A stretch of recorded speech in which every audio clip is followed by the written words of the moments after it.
Casters in 1 minute.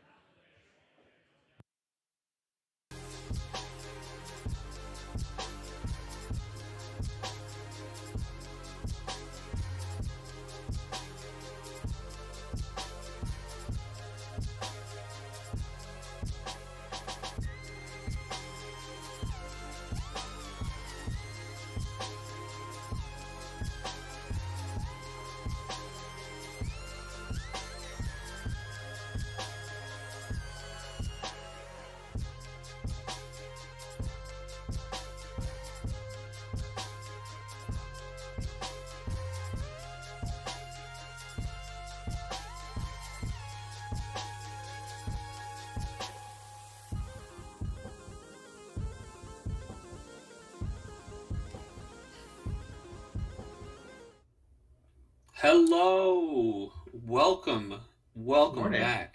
Good Or morning, afternoon. everybody. Yeah, or Good afternoon. morning. It's Depending where you're afternoon at. for me.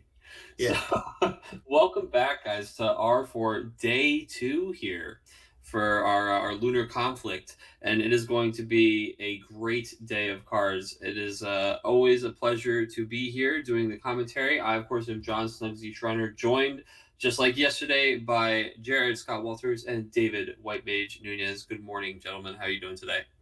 Good morning. Doing pretty Doing good. well. Ready for more good cards, more good plays, all that fun stuff. Yeah, man. I mean, yesterday was a crazy day of cards. We saw so many different decks on our way to the top tables, and honestly, that's going to be the tale today as well. As we were just kind of breaking down what we have for the top cut today, and there is a lot of variety in the deck list that we're going to see today. So it's going to be pretty exciting. Yeah, we get a look right here at our standings right now, so you can see all 16 of those players. And yeah, there's going to be a lot of names that you're familiar with at home. This is a stacked tournament, and the day 2 is no exception. Yeah, I think. I mean, I know that people have gotten spoiled here with most of the time for big events. We get deck lists. I know people were asking me quite a bit. Oh, we get deck list for first days, and we get deck lists. Which that's as Miles pointed out yesterday, not going to happen until after the event's over. So I mean, a lot of people are probably wondering, well, what decks are in the top? Who's playing what? What's going on here? And I'm sure that a lot of players who were there, especially the ones who are in the top 16, I'm sure that the information has probably made its way around there as far as who's playing what. But anybody who's not at the event probably is a little bit more curious. So I don't know if we want to talk about the sort of decks or who's playing what, or if that's the sort of information we want out there yet. Yeah, I mean, I think that, like you said, it's for the most part, we were even just looking at stream, we were able to piece together like everything except maybe 4 or 5 of them. So maybe we don't have to go and say who's on what, but we could talk about what we're seeing here in day 2. And we definitely have the numbers in front of us. So I know that the most represented deck with 4 of them in top 16, and that's already interesting, right? The most represented deck for top 16 is only 4. It's going to be the Earthwater Doga style deck, which is interesting because as far as Sophie decks go, it's like the most aggressive version of them, right? We were talking a little bit yesterday about how fast everything's been and how aggressive all the cards are. And yeah, so those Doga decks, they want to just kind of play him on the table turn 1 for basically free, right? Draw those cards back and then just immediately start turning him sideways and getting the Sophie set up, and it can be a lot of damage really fast. Plus, they got some of those cool summons in this set, like the new Leviathan, some tools like the Jack to kind of protect the field that we were seeing people use yesterday. And I know that when we had Jellyfish Guy on to talk to us a little bit about the deck, and we got to see it again in his exhibition match, he was Yeah, telling it's us a little bit about what was added to it. Yeah. Yeah, I was gonna say, yeah, it's pretty interesting. I mean, not that the stream matches we had are not, of course, a random sample representative of what was at the event, but it is interesting that like we hadn't seen any Doga on the stream, and if it wasn't for that very nice exhibition match that we had with Jellyfish Guy, we wouldn't have had a chance to see it on day 1. So it was actually a good way for us to get that in there on the first day, and he is in our top 16 there. So Yeah, I mean, I'm glad that we had that on stream because it turns out that most of the people that we didn't get a chance to see who were doing well, including our undefeated, were running yeah, those Doga decks. Yeah. yeah, so that's definitely like not. I don't know. I think going into it, people probably didn't necessarily think that was going to be. If you were to peg like what deck is going to be the most represented in top 16, I'm not sure Doga would have been It wasn't my first pick. It wasn't on my bingo card, but It it's wasn't okay. on mine either. Yeah, I mean, like Sophie variants, I expected to be there. Sure, I think I would have leaned a little more into like the monk variant being more popular, but not that it's not, also going to be something we talk about here in a bit. But of course, the second most represented deck, I think, won't be a surprise to people who were tuning in yesterday, and that's of course the Fire Ice Verstell deck, guys. Yeah, and that we did see a number of times, and we every time we saw it, the person who was on the other side of it was not able to deal with the onslaught of forwards that kept coming. And we saw it happen against Shane Duckworth with the mono fire. And we saw it happen in the very first round, also with mono fire, I believe, with Yep. good old Kyle. So we had a couple of just really good examples of how that deck just puts the pressure on, keeps the pressure on, even when you think that you've kind of fought it back for a little bit, like it's coming back at you. All it takes is just, they could have almost nothing the next turn. It's boom, there's another 3 forwards, another 4 forwards, and God help you if a Stern makes it onto the field. So. Yeah, yeah. Especially showing their ability to be so efficient with those versatiles. That match with Kyle Revel, you saw that he had a board wipe every turn after turn 3, but the Fire Ice player, despite not playing backups, was always able to reload every single turn. Mm-hmm. Yeah, and you can sense the frustration from those players, especially as Shane turns to the camera and throws up the what am I supposed to do about this? He's doing the real life version of the shrug emoji, right? Yeah, like actually, what am I supposed to do right now? He gets the Susano out and he's like, all right, well, this thing can't be dealt damage at least, and like he sees like Faisalis come down, reads it, and like, oh, every turn this can just keep your blocker out of the way. He's like, what am I supposed to do about this? So yeah, I think that's we talked about it a little bit yesterday, but against those decks, knowing that you're playing against that deck can be a really big factor in what your turn 0 decisions look like. And I'm talking about, before you even get a chance to play, what that mulligan decision looks like. And we even had Okamoto talk about hard mulliganing for a Shantoto in a matchup where he knew he was playing against one of the Neo X decks yesterday, and how that made it so that he definitely picked up that W. So, sorry, that was Joe actually, right? I believe saying that to us. Yeah. But yeah, so the players, there are some of these other fire variants, and actually we even see 2 of the Veracels going up against each other in Top Cut. So it's going to be interesting to see if people are able to kind of hold the Amaterasus or hold the Answers, the Shantotos, the board wipes, whatever it is in hand, to try and stop that before it's 4 damage to their face and they're trying to stop the bleeding, right? So it'll be curious to see how that goes.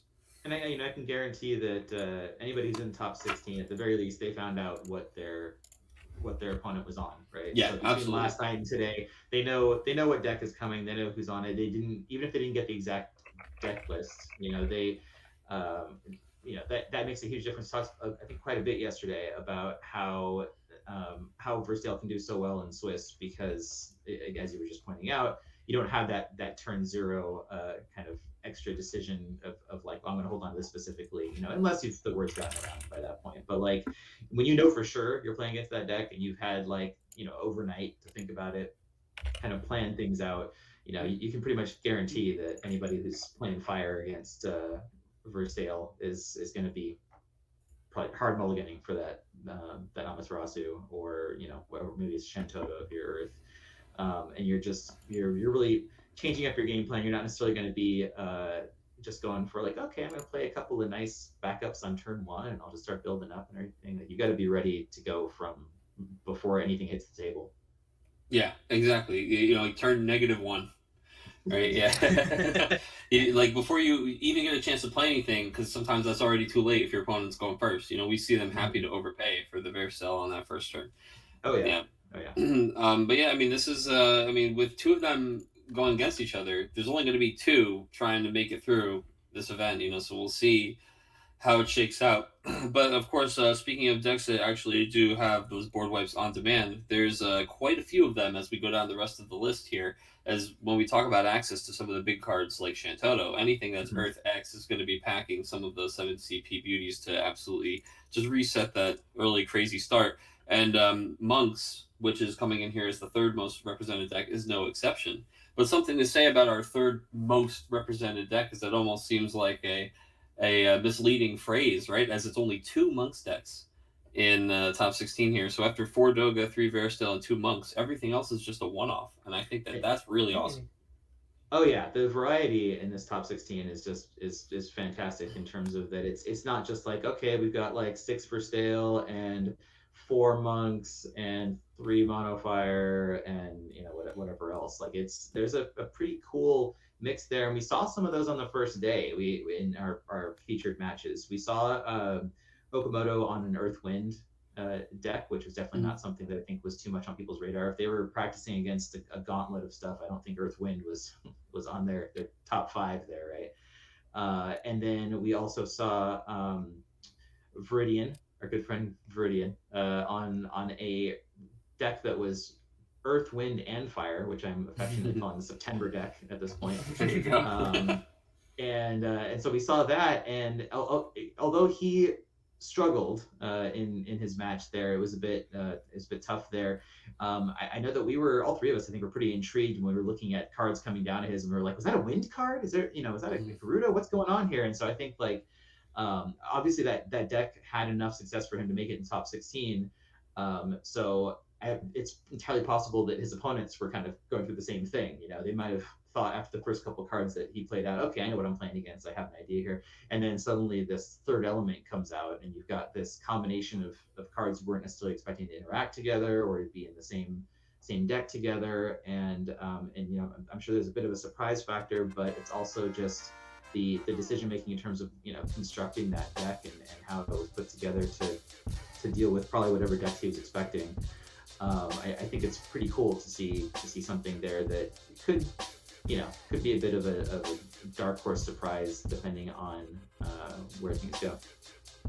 Yeah, and speaking of some of those dark horse or unexpected surprises, it's maybe been a little bit of people's radar lately, but I don't know how much credit anybody was giving Sky Pirates before this week, and which we're actually going to be tuning into this first match here when we get going with top 16.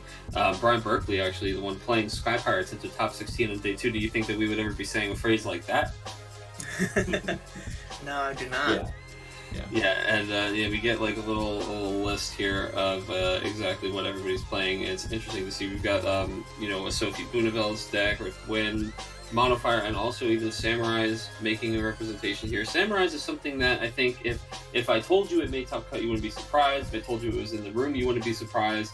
But we didn't really see it represented yesterday. We didn't hear anybody talking about it. But of course, they got that new Samurai in there, and that's just going to be able to deal some damage and get that extra removal on top, and it's just another repeatably playable forward in that deck to just keep increasing that number of Samurais.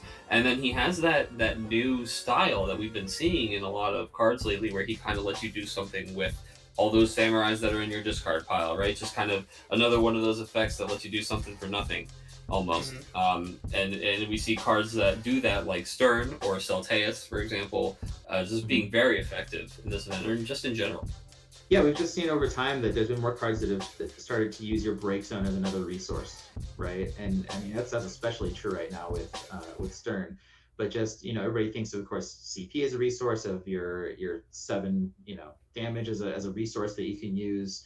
But the break zone now is becoming something that there's just a lot more interaction over the last several sets.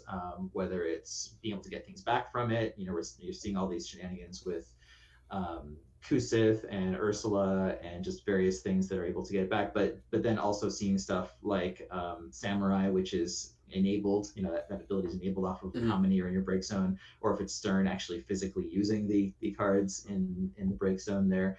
And I know there's a lot of players who I think for quite a while now would regularly look through their opponent's break zone during matches to, you want to keep track of like, okay, how many of you played of X card or whatever. But it's becoming kind of increasingly more important to really just take stock of what's in your opponent's break zone, especially with stuff like Doga too. Doga are top represented deck in the top 16 here. The amount of summons in the break zone, very relevant. This going back to Kryl even, which was like one of the most played legends back from Opus 12. Being able to use your break zone as like almost like a second hand. And it's a good forethought from the creators of the game that back in Opus 9 they gave us Mist Dragon, which is gonna absolutely delete your break zone, removing that resource entirely. Yeah, and we do see people taking advantage of, just filling their deck list with Mist Dragons if they are playing one of those, decks that does have Earth in it. But we talked a little bit about what makes Stern like kind of so nasty is that it's very hard to use the Mist Dragon effectively against him, against Yeah, he a can lot of he can these other slide under the things. Mist Dragon. Yeah, exactly. The Mist Dragon comes out and he's just like, "Hold on, Mist Dragon, I'm gonna I'm gonna let you finish that thought." Yeah. But I've got something to do first here. I got But some buffs, I got some damage to deal. exactly, but that timing, right? And like these players, now that we're in the top 16, we were talking about this a little bit yesterday. I think Jared mentioned that like the good players, they know these timings. They have this really great understanding of like the mechanics of the rules, and they're going to be trying to do these stacks on top of like the Ursulas and the Sterns and just these really interesting and complicated ways. So I'm curious to see where the counterplay is at today, as We far as saw, them being aware of their opponents' like strategies. yeah, we saw multiple times because the stream people were on the chat there. People were mentioning, every time there was a board wipe against monks, there was always that, oh, they're supposed to be removed, and it's like no, because the monks player is utilizing the mechanics of the game to go like, nope, Ursula's just gonna point at every monk and go out of here, out of here, out of here, out of here, Mm-hmm. and they'll be all gone before you've reached the point of resolving that board wipe there. And so that's utilizing the rules to your advantage, even though the things you're doing, you're pumping up Ursula a whole bunch of times, or throwing damage at non-existent forwards or your own forward, or Ursula herself is not Ursula something. hitting herself. Yeah, hitting yourself in the face, right? It's not something you would normally think of. I mean, you're not actually accomplishing anything to help you win the game, but what you're doing is bypassing the like the way that the things would normally resolve, and you just using the rules of the game to your advantage to go, hey, this hasn't finished yet, so I'm just gonna like clear everyone out. So by the time that Shantoto or Titan or Susano or whoever like wanders on through and is like, get out of here, there's no one left, right? It's like they show up to break up the house party and the house is empty when they walk in the front door. Yeah, Oh, they got somebody on the inside giving up the okay. intel to get out of there. Yeah. Yeah, they all went through the tunnel underneath the house, right? So. I think that's it's going to be really interesting to see exactly that kind of thing, like how the players deal with these cards that are hard to answer or where the timings are strange for them. Um, these monk decks are being piloted by some pretty strong players. Especially, we know that Chocobo Joe was showing basically putting on a monk clinic yesterday. Oh, we've got some intel coming in. Mm-hmm. What's up, guys? Oh, Hey, hello! look Well, at look at that that! hat there. Wow. Wow, Oh, you like the bucket hat? we Yeah. like the hat. Yeah. I mean, it works well with the headphones. Like it fits over everything. How was your guys' night?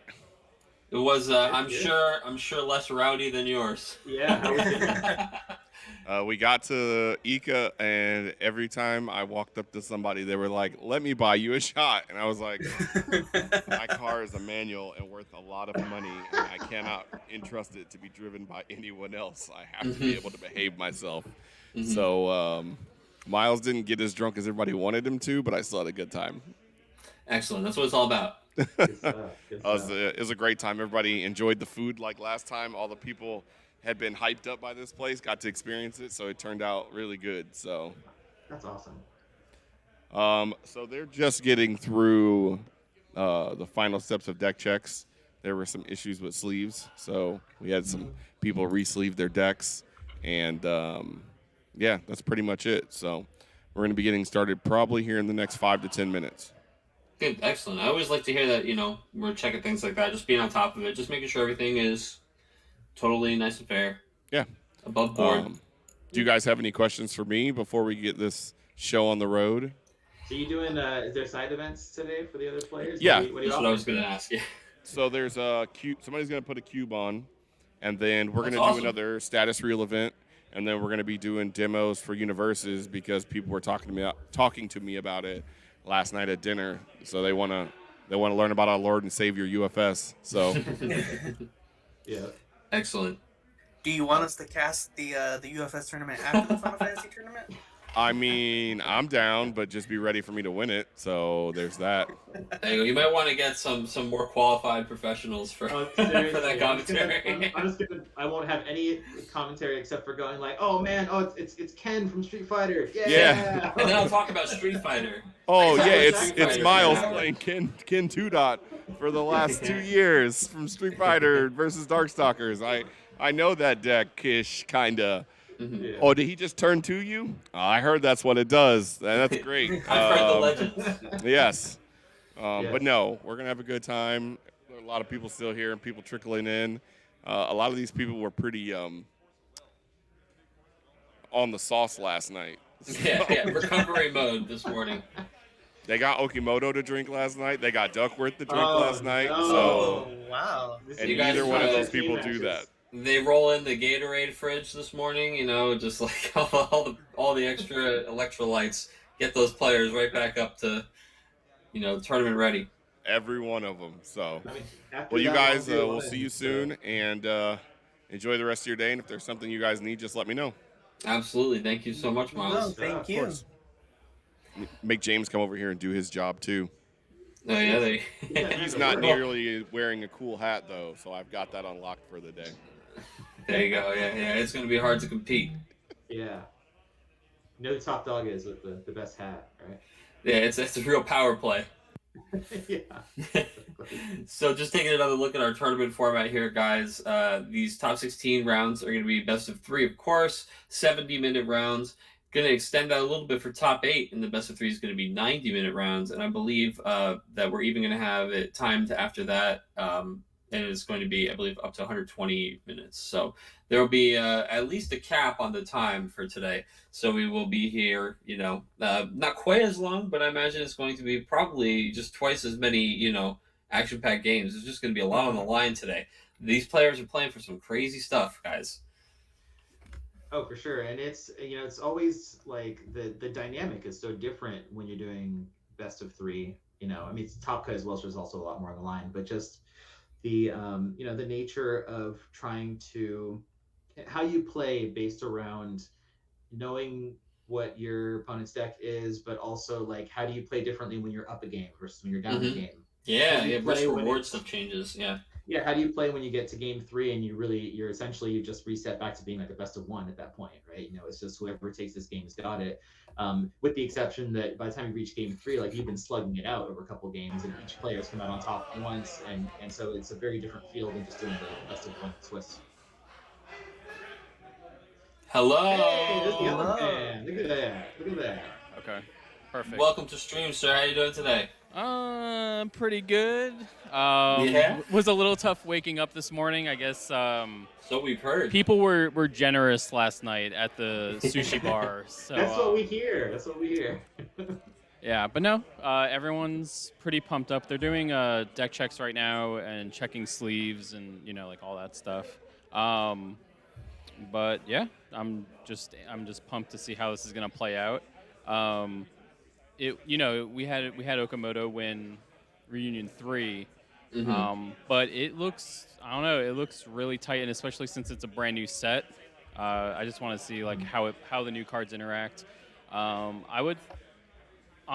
think I heard a lot of complaining about Stern over the course of yesterday. But we also had some surprises. Like there was, I'm trying to remember his name. I think he's only like 15 or 16, but he had like a 1 CP forwards deck with like Shamazi, which I haven't heard of that going off in a Oh, while. Shamhazai. And the it's 2 summon. yeah, and it sniped out like a couple of people, and I was just like, well, I guess that's the sort of thing you have to be prepared for. It's not just like the newest cards, so yeah, well, we'll see how it goes. Probably a lot of people asking to read that card when he played it.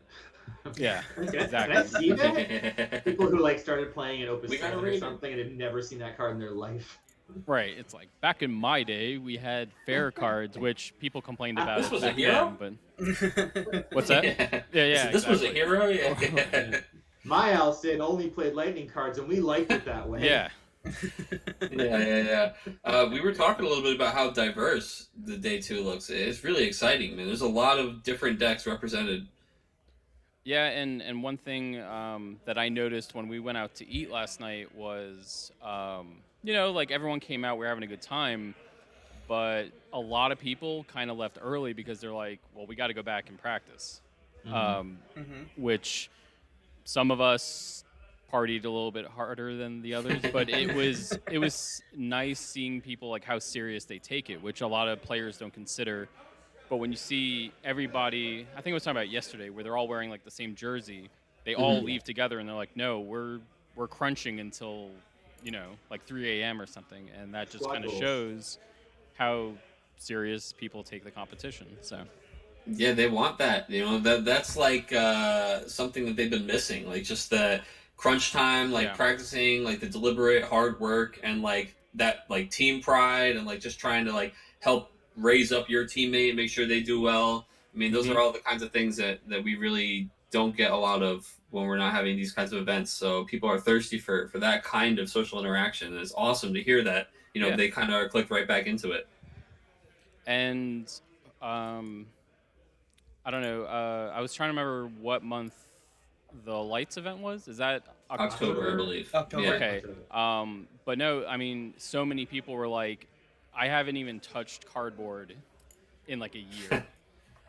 So Yeah. even seeing everyone like buying sleeves and getting their deck ready and just meeting up with people. I mean, obviously that's the whole point of the event. Mm-hmm. But To there were, reunite. yeah, exactly. But just there were people are already hyped for like, okay, like I can't wait to keep doing this, and We were who making can say what's jokes. going to happen, but I hope more events spring up Well, safely. we were joking that maybe by the end of the weekend we're going to get an announcement on R5. Yeah. Oh, well, people have already asked, and I'm like, slow down, man. Like, Just announce like R7, right. and then It's just let them figure out that they're Yeah, like no yeah. at some point, but just like guarantee all the way They out had to there. do the Square thing, like where they announce like a whole year's worth of product. It's like, okay, so R5 is here, R5 is 6, and then R7 we'll see it, or it's like the MCU, where they just like announce like 15 Right. things. Well, by R7, it's not called R7 anymore. Well, what we'll do is we'll probably do like Reunion 1 remake HD remaster and Intergrade. yeah. So oh that's oh my God. Reunion 2, the after years. Well, Yeah. you missed the opportunity when it went the first time you did it LWG. It could have been like you could have started over from R1 again, but it was like it's R1 in Nebraska, but it's R3 from Florida. Like Right. No, You have like perfect, the yeah. translation issues and stuff like that. You Like didn't R- localize R3. Right. Yeah.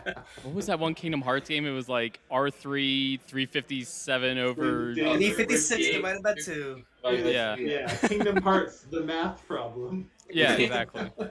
But yeah, I think they just finished deck checks. So and again, everyone has been saying how awesome the commentary is, and it was just like a week ago where I messaged all of you guys. I was just like, hey, do you want to like talk for a weekend? It's pretty fun, and you guys, it was like nothing. You guys just glued right onto it, and everyone's been saying how professional and smooth it's been. So huge shout out to you guys for that. Well, excellent. Thank you so much. That's it's we as always we have to give credit to all the work that Mike's doing here because he's making it so easy on the rest of us yeah, to be for able sure. to just do our thing. Mhm. But we're super happy to be doing this and stoked to be here. All right, well, I'm gonna hand it back, but well, I'll catch up with you guys later. I actually have my tablet over there, so while they're playing, I'm watching the stream with like everybody else. But, I love that. Yeah, because you're a fan too, man. Yes, you yes, I you am. want to see the event, of course, of Mhm. course. That's why I've got the best seat in the house, man. I just want to. That's all I want. It's just like the top-down camera angle of the game. Right. That's what I'd be doing in person. You see the players too, and I love it because we have like the player cameras, and you see the people constantly coming between games, just like. yeah, It's, and when they come to the Yeah. table, I'm like, "Sir, do you have a ticket?" And they're like, "What?" And I'm like, "Hop on the stream, please." You need one of those little flashy things like the ushers in like a theater. Just to, like, Oh yeah, just put it in steer their people face. away. Yeah. That's too funny. That's maybe R5. Yeah. Put it in the suggestion box. But I'm Yeah, That's yeah. right. So let's have some budget for that. I'm Well, gonna thanks for peace out for stopping now. by. Yeah. Of course, of All right. course. Enjoy. Man, always nice to hear from Mr. Lockwood and Mr. Tyler. You know, these guys are working hard, and what's nice is I like how they stopped by earlier in the day, because remember we had James stop by at one point yesterday, and then Miles wanted him to come on later. He's like he's just working very hard right now. Yeah. He is very busy. So I like that today. It sounds like James is maybe going to have some time to sit down with his talent and kind of watch some of the games with us. It's going to be exciting. Yeah, I'm sure that with the awesome team they have there at LWG, that when it comes to running the side events, like it's something that James would have to be so hands on about. I'm sure they'll have that taken care of, and it's a lot less work to watch over the 8 top tables, and then as that dwindles down over the course of the day. So it's definitely, I think, less stressful once you get to day 2 as far as running an event compared to day 1, and so he gets to have a little bit more of loosening up there. And sounds like he got to have quite a dinner last night, so that's pretty cool. It's nice when you think about just how many events and things like that the LWG runs. Like the main tournament, maybe that's a little more Final Fantasy intense, but the side events, I'm sure that they are proud. But they take a lot of pride in running just a lot of side events, probably like high energy. They have the staff involved. Like we know that like Shane is even in top 16. The staff gets very involved, right? They're even playing in the tournament and performing well. So I do think it's also cool that when we talk about R3 and we talk about the people who are defending, that we have the finals match of R3. Both of these players have made it back into yeah, they're hungry. Maybe Shane wants to just take that W for the store. I know that Miles wants to secretly, maybe not so secretly, is looking for the LWG victory. But yeah, I mean, these guys are playing for some awesome prizes today as we get the prizes back up on screen here. Yeah, I mean, everybody in the top 16 here, they've already gotten the that gorgeous Aerith full art from the reunion. I'm jealous there. Yeah, so I mean, even if anybody who drops their first match here, they still get at least that, and that's quite a prize right there. But the people who win in this first round, getting that the triple deck box just for hitting top 8, that is prime. Yeah, those are gorgeous. Those are some rare deck boxes. The black triple deck box. The pricing is definitely almost exponentially good for each round you make it. Yeah. Those anniversary deck boxes. Man, this video, I just get so jealous every time. This beautiful fan event, Zach, he's hard to get. There's those we gotta follow up to find out who's what the deal is with that Switch. Who's gonna get that Switch? I need to know. Oh, yeah. I had a nightmare about this Switch. Was it chasing after you down a hallway or something? Yeah, just like, and somebody said, "What color is it?" And I was like, I don't know. Was the Switch like a mimic or something? Who knows? Just teeth. But man, the PS5 on the line, the Switch that was donated yesterday is so cool. That awesome trophy, man. These guys have a lot to play for, and it's going to be really, really nice to see when it's all on the line. When it's and if they've been crunching last night, putting all this practice in, I want to see the fruits of that labor. It's going to be really cool to watch. Yeah, hey guys, this is Mike here checking in with you. I've just been informed by James Lockwood, the winner of the Switch Lite. It'll be going to the second place finalists from today. So first place, PlayStation 5. Second place, Switch Lite. Still don't know what color it is. They get the Switch Lite and the Zach? That's pretty seriously, bad, dude. That's quite the consolation prize there at that point. All right, that sounds good. I was about to say that, depending on what you want to keep or try, if something you have you're trying to sell, like the PS5 and the Zach are both pretty up there. Yeah, that's when you have the players do the old, they flip over the back of a napkin and they're like, all right, look here, let's shake out a deal. Yeah. Like if you do this and I get this, I'll take this part, you trade this. It's but that's always cool because if nothing else, that says these players are so excited about the prizes. Like there's something up there that's exciting them enough that they want to sit down and math it out, and make sure everybody goes home happy, kind of thing. Although everybody wants to be sitting with that fantastic trophy on their shelf. So at the end of the day, so having that cane just like. Well, James said it comes apart, right? So maybe they can just. Somebody gets. Yeah. Oh my God! Half of it. Someone gets the cane. Someone gets the cane. Someone gets the chain. The cane and chain. You get the two.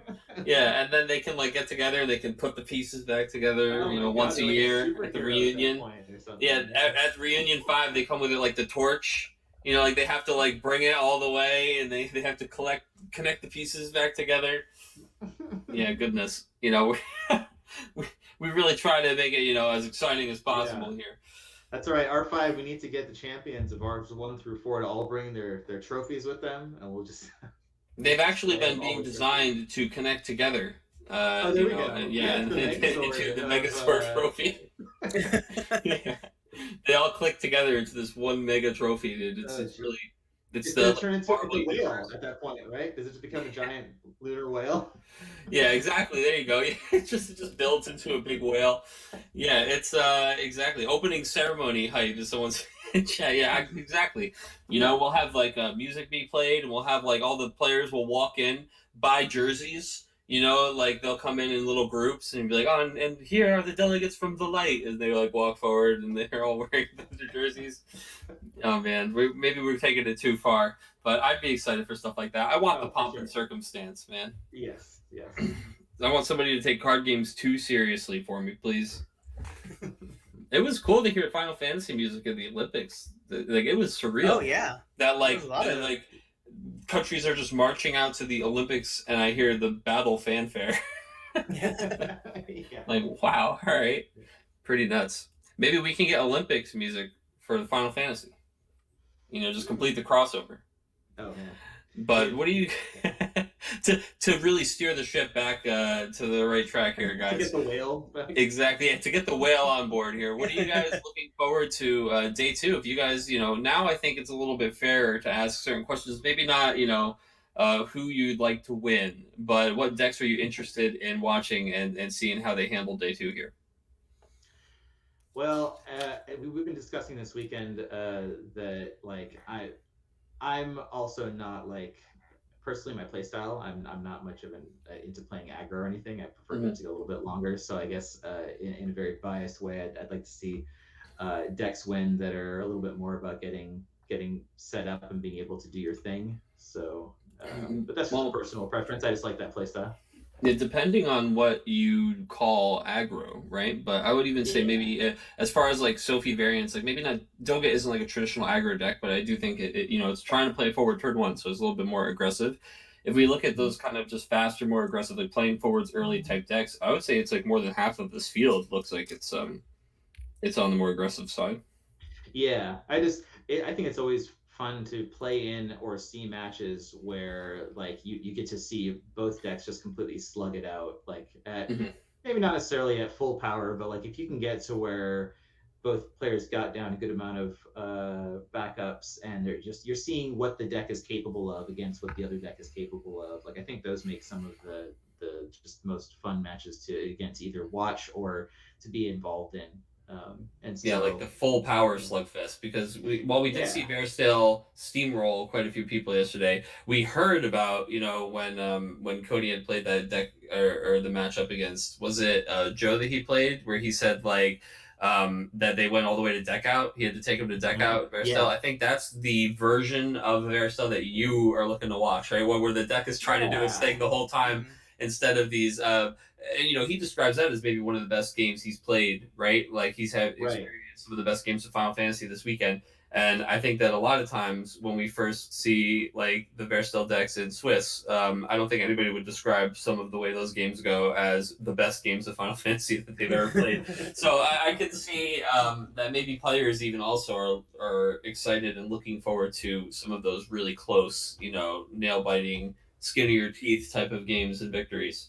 And I'm excited to see, like we said, they have something to play for, and today is when it's elimination, baby. You gotta win. I'm a little excited to see the samurai deck. As we mentioned before, that there's 4 Sophie decks, 3 monks. Then those are just refinements from the last set, right? They just updated a little bit more. Yeah, it's popping in a couple of cards. Yeah, and Samurai's in that same boat, but they only got 3 cards, or they only got 1 card, right? That new Samurai. So I'm actually very interested in seeing how the Samurai deck, develops in a way that it can, play with the big hitters of this set. Yeah, I mean, we haven't actually seen deck lists for most of these so far, but for Samurais, I know that if they were going the Magissa route, I know Gutsko is a new really nice target for that whole package. I know people wanted that. to do a Lua to be able to, as an alternative, you can also just dull one backup and hit your own Megissa with a Lua Yeah. to activate as well. Yeah, And yeah. it could be that you could see people running a Susano or two in Samurais. Yeah, So get those there's a board couple of wipes in there. options. Mm-hmm. Yeah. I think that Fire just got a lot of generically good cards. So anything that's like Fire or Fire X, you start to see like Susano does not care what element you play him in, right? You just need to pay Fire to get him on the table. And normally I think that a lot of times we see more restrictions on something like that, where he'll say like you have to give Put a him fire backup. Yeah. Yeah, and so really just flexing the flexibility of the card and the strength of that card, and I'm not surprised to see it in so many lists. Yeah, and that's kind of what I'm going for, right? So the samurai, a dedicated samurai deck only got one update. So do they push away from the dedicated samurai package, or and flex more of those stronger cards like Susano, even Garland, stuff like that, or do they just go deeper into the samurai build with the new samurai? Yeah, I mean, I think that they have plenty of slots, right? Where like, because unlike a lot of the other decks, Samurais actually has that extra backup, unlike Dragoons, right? The second Samurai backup, and Samurais is a little bit less desperate to just play anything with the name or job Samurai in it, because you don't have like Tenzin's a little bit more forgiving than Alice is, let's say. But I think that a lot of times you're just like +3 on your samurai count with this new guy, right? Because you need the critical mass of the samurais in the discard pile. I think that some people would think maybe we replace Hien because he's probably the weakest of the played samurais. That's what I've been hearing too. Is that but I think you end up just wanting to keep the backup and the forward that both have job samurai. So now you have 3 samurai backups as long as you keep Gosetsu. I think Ayame was the other one I've heard people discuss whether they wanted to drop her. I'm surprised. I don't know that people. I haven't seen Ayame in a long time. As much as I love my Final Fantasy 11 characters. Ayame, I believe she was dropped last set. Yeah. I mean, and here we're getting a look at. This is just announced just recently, this week. I want to say, right? We get this new starter deck that was announced. It's for Opus 16. But man, Final Fantasy X fans, rejoice! It's been a little bit of time since you've had the amount of love that you're used to from Opus 1. So it is cool. Also, as a big fan of water cards, it's very nice to see water getting into a starter deck for the first time in quite some time. But it's here, and it is going to be exciting. This new Titus that they showed the text for, he's got that EX burst. He's a light card that kind of helps you set up all the Final Fantasy X stuff. Oh, perfect, right here, where he gets cheaper for each 10 forward, and then he can search for Jekt, Yuna, or Waka. And I'm sure we're going to get a new of all 3 of those. And what's interesting about this is that tutor for Jekt is really relevant in a world where Jekt block is something that we're seeing even in top 16, right? So I think this is going to be really cool. And of course, it's a gorgeous card.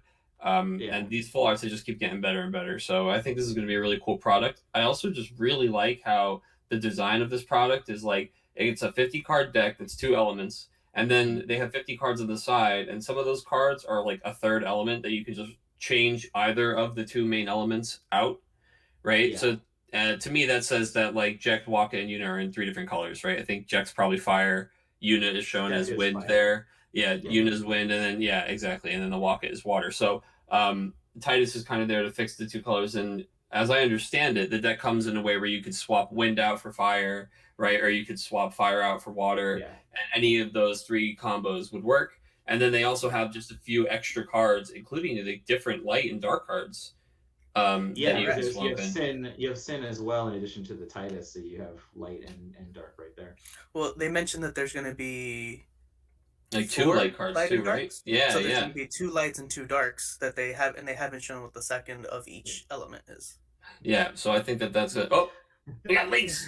Oh, we're looking at pictures. This is awesome. Top 16 pictures. Yeah, I know. So I'm always really just going back to the deck list there. Yeah. Like every time we see a character that's been a long time character in a certain element pop up another element, I always find it interesting. Kind of like when we got Jekt in water. And it's funny because when I first saw that Orin was going to be in it, which I am still waiting for a fun, good Orin that I can play, because that is just and Riku in water too.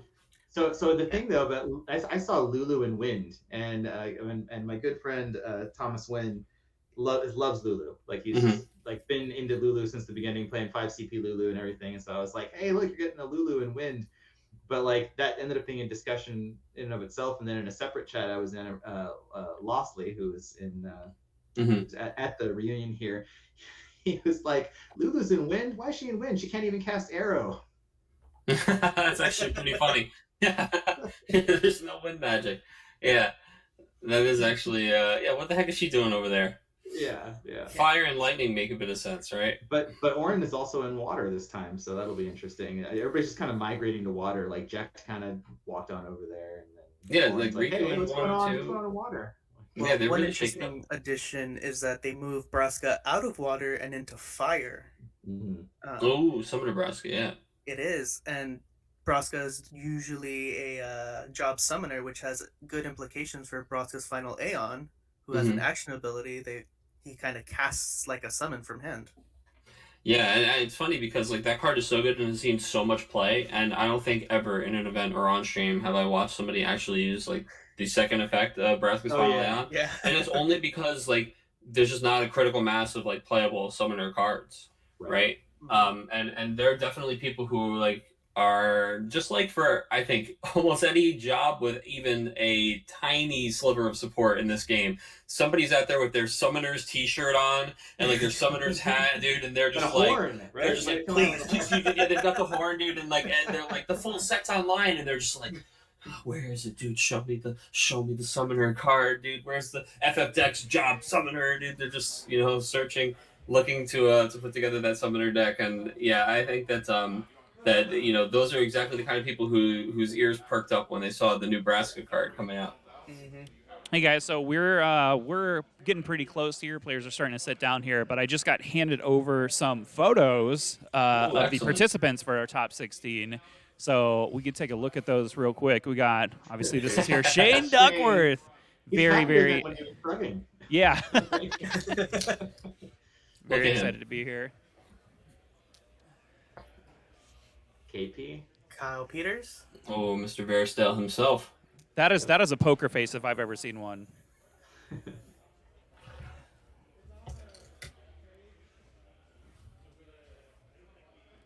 You're gonna have to read. I'm sorry.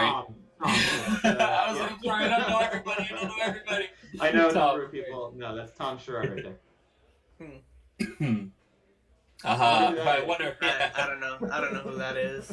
It's still on brand. Mr. Whiteside. Yeah.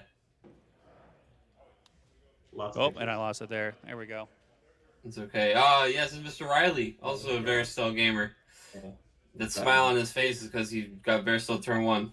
I'm trying to verify. I know that he wore that Batman shirt yesterday. Maybe he's wearing it today. That's like a lucky shirt. I can't tell. I'm trying to look around the room and see if maybe trying to blow up his spot right now. Yeah, he's got like multiple copies of that shirt. He's like, man, I hope I get away with wearing this shirt again.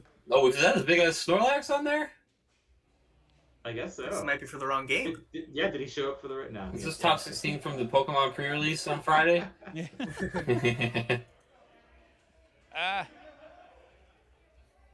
Oh, that's a good one.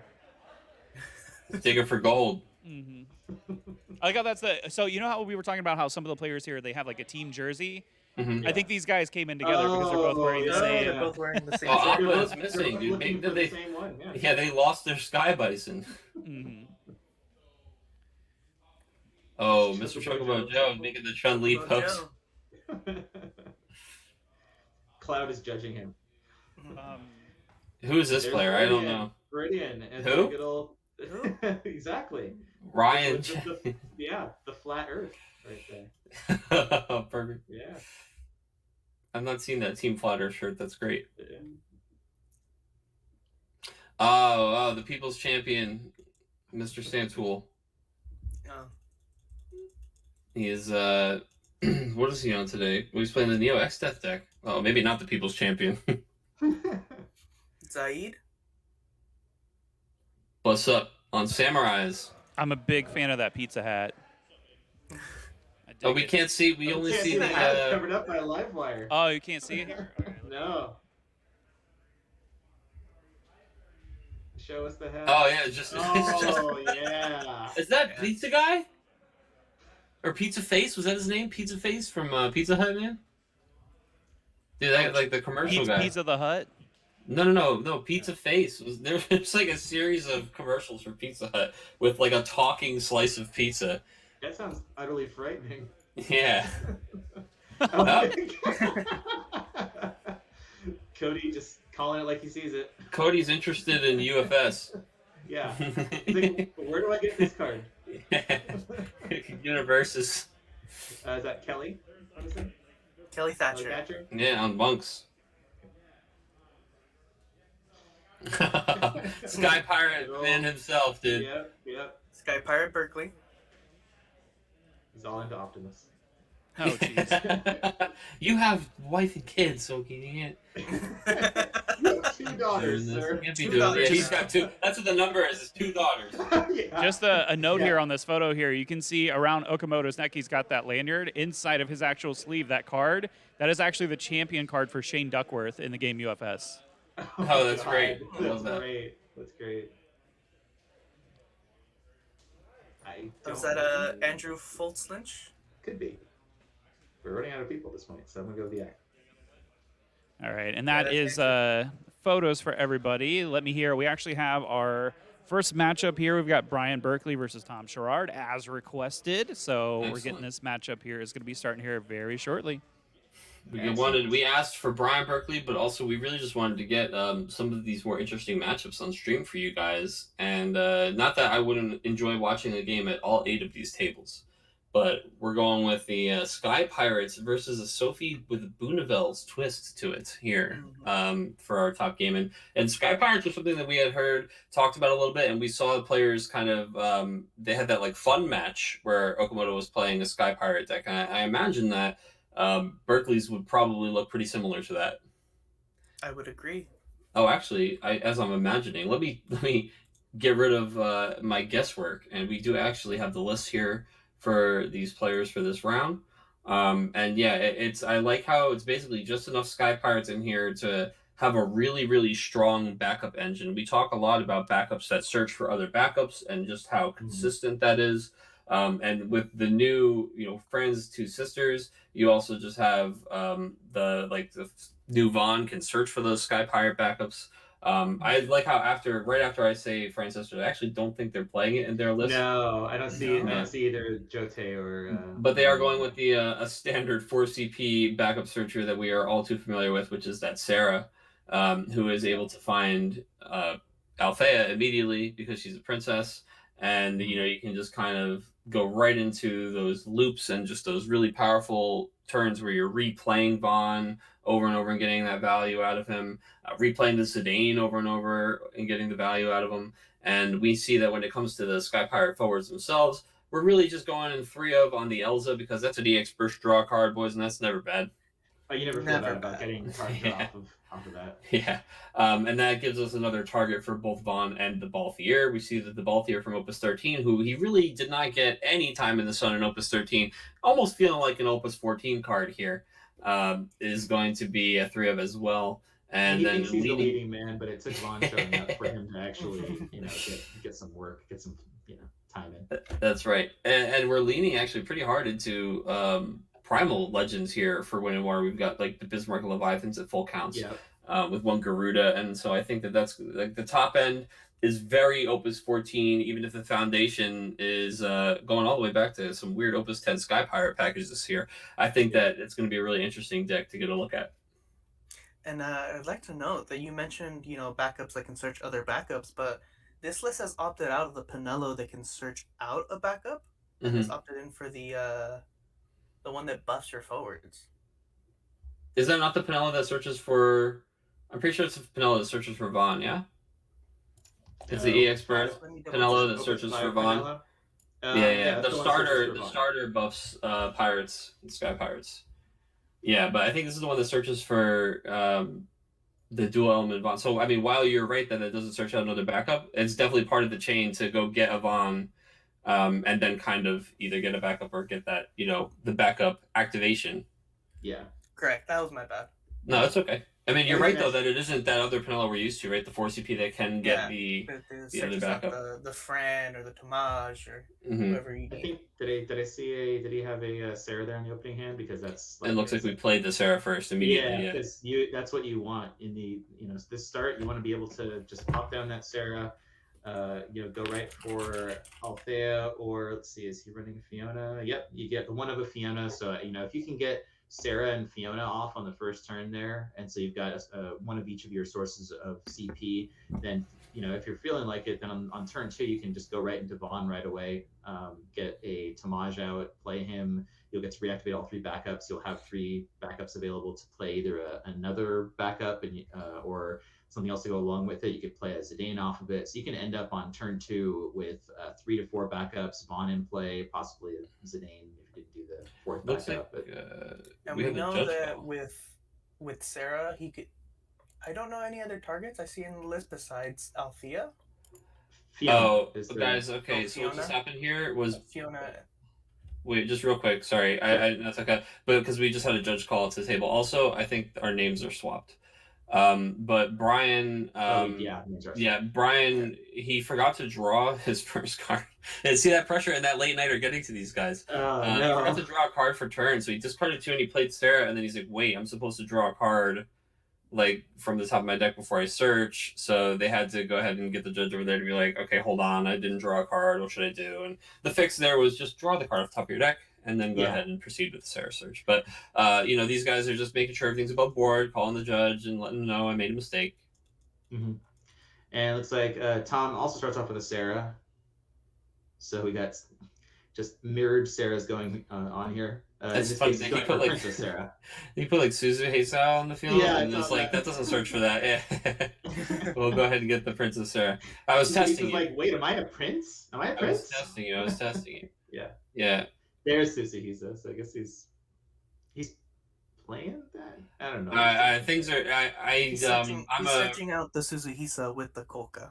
Yeah, I really hate stacking searches like that because but I get it. Want to shuffle twice. Yeah, I get it, but but even still, just like complete and put the Princess Sarah in your hand, and then do the next thing. He's got his own. Okay, so there's the Princess Sarah and Tiro that you can follow up with if he wants to. So now, so Berkeley did search that Fiona, but he didn't play it on the first turn. He did not.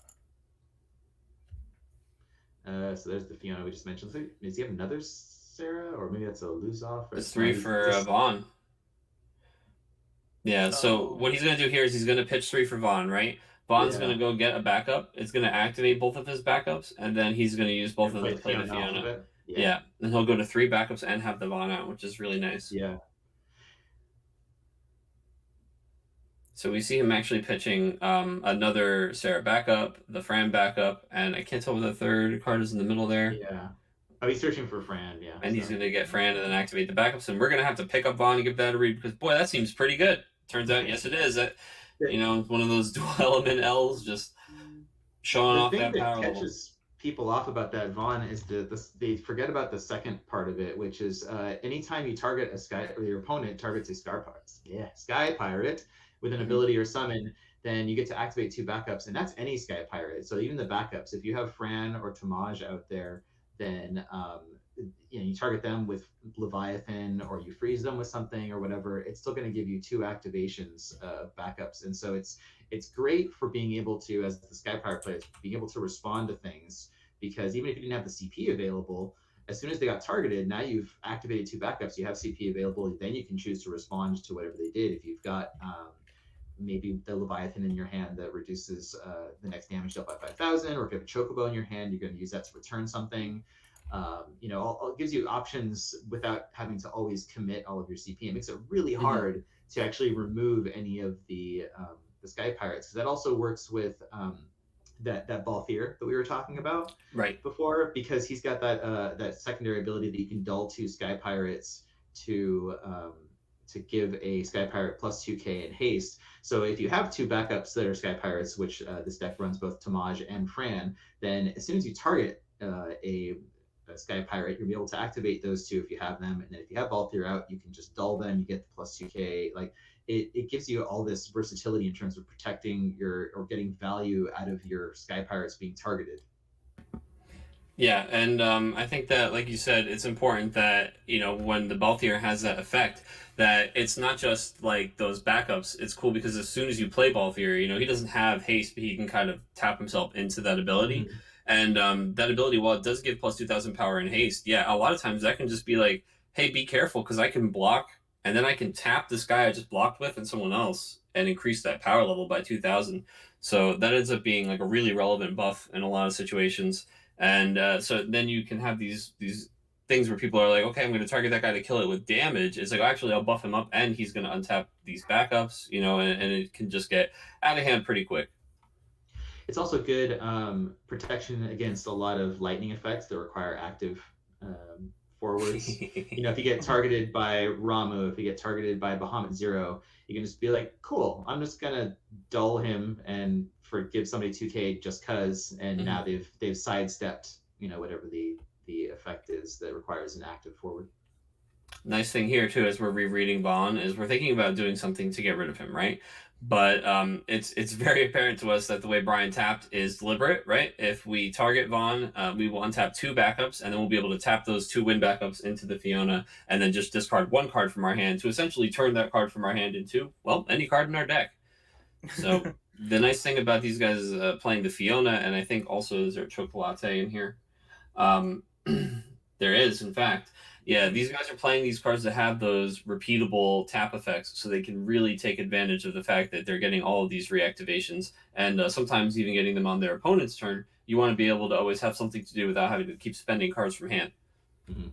This deck also runs, I think we talked about it briefly with another deck yesterday. It's got a cheeky one of Chocolate, which is another card that you can, if you're getting a bunch of activations, you can just start stacking up them counters on Chocolate. Yeah, absolutely. Just take a lot of advantage of all those times that they try to target and kill your guy. You're like, well, actually, I'm either going to search my deck for, any card or just get ready to draw extra cards on top of that. Yeah. So thank you. What are you going to do? Not do something about the Vaughn?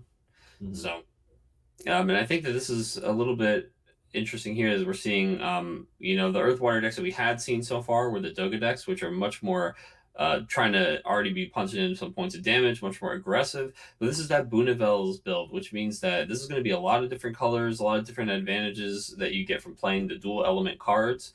And we're going to really try and have a lot of different elements represented in our backup line. I would imagine that so far it's already Earth, Water, and Ice. As we're just looking through the rest of our deck to remind ourselves what we got going on. And we are going to go get the Delita. And the nice thing about this Delita is when he comes into play, he just gets you another 2-cost character from your discard pile and puts it right into your hand. But it looks like we're going to go ahead and just run out of Booneville's, deciding to pay 4 for it because he is reduced by 2 for each element backup you control. So he's got 3 different elements, reduces it by 6, and drops a 4-cost Booneville's. But the thing about this is Booneville's at his worst, kind of, right? I mean, he's sitting here without any special effects, still 2 damage away from being anything other than just a big old body. And the Vaughn is actually going to be able to probably trade with this as long as we get that Balthier out. Or, nope, Garuda, it turns out she's just going to go ahead and... oh, wow. Just bop that Booneville's. And yeah, exactly why I think it was an interesting neutral play there to opt into the Booneville's. I was surprised we didn't just play like Delta and get back another card and just kind of do something a little more setup-y, a little, just chill a little more. The Booneville's was definitely trying to like make Brian do something, and he sure did. But the something that he did was play a Garuda, which now chances are, if Tom plays anything that's going to deal with the Garuda, as he's about to find out as he checks it again, when he plays a card that has that power level, like that White Tiger in his hand, that is probably one of the best cards he can play right now, just as far as value-wise, it's going to draw Brian an extra card. Yeah, the Garuda is the card that I've noticed some people are getting surprised by this early in the opus, just because it's interesting in that its targeting is based off of the power of the forward that you've targeted, but it's not a damage based effect, which is not surprising because a lot of Win stuff historically has been, you know, usually cost based. It's like if it's a cost 5 or more just to break it, but it's a straight break effect. And so you know, sometimes you might play it and people are thinking, oh, okay, it's dealing damage, so I'm gonna do something to reduce the damage. And instead, it's like, no, it's a break effect. So you know, once you've targeted, like if they're already 9,000 power, it's over at that point. But yeah, as we were Shinryu. pointing out, yeah, so Shinryu comes in, that will, yeah, the second effect there about drawing a card is the relevant thing. Yeah, so Shinryu is going to come down, and Shinryu deals 10,000 damage to forwards of cost 3, 6, or 9 that your opponent controls. Turns out we had 2 6-drops on the field, so that's going to absolutely be a nice, efficient play for Tom. And now that's the kind of card that Brian already knows he's going to want to do something about, because Shinryu, we watched that draw Okamoto 8 cards in that matchup yesterday when we saw it on the field. It's disgusting, yeah. You can't let that thing get out of hand. Now, Brian does run those Garudas like we just saw, and now he's kind of like, man, I wish I had had one for the Shinryu, and maybe not so much on the Boonavels. It wasn't really doing much yet. But, you know, the nice thing about the Fiona backup is he can kind of guarantee he gets the answer. It just might cost him a lot more than he wants. Well, he could also look for a if he gets a Typhon, he'd be in good shape to at least just true too. You know, Cheaper to buy it. Yeah, to just kind of buy himself some time there. I think that no matter how you slice it, you're doing something about this turn. You can't just let that stick. He is going to just let that stick. Chocolate, though. Yeah. Chocolate pass. I mean, Brian is, I guess, just getting ready for the turn where, you know, he's going to be able to do something about it, but maybe not quite there yet, resource-wise, in drawing 2 cards, even though it's only 2 Kusas, which kind of stinks. Not that that's not a good card, but boy, I mean, those are the cards that you like to see. You just drew 2 extra cards that would have been nice to flip damage. Not that Brian's about to do damage to you here, but, you know, you're also looking for maybe a little more action directly. While Kusas does get you access to a lot of different options in your break zone, it's not always, you know, Penelo for damage, so he's going to search for a Vaughn. Yeah, speaking of just hitting those EX bursts. What is nice about it, though, is when Brian finally figures out what he's going to do about this Shinryu, Tom can just return that to hand. It turns out Shinryu is actually pretty darn good against a Sky Pirate matchup that's leading hard into those primals, because the primals like to be cost 6 and 9.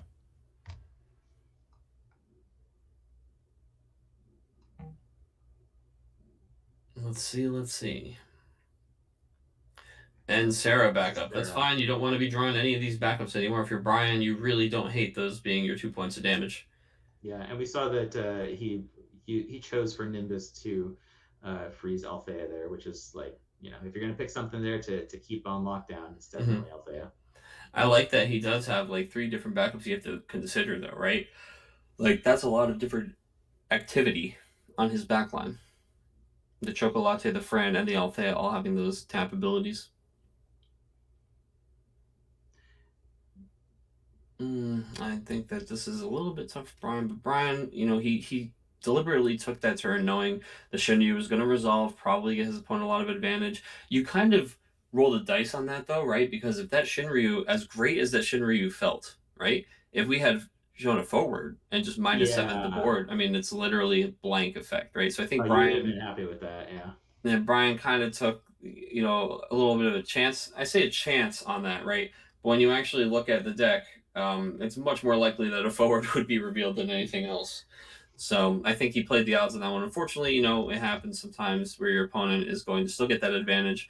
But now that Brian got to 5 backups and kind of took that turn off where he was able to build a little bit of cards in hand and some advantage here, he now has like a larger allowance to buy a little bit more action this turn to hopefully do something about this rolling value Shinryu and White Tiger are both presenting. Yeah, and he just played that Delito, which got him a card back from the character from the break zone, and so it's essentially like another free little forward. So he's, you know, without having to put too many resources into it, he's just got a good number of forwards out there that suddenly you know, Brian's got to worry about them coming in. If you can't keep at least one blocker in play, then that's a whole lot coming your direction next turn. And here comes essentially a free Vaughn, as I imagine Elza is the target that we're going to grab here. Oh, it is actually Kites. Or Kites, sorry.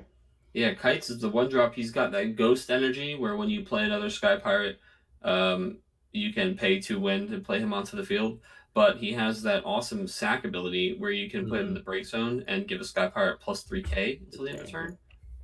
So Kites is going to be able to do the old block and pump here and just be a real hero for the team, as he can chump one of these guys who's in the way, and then he can give Vaughn that big power. And if we decide that we wanted to target Vaughn or Kites with White Tiger, it's going to give us a bunch of backup activations. Yep. Mm-hmm.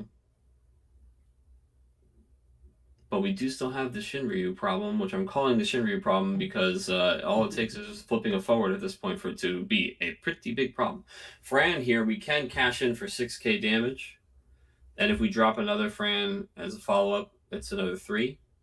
Or I wonder if we have any other follow-ups kind of on deck here.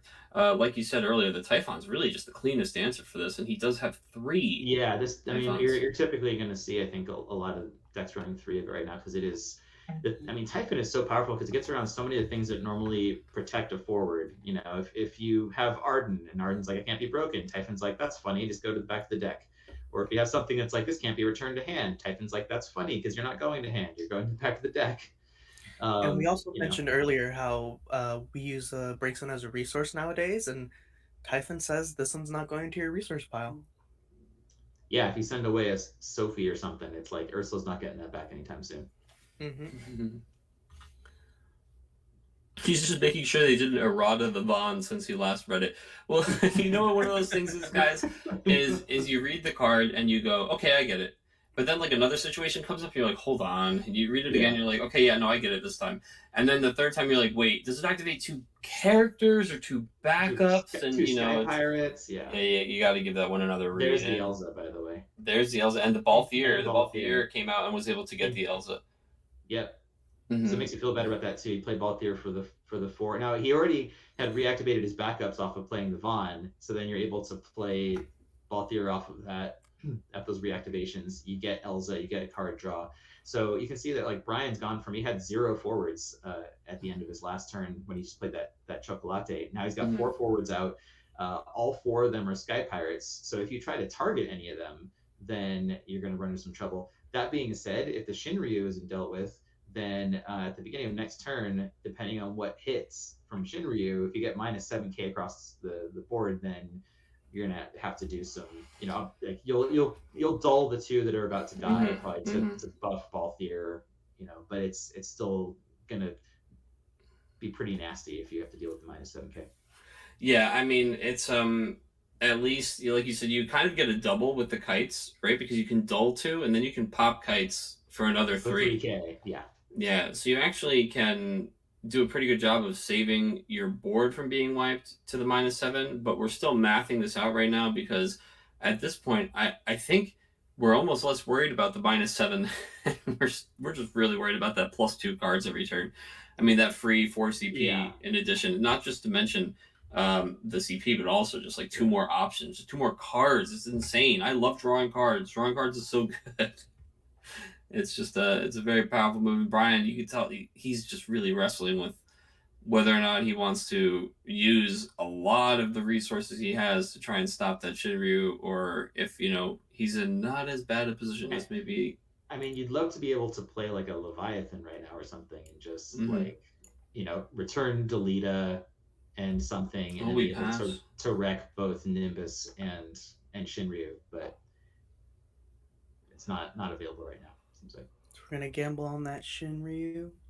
No, I think we revealed a forward, right? Because we didn't get to see it, but he's doing what we talked about, where he's tapping 2 to pump Balthier and he's sacking Kites to pump the Vaughn.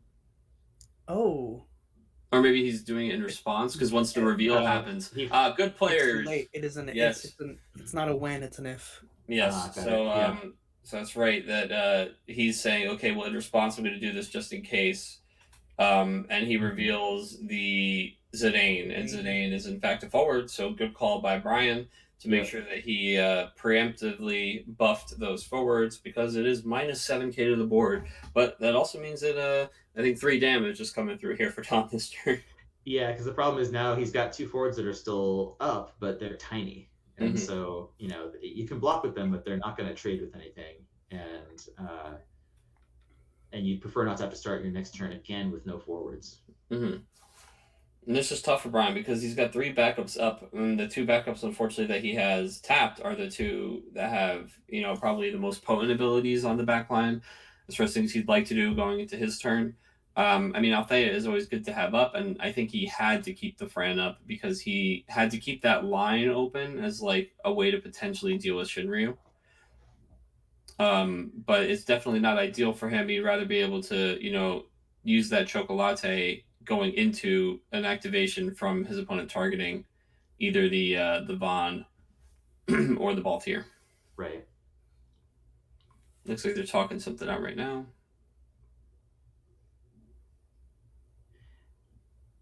Yeah, I mean, he's got that option right now that he can block something with Vaughn and then Althea it, and then be able to replay Vaughn for fairly cheap next turn, maybe get another Elza if he's still got them in the deck. He should at this point. You can also block with Vaughn, and you could dull Balthier and Vaughn to like kill the thing, or you could even dull Balthier and Fran, and then still be able to block something else, and then Althea back to hand. But he actually can really threaten this pump is quite relevant here. And I think that's what's giving Tom so much pause, right? Yeah. Is looking at not just the pump, but the pump and the fact that Fran does the damage. Just thinking about like, oh, I can trade away 2 of your guys if you attack with my guys, and every time I play one of my guys again, I just get insane advantage. Like playing another Bond or playing another Balthier is kind of exactly what Brian wants the next turn to look like. Mm-hmm. So he's happy to trade these in to Tom's forward. So he's got an Althea, he's got a Sarah Mobius, Ishtola. Yeah, I saw Booneville's Kryle. Yeah. Booneville is discounted by 6 right now because he has 3 different elements out in his backup line. Yeah, so he'd be playing it for 4 like he like the earlier neutral guy, but probably want to wait 1 more damage at least. Yeah, so the problem is it's a little threatening. Yeah, he doesn't have the Brave or attacking twice, so Brian's a little bit safe there from that at least. Yeah, he's just a big dude. He's just puny god. I call him the gold belt because he's like a black belt, but he's just shinier and bigger. He's got a couple more degrees than your regular black belt. Okay, all right, so we are going to opt for Kryle. I wonder what summon we're going to target. Looks like it's one of our own, and it's Kusev. He just wants to keep getting new. It's the roundabout way. Oh, there it is. Yeah, that make that. Hey, as soon as we saw that come out of discard pile, that made a lot of sense, huh? Yeah, potentially. If he plays that lock, he can get a whole lot of activations of. Lunavel's probably only cost 2 right now, I'd imagine, right? Because he has the Althea down now. So with Althea, yeah, that's 4 different colors. That's 4 elements. So it looks like he's having Sarah point something. There's something to do in the fight there. Sarah Mobius. I mean, yeah, he's going full extension on the board here, which I think is interesting choice, right? You can sit there and know, okay, Windwater is one of the worst color combos, and this is also a funny phrase to say, right? One of the worst color combinations to wipe the board right now. When it used to be all it did. Yeah, we're not getting double Fina, really? Yeah, but Leviathan Leviathan could take all 5 of those forwards and just get rid of them. Right, like literally we can play Leviathan, put 1 thing in hand, put it back up in hand, kill 2 of the other forwards, Althea something back to our hand, and kill 2 more things, right? So that is Brian's pseudo board wipe that he's holding out for here, which is why I just don't know if Tom had to play like Kryle and Sarah Mobius to do a fight here where we're doing the fight and yeah, he does have those pump abilities available. So that's interesting. I wonder them for the plus 2k, I guess. I guess he's going to Fran to finish off whichever card it was. Yeah, Lock's gonna come down. Which depending on what he targets, you get a bunch of activations, but so he's saying break the bond. So okay, in response to that, I'll activate 2 backups. We're definitely going to Althea the Vaughn, but I imagine discard is the other thing. Oh, sorry. The other thing on the table there. Yep, so Vaughn's going back to hand there in response. And then there's that's it. It fizzles the whole lock. It fizzles the discard. Yeah. That's why that's a really dangerous option to pick when... All right, Nimbus is coming in. Absolutely. When you see that Althea, you frequently want to hit Dual Freeze and hit 2 more backups. No, you're right. We did miss a Vaughn trigger on Balthier being chosen, Alex. You're right. On the fight. So it looks like Shinryu coming in. he did Kaholan on White or Nimbus to prevent, I guess, being able to. Well, the Brave and the Dull Freeze on attack.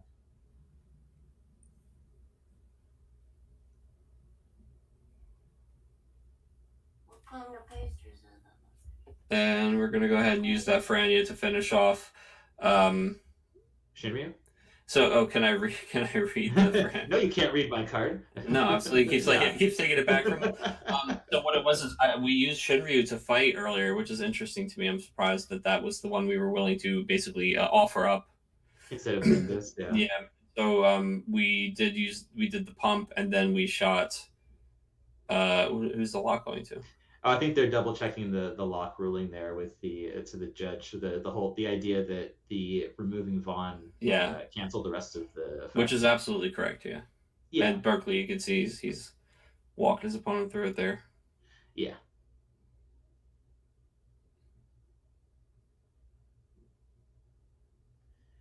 Yeah, it's like going back to the old Opus 2 Alcid situation where if you weren't able to play, or if your target for the active forward became invalid, then you don't even get to play the extra forward. The rest of the text, it just goes womp womp.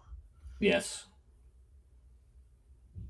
Also, not for nothing. I mean, hey, I know people like to help, right? But really, the judges gotta call the other judges. You used to see it a lot with Diabolos too, the Opus 5 one, when it was more popular. That people would do like, I'm gonna break your forward and activate backups.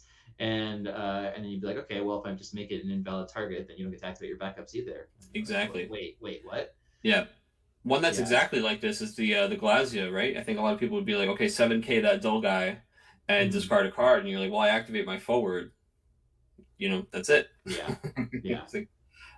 Similar to, Bahamut Zero, right? Well, I guess that's not as modal, right? But you choose to kill a guy that's active and then dull all the forwards, and if they just get rid of that active guy, they get rid of Bahamut Zero. So it's basically if you were to cast something and never declare targets, like Diabolo saying activate all forwards and activate all backups, right? Then it never had any valid targets, so it just resolves. But when you do create a target set, it still needs to have at least one legal target to resolve. So. Right, because with Diabolos, if you also chose the break a forward of 5 or more and make a forward of 4 or less 1K, then if you remove one target, then you're still good on the other one because it'll resolve as much as it can on the targets that it still has. So I'm sure we're just asking for some confirmation there. Yeah. I think what gets people caught up on it is just the fact that it seems like you're choosing two things. So some people probably interpret that as like, oh, it's two independent effects, and that's not the case. It's still one ability on the stack that's doing two separate things, but they're linked. They're like a three-legged race. You took out one guy, the other one can't just like crawl over the finish line. Like this just occurred to me, guys. How often do you think that the trio of commentary team are just 3 judges? I thought about that before the weekend started, but yeah. If you guys want an opinion, look no further. We're like in a appellate court up here right now. We'd be happy to help you out, if you need a ruling there. We are commentators, we're a court. That's right. Yeah, exactly. Yeah, we it looks like it might have been figured out as the lock is returning. Any judge gamers in chat, they're asking. Typhon, there's Typhon finally, and the Chocobo is going to go to damage as well. And I think we can see Tom learning that lesson there, which is a tough lesson to learn, right? But next time he plays that lock, he'll be opting to don't freeze 2 backups, even though he is getting that Sky Pirate triggered. One nice thing about when you choose to don't freeze 2 backups and you do choose to break the Sky Pirate is the Sky Pirate activate the backups first, so they can't really like undo your dull freeze. They can just get some extra triggers before it happens. It looks like we're opting to leave Chocolate up, which makes sense. That is a lot of forwards to be staring at the other side. I agree with Captain Wacky in chat. If you were talking about the judge call, I'm sure they'll be giving these gentlemen a time extension. I would say we probably spend about 5 minutes on that. Yeah. Judges in most events that I've seen are pretty good about making sure that whatever time is spent, double checking something that's not going to come out of the time. And it's important, even if we know the answer, to things. We feel confident about it. This, especially in the top cut, you want to be as accurate and as sure as you can with any of these rulings. So I don't mind taking a little bit extra time to make sure that both the ruling is correct and that the players understand why it's correct. Oh, yeah. You don't want somebody to feel like they got hosed on a ruling and that the judge was wrong and they're just kind of flustered at that point. Like, you want to make sure that everybody at the table is in agreement that things resolve the way they're supposed to. Oh, there it is. There's the Leviathan that we were talking about that's going to look an awful lot like resetting this board. And I'll tell you, using that Althea to try to save something ain't gonna help. Yeah, this is what Brian was looking for, and I think not to speak for Tom, but I think this is maybe something that Tom wasn't quite thinking of as he was kind of I'm going to use the phrase overextending, even though maybe it wasn't quite. But I just don't think we needed to go up to like 6-7 forwards to try to get through the 2 forward board, right? When we already had things like the Shinryu on the table. If we just hadn't even tried to do that fight effect, think about how much harder it would have been for Brian to get rid of the thing that's literally been sitting here giving him such a hard time for 2 turns, right? Yeah. So I think that it's almost like the old rule, right? Where when you used to have the Emperor L in play, and the rule is you just don't ever, it doesn't matter how safe it looks, right? Like, you don't ever block with him ever, because it's way more important to have his effect than to give your opponent any help at all in dealing with it. So yeah, I mean, and that board sure doesn't look too great, does it? As Brian's going to go ahead and just clean it up with the Leviathan. And Tom is, running a little bit lower on the cards in hand and is going to have to kind of reset. He draws back up to 5 and is looking at a turn here. He's got the Ishtola, which can kind of get under the Leviathan. And now that he's at 4 damage, getting Brian to 5 does put him on a bit of a clock where now he has to immediately do something about Ishtola, right? And I wonder if now Tom is just taking a peek through the deck and wondering what kind of answers there might be for that play, seeing if that's, on the safer side. I think he also might be looking at options for Cryo. Yeah, I wouldn't be surprised that if this turn, I think if you're Tom, you're just chilling. I think you tap it back up and you put the Princess Sarah back down because you don't want to turn your max hand size into 4, which is what holding a light or dark card does for you. And then I would tap the 3 backups and get the Ishtola out. But I guess you're really worried about the Leviathan continuing to wreak havoc. So if you have some kind of answer for it, maybe it's time to search. To be able to get back one of those things that he just lost, that would be very helpful. Yeah, if he gets a Shinryu back or something. He really has to do something about this Leviathan, though. Like, Leviathan feels like, okay, man, he came down and he did the thing, and nope, that was scary. But now it's like, no. Well, he the has Shinryu will take care of that. Yeah, that's true. If he go gets the Shinryu right now. Yeah, the Shinryu, and he just pops it down, and then Leviathan's gone, and Althea's not up right now to protect anything. Now, if he's got Chocobo or something in hand, then... But I think he could set the lock. Yeah, he could set the lock, and lock's going to just break it, and then Dylan Freeze 2 or discard. And I think, again, we're learning that lesson, right? I hope that we chose to... yes, okay. We chose to Dylan Freeze 2 backups and to break the Leviathan. Because, you see the Chocobo summon almost reminding you on top of the damage there, right? Like, just don't try it. Yeah.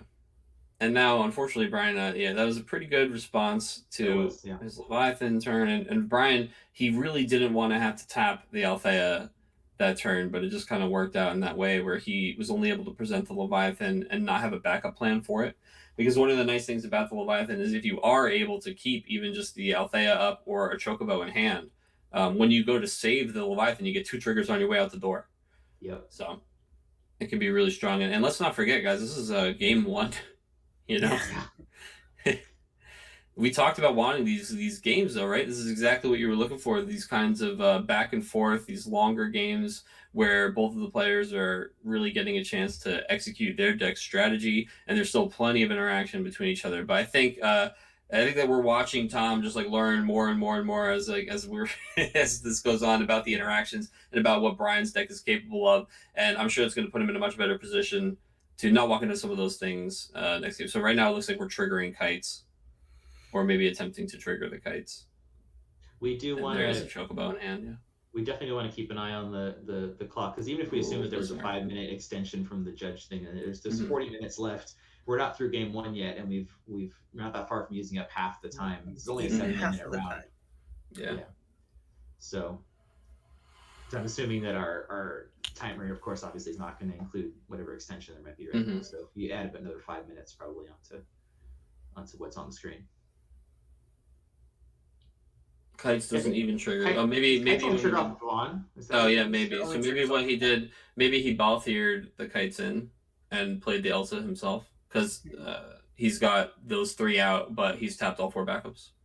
Oh no, 2 of the backups were frozen, Well, right? 2 of them are frozen. Yeah. But still, so he had to have played one of those cards though, right? And he didn't only tap 1 backup. So I imagine Yeah, he he discarded. Balthiered the I think Kites it's got in. 5 minutes added because I think Mike's on top Okay, of it now. excellent. Yeah, guys, I was just about to say I went ahead and added 5 minutes to that timer there, so that time is now accurate. Excellent. Hey, Good. Thank you very much. Well done there, sir. Thank you. Mike always taking care of us. Mm-hmm.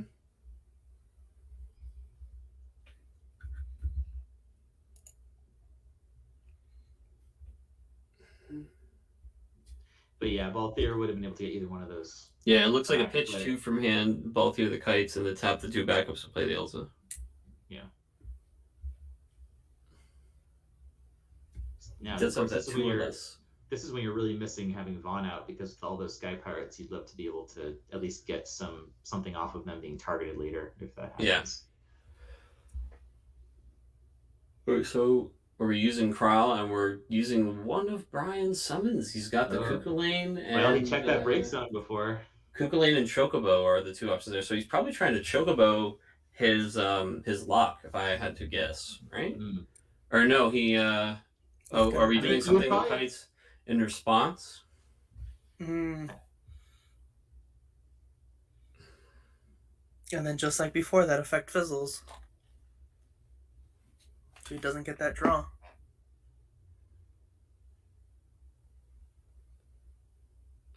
That's interesting that he targeted the Kites with Cuckoo-Lane. Yeah, like I said, I think that some of these are the old you make that mistake once kind of thing. Yeah. In response, Maybe I'll just Stola. use Kites. Yeah, here comes a Stolen. And she's not going to be able to get under Elsa. This is Chump Block Supreme. I think we're making sure we paid for that correctly because that's a dual element card. We tapped and pitched water, so we're going to have to either choose to tap the wind card or discard the other Stola from our hand. And I imagine that's what happened off screen there. Kind of identifies Stola here as you can't block the 4 cost, so he's like, never mind. Yeah. I think you. I mean, he'd have to block with Elsa if you wanted to. Yeah. He chooses to take it, and that's another Typhon. Another Typhon. Ouch.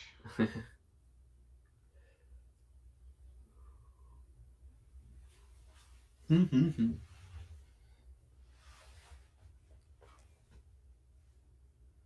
it's funny because like all these tiny little triggers that the Sky Pirates do are almost easy to forget because you just don't see these cards a lot.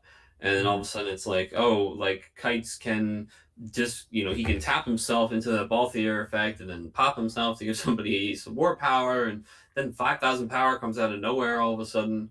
And there is still one of our big dark card boogeyman in Brian's deck that we haven't seen yet.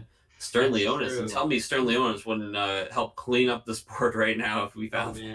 Oh, man. He'd come in like kicking down the door with a Tommy gun, like. Yeah, and Zidane is gonna go ahead and just see what we've got going on. Well, Yeah, not a lot of good double choices. dip. Yeah. Yeah. Yep. You don't care if he's got another Sarah in his hand. You're expecting him to passes. do like another lock, but when you're looking at the way things are set up, it's going to be a pretty honest cost. And wow, another lock, and an Althea to hand. That is a really, really unfortunate draw for Tom. He is just looking for something to do, and now he's going to have to look in Brian's break zone for something to do. Yeah, he's dumpster diving over there. And it doesn't seem like there's much in the way of options. I think Chocobo is really going to be his only thing there. So if you Chocobo back the Sarah Mobius, right? So he's going to Althea, or just Altheaing back to Sarah Mobius makes sense too.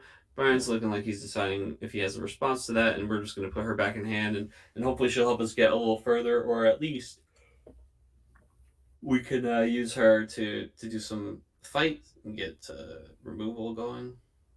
We were talking before about the different resources and how break zones become more of a resource, and the thing about Kral is that you have to watch out then because your break zone becomes a resource for your opponent if they've got a Kral out, and so it could be like one of those. You had a summon at the beginning of the game, and you're like, this is a bad time for this. I don't need Bahamut 0 right now or something. You tossed it, and if you forget that it's in there, and then you're like late game, and your opponent's like, oh, okay, excuse me, I'm just going to grab this summon from your deck.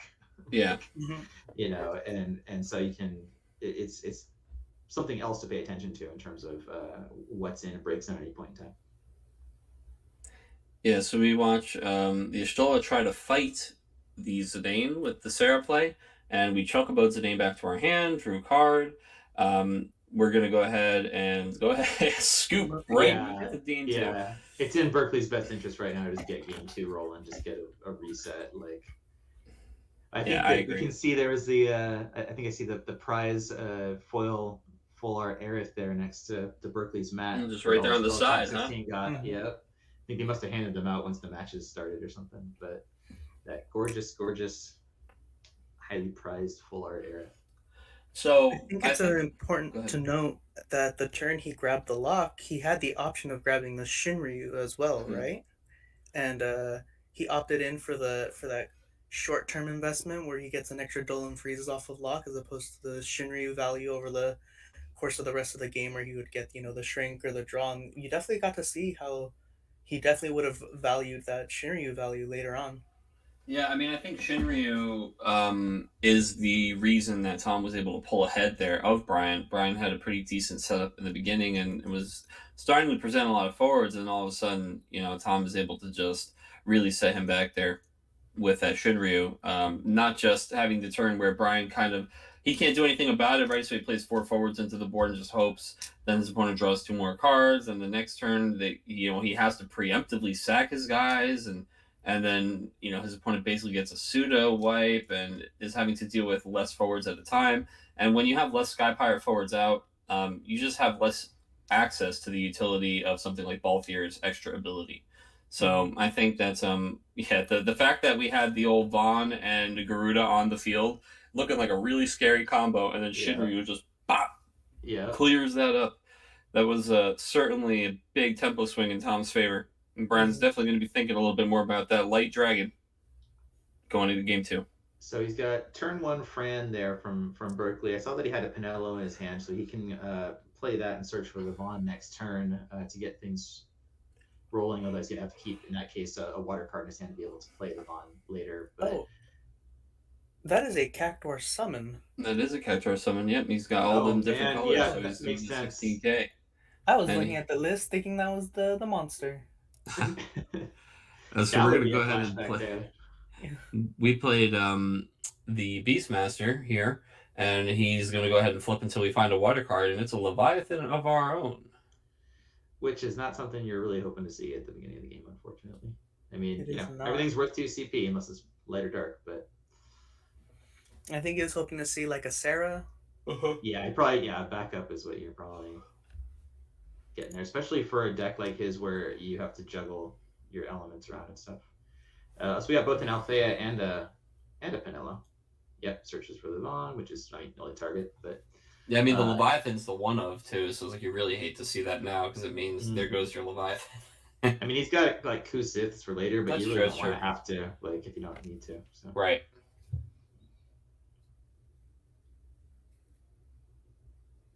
Less than ideal. Yeah. For a card that expensive, you don't want to be having to pay another 2.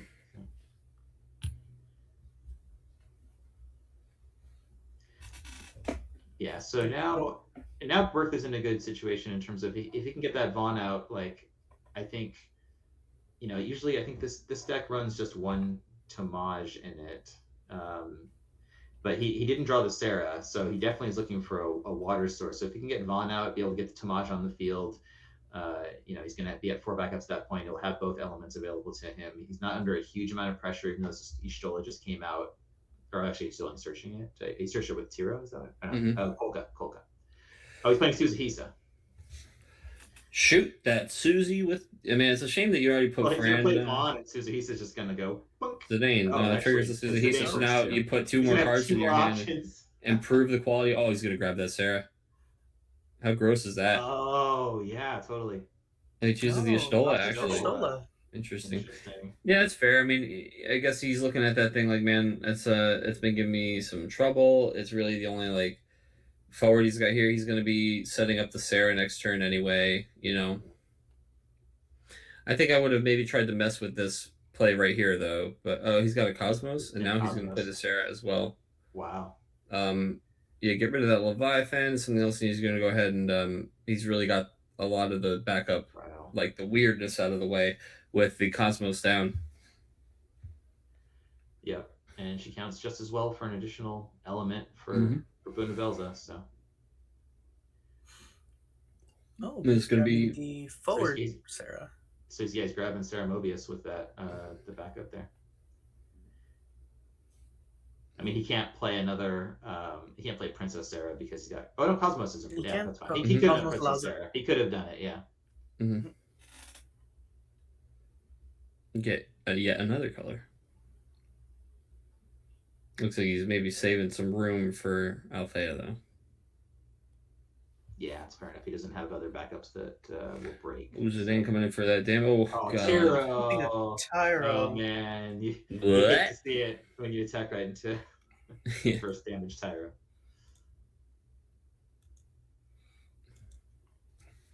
Too easy. Excuse me while I dial a friend here. Let me see. Let me get the Shinryu. Looking. We paused on it. God, yeah. Yeah, the nice thing about getting Shinryu off of a free search effect like the Tiro 2 is that you know that your draws are going to be 4 CP. Yeah. Yeah, you're not worried about. Well, you can still hit the Princess Sarah. Yeah. Yeah, that's true.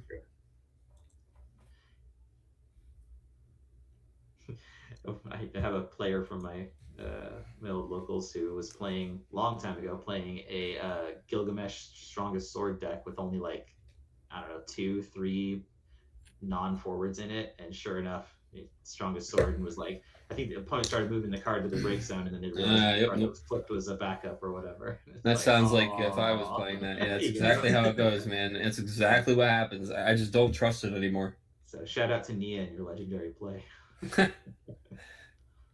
Take your gaming from ordinary to legendary. Yeah. Legendary Strongest Sword. Like that'd be like the what's the Excalibur, right? Mm. Excalibur. Yeah. The gimmick sword, yeah, like the jank knockoff. Mm-hmm. Well, Brian, is he switched to mono wind? You're not allowed to do that in mid-match. Yeah. Wind with a splash of water, right? You know, yeah. I mean, you just decide to discard all your water. Oh, this looks like Vaughn. Oh, it could be Garuda also. If it is, this Boonvel's is in for Garuda Awakening. Nope, it's going to be Vaughn. Oh, Vaughn for Vaughn. Yeah, you don't discard the Vaughn unless the Vaughn's what you're playing. So, we're just doing that and just doing it first. We have a few results. Kites trigger is happening. Oh, yeah, excellent. So we have top seed Nick Toth takes out Shane Duckworth. So sadly, Shane does not get to defend the LWG Doga anymore. And then our 4th versus 13th seed matchup, Kelly Thatcher versus Cody Jacobitz. Cody takes that one over Kelly. These are both, from what I can tell here, they're both 2-0 wins in terms of. So just real quick, so Doga beat Fire, and then in Cody is playing versus Doga also defeated Monks. So Cody's playing Doga, so Doga beat Monks. And we have Sam Toole, 5th seed, taking out Andrew Foltz Lynch, who was the 12th seed, also 2-0. Mm-hmm. That's so that time Doga lost. And then lastly, in our match between Stephen Riley, who he was on Verstale, right? Stephen Riley versus Jellyfish Guy. Jellyfish Guy comes out on top. Jellyfish Guy takes out Stephen Riley. Wow, so basically all the Doga games are over already. Yep. Surprisingly, no results yet from the KP versus Cody Verstale on Verstale match. That is interesting. Well, the thing is, it seems like a fast deck, right? Because you play all these forwards on turn 2, but when your opponent plays all the same forwards on their turn 2, all of a sudden it's a pretty even board, right? Oh, we have a judge call, I guess. We got a little judge shuffle going on or something here? Yeah. Over there, so. What is this Shinryuable board? Yeah, he does have the Typhon and the Vaughn out here. Yeah. He might be well, no, we know that we got the Shinryu, so it's coming. Yeah, we're gonna go ahead and return. Well, we're gonna get rid of it here, right? We're gonna go ahead and put that Zidane back into our there you hand, and go. this is There you why go. this is why tutoring and not immediately playing the Shinryu can be pretty tough. You're looking at the Althea Zidane, you think he's gonna just let that thing sit there, and here it comes back down, and yeah, I mean this is hardly a choice. He even Yeah. points to it for him. He goes, "Yeah, well, Yeah. that's my bad. The You right probably choice. thought Good choice, Killer. yeah, you probably gotta get rid of this." Oh, that's not a fun draw. Oh, Yeah, Kusa, I mean, no, Kusa you can put Kusa does Shinryu get back. you. That's right, dude. That's not You can bad. get the Shinryu back right now. You just go right for it, right? Then you just like And you just slam delete that. his I mean, board. it's not the cost-effective way to do it, but it's You don't feel certainly bad, the though, with option, 5 right? backups. Yeah. Yeah, you draw that Sarah, and you're like, well, that's awful, and you're like, I hope this next card gets me. Ah, yeah, Oh, there it is. Yep. and just get rid of that Sarah backup, of course. Yeah, and there's This the must Shinryu. be There's- absolutely there's- demoralizing for Brian Oh, Berkeley. totally. Yeah, it turns out that's a board wipe against very specific decks, and Sky Pirates and Samurai seem to be two of those decks. And once again, you're on the I need to get rid of Shinryu again, otherwise he's gonna start getting. I mean, if you get forwards and you have nothing out, then sure. Mhm. But like that, if you get some of those drawing value cards, then Yeah. we're back where we were at game 1. I would like to see the Fran, like Fran into Fran. Oh, wait. Oh, no. Okay. Ooh. Remove it some more. I was going to say just the 6 into 3, you know? Yeah. Mm-hmm.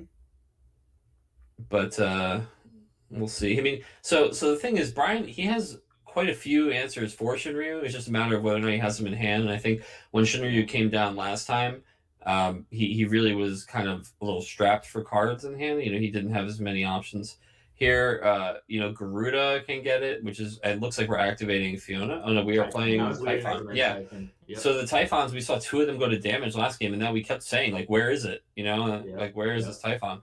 And one of the best things about putting a light card like that is, yeah, he's going to draw the Shinryu again, but we talk about light and dark and that drawback that is almost hard to remember sometimes, where they can't discard for CP.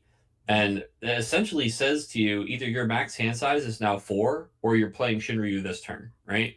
Like, so it kind of dictates to him. You know when he's going to be drawing that light card. So you also sit here and you know, okay, if I hit him once, that next turn he's not getting enough CP, right?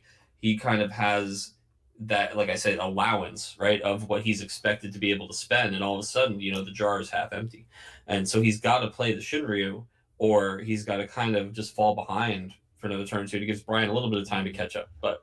Right now we're going to just play a Boonavels for cheap, and we're going to Sarah and fight.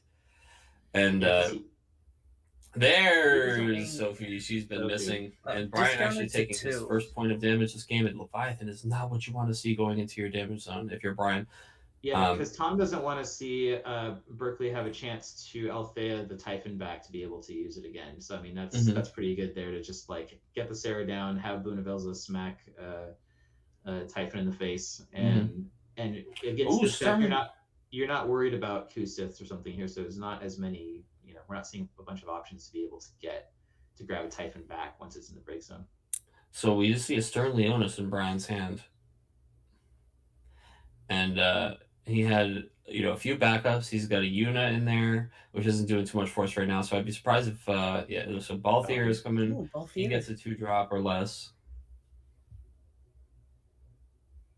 Yeah, so we either get an Elza Kites or, well, there's no Tamaj in there, but yeah, Elsa Kites or Philo. Oh, Philo, yeah. And now, are we going to put the Stern to back this up?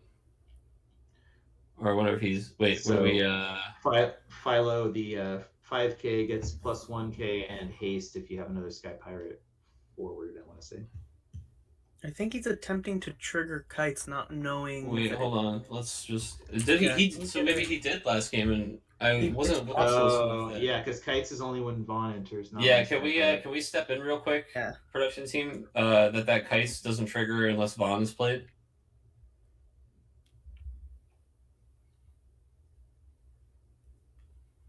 I don't know if it's easy for us to communicate that to them quickly. Yeah, I don't know how quickly...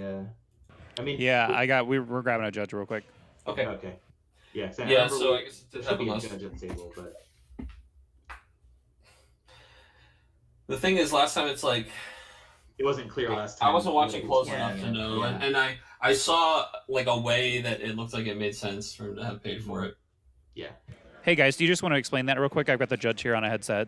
Yeah, so Kite's first ability just says when card name Vaughn enters the field, you may pay wind. It's not when any Sky Pirate enters the field. So I think that he just triggered to play Kites from his discard pile, but He didn't play Vaughn. The triggering event didn't happen.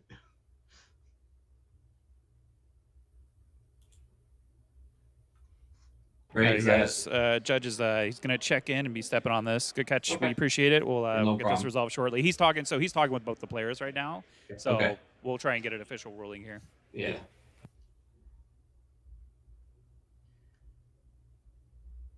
Did he play that off that and then pay for the Philo? Because it looked like he It played looked like he brought back Philo from the break zone. because he played the Balthier and then Philo came out and then Kites came out. So yeah, okay, he put Kites back into the discard. Wow. Yeah, I just had the judge gave me a thumbs up. So Okay, excellent. All right. Yeah, thank you. and then let's go ahead for the timer. What do you think? 2 more minutes? Yeah, maybe 2 minutes there. Okay. Whatever the judge decides, really. Yeah, that's true too. I got you. I'll double check with the judge, but went ahead and added 2 minutes, so that should be current time. Otherwise, I'll update it. Yeah. Excellent. Yeah, Yeah, generally, sounds generally judge discretion on how much time they want to add based off of how long the judge call took. So. All right, so unfortunately for Brian, it's probably made that play thinking I'll be able to develop a few more of those bodies. I'll be able to get that like double Balthier trigger and also crack the Kites to make somebody bigger. And unfortunately, when the board that you're trying to check is looking like Tom's board, you really need everybody you can get. Yeah, we're back in another one of those situations where like now you just need like a Hail Mary Leviathan to take care of all those threats out there. Yeah, and you know what's funny is like while Kites is a card from 4 sets ago, I think that a lot of players would maybe make that mistake on Kite's trigger. Yeah. Because how many Easily. times has Kite seen play at a table on day 2? You know, is the answer 0 Right. for NA events? Yeah. Yeah, because it wasn't even relevant when it came out. It wasn't like maybe there was some people that made some for fun, you know, because it was like that was one of the new things there was here's a bunch of Sky Pirates, but it wasn't at all viable to see in any sort of competitive play. Yeah, it was like just this really crazy weenie aggro type of deck. Yeah. And it's missing critical things like enough like acceleration like we see in the Balthier and the Vaughn, or even just a way to really push the weenies through, like all of a sudden is available in Stern, Leonis, and Man. And there are the powerful primals that can check some of these bigger forwards on the other side of the board, going right into the damage zone, and that's it's not looking good. If you're Brian, you are really just looking for one more Lord of the World here, right? Yeah. You're gonna need that Leviathan, and the fact that one of them is sitting there in a damage zone doesn't feel so great. He does have 3 of them here, and wow, it's gonna be good game. There we go. We got there. Good game from Brian there over to Tommy. I think that unfortunately for Brian, like once a few of those large forwards come down, he needs to see those specific answers in his deck, like those primals, in order to check them. And Tom is really doing a good job of just presenting all of these different threats and knowing kind of what's going to be strong against what Brian's doing to him. And that Shinryu, excuse me, I think is just putting in so much work in this matchup. Really, it's a crazy amount of value. Almost any value that Brian's able to create from the Bond stuff, right? I feel like it's just instantly matched as soon as Shinryu comes down, takes out 2 forwards, and threatens to draw 2 cards for every turn for the rest of the game. Yeah, Absolutely. it puts you in a position where, you know, even if you put forwards out on the field, you're now, if you haven't removed Shinryu, you're at risk of those forwards, especially smaller ones, just being wiped out. And if that doesn't happen, then they're drawing 2 cards. And so, I mean, that's, you know, either one of those is pretty And it looks like chat actually giving us a little bit of an update on games that are currently running. KP versus Cody is on game 2, with KP taking game 1. Joe versus I love that too. Joe Zoe is on game 3, and Ryan versus Oki is on game 3. So these sound like some really, really awesome close matches. just thinking about these players being like 1-1 with the type of decks they're playing, like, can you imagine what the Okamoto versus Ryan matchup looks like right now? Oh God. With the Earth Wind versus Earth Wind Fire, and they're 1-1, and they're going into game 3. Yeah. Slowly Oh, grinding out their matches. Hey, we said it yesterday that Ogi was absolutely going to go all the way to the end of time in all of his best subs today, because it's just the kind of deck he's playing. This man is going for like the hidden Wolf's Den, play Shantoto the most times, achievement during this event. So here's what I find fascinating is that so Jellyfish Guy takes out Stephen Riley there, who's playing Verstale in the first round, and then he's guaranteed to play against Verstale in the next round because he's going to play either KP or Cody. So Alex has a chance to be the Verstale Slayer. Here. If he takes out that one, then the top 4 is all going to be non-Verstale players. So that'll be really interesting, But he's also just. It might even be possible that top 4 will be all Sophie Doga players. I mean, it was just Doga. I'll tell you what, the Dogas are tearing through the top here. Yeah, and I think Sam Toole is the only one who he beat a Doga player, right? Mm-hmm. So there actually couldn't be 4 Dogas. We're down to 3 Dogas. Yeah, Sam took out. Well, he's playing the Neo X Death style of deck, and that's interesting because how they like to open the Doga deck is Doga for 3 summons and then pass, right? And now he's going to start attacking you. Well, Sam's got a similar strategy for his first turn sometimes that looks a lot like get rid of 3 cards and play Neo X Death, and that just starts. Oki takes it over Matthew Okimoto winning against Viridian. Wow, I mean, you know what? Like we said, if you're gonna give him a shot at the top, he's gonna go for it. Yep, still in it, still coming for everybody. And then, so that means Nick Toth will be taking on Tom here. They haven't put it in the bracket, but we just saw that Tom took it over Berkeley. So that's right. Rainbow Bunny makes it to top 8. Yep, and then Okamoto will be taking on whoever the winner is of Chocobo Joe versus Zaid. Yeah, and I think that it's interesting to see like Doga's just cleanly moving on to the top. It's been pretty dominant in the tournament so far. Hey guys, got Mike checking in here. So just want to give you a heads up. I asked Tom if he wanted to do an interview after that match, and the kind of the look on his face was like he needed a minute. So I told him, was like, hey, no pressure, like go get you some water, like take a rest, like congrats on your win. So he might be available here in a few minutes to do an interview. Otherwise, here in shop, we have 13 and a half minutes left on this round timer. You guys saw the bracket, so we're actually only waiting for 2 more matches that are going to finish up here. So just wanted to get your guys' thoughts. You want to hang out and wait a little bit and see if Tom's ready for an interview, or would you guys like to take a break before we jump into the next one? Yeah, we can hang out for a bit. If Brian Berkeley is willing to chat, I know that he just took that L, but he's a kind-hearted soul. Maybe he wouldn't be mind. Wouldn't hate sitting down for an interview. Yeah, let me see if I can grab him real quick. It's funny because we've talked about it before. Like everybody, all the teams have their different jerseys and stuff like that. So I'm looking at the back of the shop right now, and there's just a sea of black and yellow. And then Brian, actually, his jersey, same brand and everything, but it's it's the gray. Potion one, right? Yeah, exactly. Like white, So yeah, it's funny. It's almost like like he's the team captain, like because he's got the difference. So, but it's cool to see like all the players clumped together. They've played their matches. They have their own team discussion and talk. What worked, what didn't work. Like it's very cool to see. So yeah, let me see if I can grab Brian real quick, and I'll be right back. Sure. Yeah, it's our mission here to have content for you guys to watch and listen to. Nobody likes the old downtime timer. Maybe we could get that same Prismelody Blitzoff song, and we could just play it for you guys on loop, bring you a little something, a little nostalgia. No, it's all right. We got while we have the availability and players who are willing to chat, why not ask them about how the games go? I think that whether or not Brian was able to be victorious in that match, he's certainly an interesting deck choice, right? Sky Pirates making it to day 2. And there are definitely people in the chat who are excited about the Sky Pirate stuff. I think they'd be happy to hear a little bit about how the tournament went and why he picked the deck and things like that. I know right now he's probably going over there like, boys, I'm sorry. Yeah. Right. He's getting all the love from the team right now.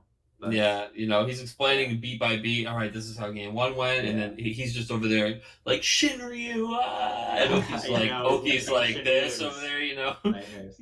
because that these guys have definitely gone back and forth on a lot of the cards, if not just on like playing the decks that each other have chosen, and seeing like the Shinryu that Oki is playing be the thing that kind of teared apart the Sky Pirates deck. I wonder if one of the reasons that Oki opted out of the Sky Pirates was since he was one of the people testing the Shinryu and just kind of seeing how effective that stuff was. I'm sure that when he goes over there, it's only one word he has to say for them to kind of understand exactly how those games went, right? Just Shinryu, guys. Sorry. Yeah, Shinryu probably. All you have to do is say that to know that. Yeah, it probably came down and killed 2+ things, and it probably drew him a bunch of cards after it did it, right? Oh yeah. Hey guys, here. So I got Brian here. If you guys want to have a little conversation. Excellent. Yeah, talk to Berkeley. Mr. Brian, Berkeley. hello, sir. Thank you, gentlemen. How are you doing today? Good. Normally, I open these with like, "How are you doing?" I know that's like a loaded question when you get the people who've just come off L, but it's okay, man. I think that there are an awful lot of people rooting for you and just cheering on in chat just because of the awesome deck choice for this weekend. Taking Sky Pirates to a day 2, phrases that we didn't think we'd say. I think that it was really neat to get to see the deck go off and just that damn light dragon. Sure hard checks a lot of the stuff you had, but even still, I think that maybe if you had just seen a little bit of the primals, come your way when you had some of those removal targets you really need to get rid of. You've got answers in the deck to check some of these guys like Leviathan and the Garudas, and even at 3-ofs on a lot of these guys, just because you know how important it is to deal with that stuff. But we still think it was like a well played, well fought match. And we were just curious if you wanted to talk a bit about, the deck choice for the weekend and how your event went yesterday. Okay. So for as far as the deck choice goes, I have to absolutely thank the gentlemen overseas, Alex and even back home, Matthew Rice. I know they play this deck a lot. Rob Phillips, when you have a hive mind behind a deck, it feels like sometimes you can almost make any archetype work. But they really brainstormed Vaughn a lot. And I remember it was funny talking to Alex and telling him like, dude, I don't know, like I'm not sold. And even the night before the tournament, I wasn't sold on the deck. Like I actually was like, no, I think I'm just gonna audible to like Monks or Kyle McGinty was gonna play either Mobius or another deck, and I was like, bro, if you don't play that deck, I'm just gonna play that deck instead, like because I don't really feel like Sky Pirates is the thing. But then what ended up happening was I ended up choosing to play the deck, and I had no regrets, honestly. Like even with how the game went in the top 16, like I have no regrets. The deck is a lot of fun. Like I absolutely enjoyed it. Like I can't complain because like I started off day 1 5-0, and like that was just like such a ride. And then in the last 2 rounds, I played against Angry Gamers, and the deck is not the strongest against the Angry Gamers. There's a lot of Angry Gamers in the room. Yeah, definitely. Like I played my Swiss rounds were an absolute nightmare. Like I played 2 Versatile, Ice Lightning, Doga, like so many, like more than half of my rounds in Swiss were against Angry Gamers. So very, very aggressive decks, and like I was able to navigate through a lot of them until like basically the last 2 rounds. But yeah, I also have to give kudos to my top 16 opponent. His deck was really innovative. It's really cool. I know Kyle. Bunavels is like one of Kyle's favorite cards. So like kudos to that guy and the innovation of the deck, because it's definitely the most different deck in the room, I would say. Yeah, it was interesting to see. I almost feel like Bunavels really barely showed up as the star of his own show there in those top matches, and it's like a Shinryu plus value deck is really what we wound up kind of getting eyes on. But you end up seeing he's doing all those things that are like it wasn't a Sophie deck in the first game. In the second game, it was. The first game, it was like a lock loop deck, and you just see that he's got this really efficient setup, this engine to kind of use all these different powerful pieces in like a really cool way. And then when he doesn't have any one of those things to do, he just pays 4 and puts a 10K on the board and sees what you have to say about it. But we were just talking in general about the diversity of Top Cut, and it's really like the most represented thing is a 4-of, and after that it's like nothing's more than 2 really, except Versatile. Because there's like I think like 4 Doga decks, 3 Versatile, and then every other deck and a couple monks. Yeah, 2 monks, and the rest Yeah. is There's just two versions of one-off, mono basically. fire. There's a samurai mono fire and then a non-samurai mono fire. Yeah.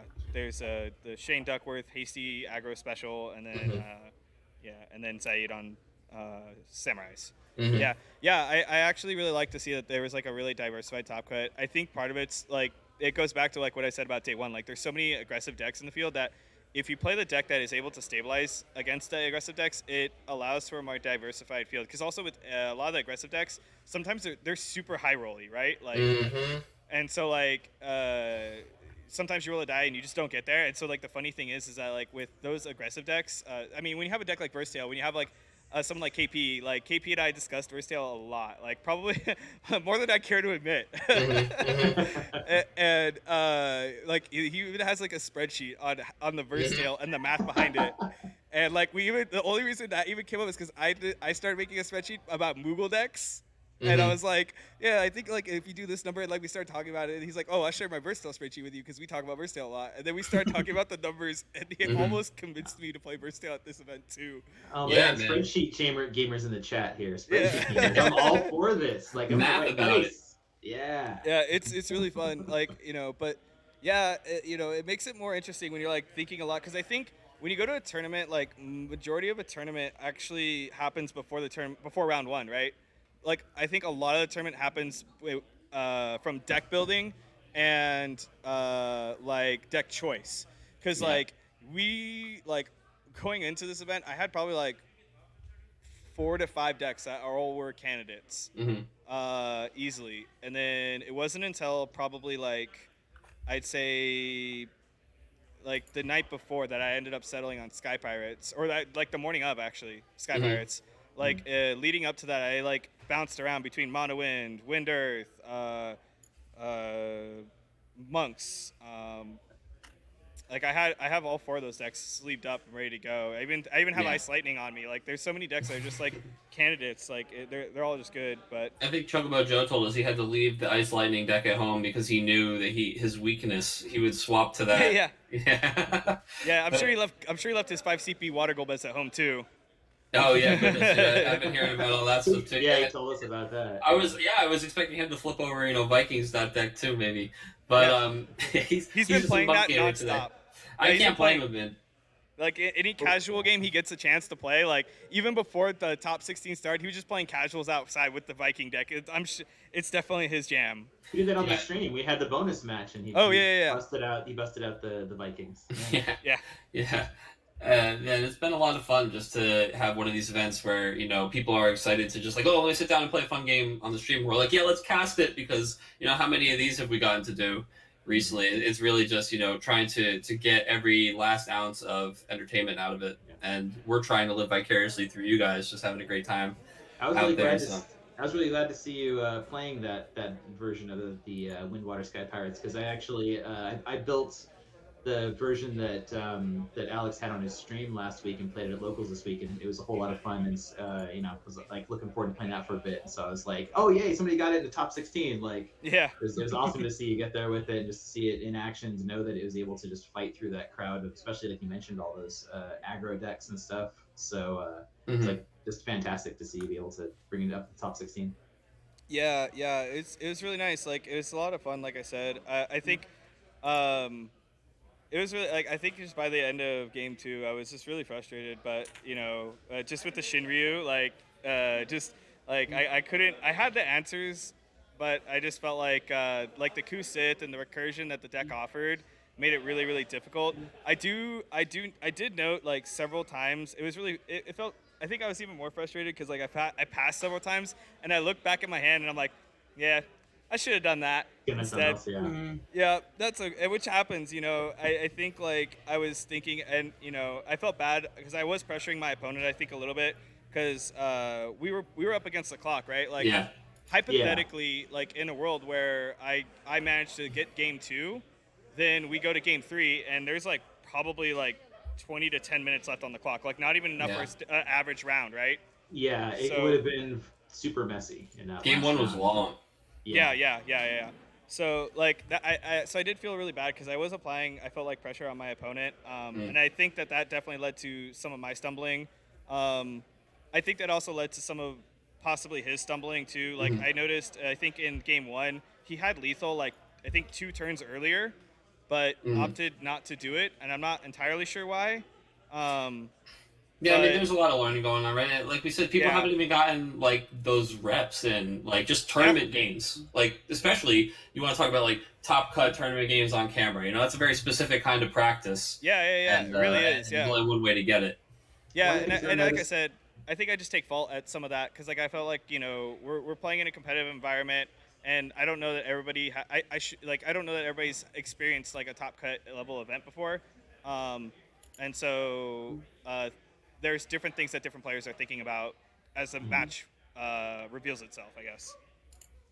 We noticed in game 1, one of the biggest challenges too is that you weren't drawing into any of the Typhons, and so that made it really hard to deal with. Yeah. the Shinryu. And then 2 of them popped right into damage just to add further insult to injury. So like for that deck, there's not like a ton of direct removal there, and like your Garuda got taken out by the Shinryu, 2 Typhons went to damage, and so it was definitely much harder to handle. And in the second game, you're able to Typhon Shinryu, and so it was, you're able to get some of that going.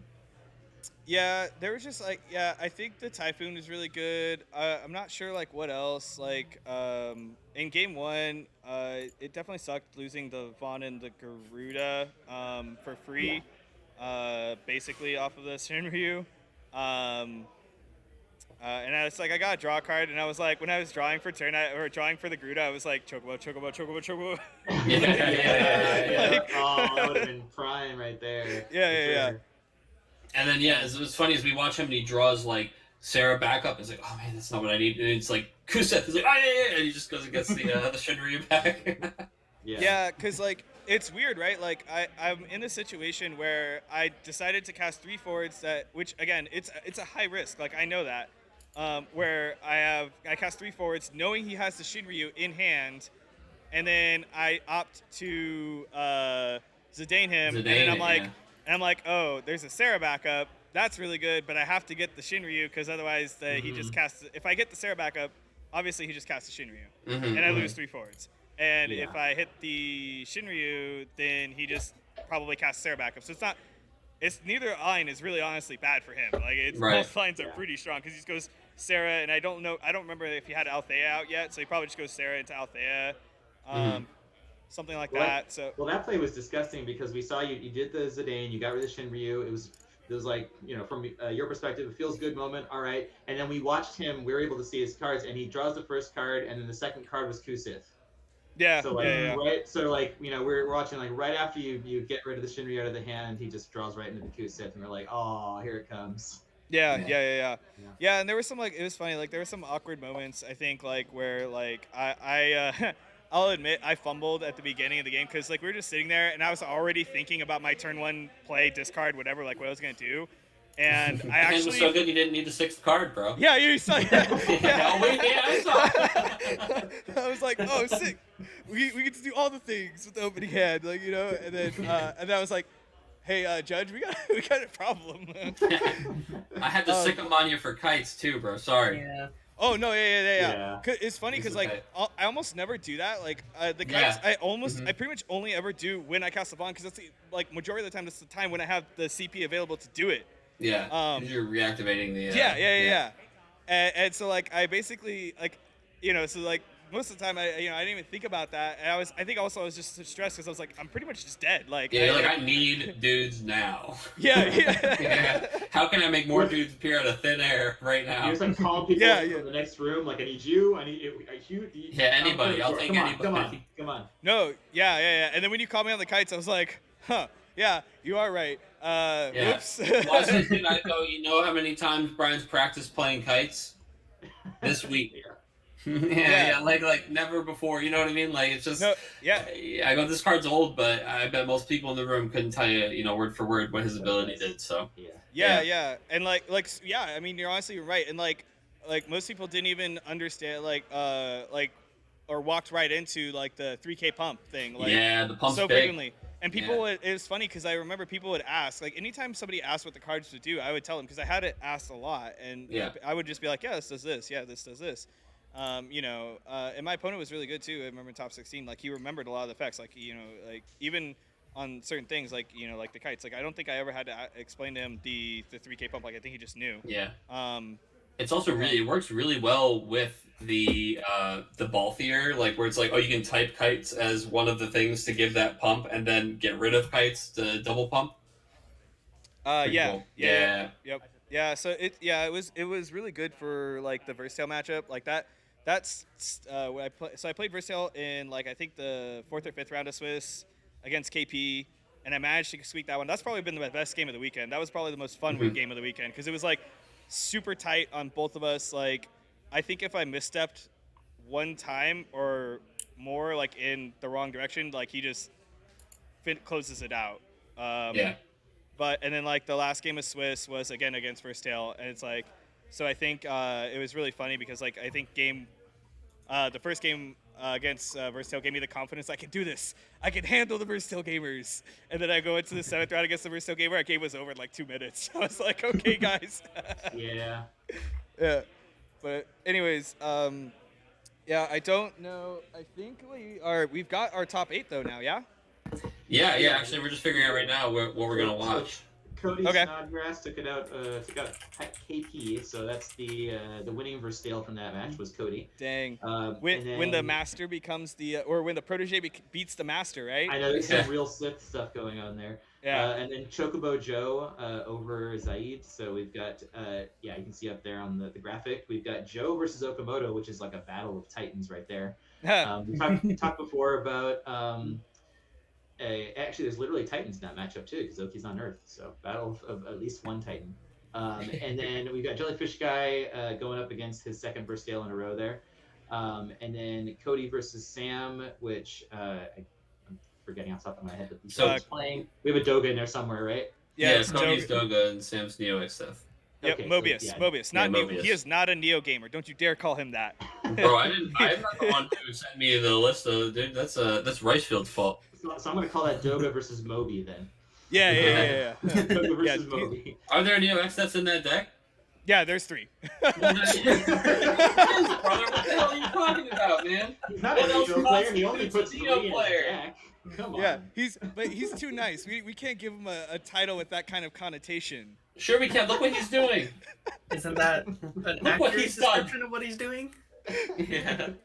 Yeah, I will say there was several people I know that just scooped to him like turn 4 because he just went turn 1 wall Neo. What do you do? Like, Reset. I mean, it's honestly the same thing that you do against turn 1 Versatile Renault Salteus. It's literally the same. Do you have it? Nope. Cool. Yeah. Extend the hand. yeah. And that last matchup was Nick versus Tom. We just saw Tom with his Bunavelza deck, and then Nick on Doga as well, I want to say. Yep. Mm-hmm. Nick's on Doga. Yeah, Nick was the undefeated through Swiss. So. Yep. Yeah. Took out Shane in that first round. Now he's on to Tom, so we'll see where that goes. Yep. But we got a couple of Dogas still alive in the top half of the bracket, and then actually Three of them are a still couple. out here. Well, yeah, 2 of them top of the bracket. On the bottom, we've got Alex on his, and then the rogue non-Doga matchup with Joe and Oki. Yeah. down there. Well, sounds good, gents. I hope you guys have been enjoying the tournament. I hope that you guys have a beautiful, fun viewing party for top 8 and semifinals, thank you so finals. Everyone at home, cheers. I hope you enjoy the matches. But I think we're gonna bring back Tom for some more words. Excellent. And yeah, Great. cheers, man.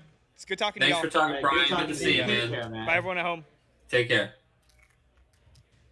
Look at that. That man, he's such a natural. He knows how to do the commentator gig. He just went right into all his plugs and shout outs, and Yeah, he, I know, right? he like guided himself. He hosted himself off of stream. I knew. Like he he just Love that. he threw to us, right? On that Yeah. one. It's like, all right, throw it to the commentators. I'm out. Just has that world commentating energy.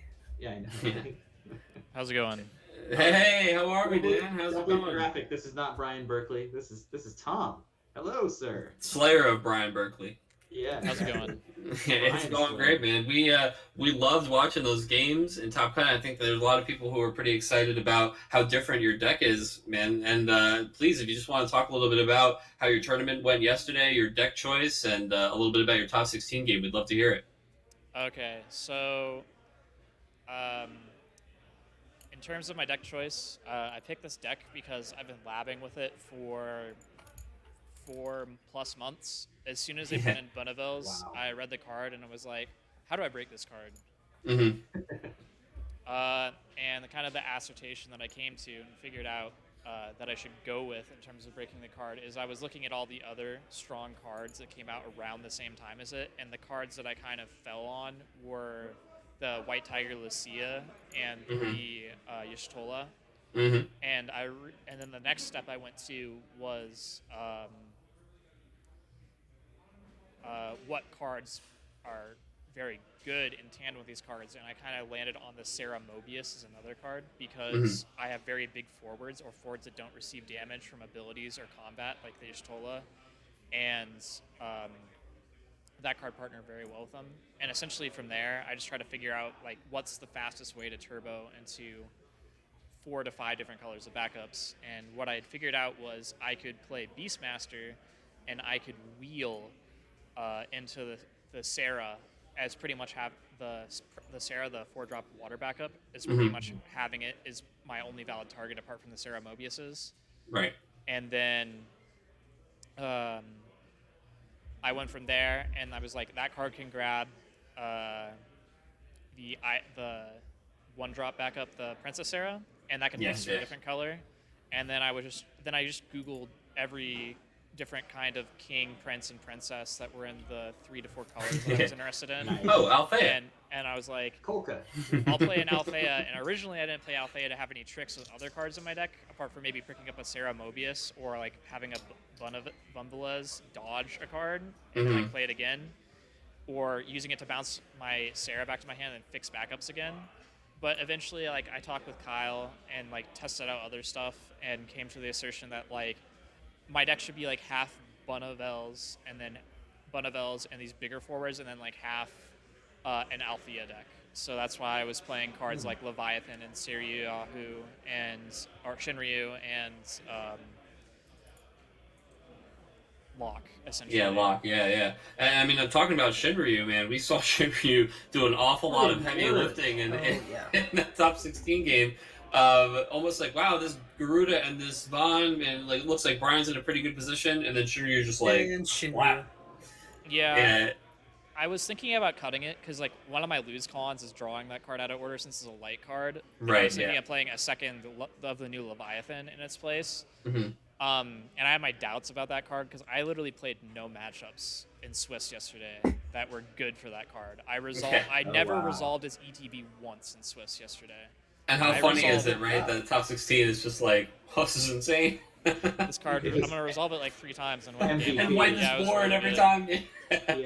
Yeah, it's pretty cool. I think that's really, that's kind of what that card's there for, right? Though, is to just be so good in some of those matchups that it doesn't matter really if his second thing happens. And in that deck, I feel like you're presenting so many like cheap or really efficient threats that still have these really big bodies on them that when you're looking at something like Bonnevilles, White Tiger, and a Locke that can just get looped, right? It's like, man, do I have the time to check the Shinryu? And if not, he's just going to sit there as this value engine. Yeah. In terms of going over my Swiss yesterday and why that card was awful in Swiss, first round I played. All right, first round I played against Ice Lightning, and I lost because I had no idea what that deck was doing. Later on, I figured out I beat that deck just by searching Gudon and playing it on the field, and that deck could not out that card at all. Nice. Very good. So I played that later in Swiss. That was my last round of Swiss. So my first and last round were Ice Lightning. My second round of Swiss was a Neo X-Death deck. Okay. I beat that deck by playing a card that you didn't see me play at all in that top 16, which is the 4-drop Cactuar. Yeah, we saw it. We started in game 2. We got kind of excited. So yeah, I stuck turn 1 against the Neo XF deck. I just stuck 2 different color backups. I think I stuck like a Sarah and a Kolka. and passed my opponent. And then I just like wheeled into the lock and then cast the Cactuar for 3 colors. for 3 different colors to kill the Neo X Death, and that's started sweet. winning the game from there. After that, I think I played Mono Fire. And my deck has a really good fairly good matchup against Mono Fire because I have board wipes and forwards. Like Y'shtola doesn't receive damage. That deck has a nightmare time outing that 3-drop Y'shtola. Yeah. And then after that, I played 2 Doga decks in a row, and I'm trying to remember the other deck I played. I think so. Was that 2 Doga, Mono Fire, 2 Ice Lightning, a Neo XF deck? I'm trying to remember my last round. What my other round of Swiss was. Yeah, there's so many different decks in the room. I got like dumpstered by a what's the deck? The Versatile deck. Yeah, Versatile deck. Yeah. I ended up pitching a Shantoto turn 1, not knowing what he was playing. And then I was like, had a Q-Sith and breaks, and I'm like, at worst, if this game progresses like 2 or 3 more turns, I'll like wheel into Cryo back the Shantoto, and then play. And then he damages my first damage against me. I think he damages all my Mist Dragons and my other Shantoto against me, and I just lose. Yeah, I mean, we were talking a bit about in even the pre-show today about how like to beat that deck, you almost have to know like turn -1. Like on turn 0, you already have to know when you're mulliganing, like to go for like either the Amaterasu or a Shantoto and to like hold those cards. And in Swiss, when you don't know what your opponent's playing yet, that can be really difficult to do because sometimes turn 1 is too late against that deck. It's just that fast. Yeah. I think we heard that there's there's seating for the top 8 there, so we don't want to take up too much of your time. You gotta get ready for your next round, so we should probably let you keep on going. But it's great to see you win that first round there. Congratulations on being top 8 already, and wishing you the best luck on the rest of your matches. All right, thank you. Before we let you go, you want to plug anything? You want to give anybody a shout out? Shout out to Kyle Peters for helping me figure out my decks. I can always talk to him, and he gives me advice on cards I should add or cut in certain situations, or how to improve my consistency a little bit. Shout out to the Spanky's local card shop. They host locals every Monday, and that's where I've been getting most of my play testing. It's a very nice store to play at.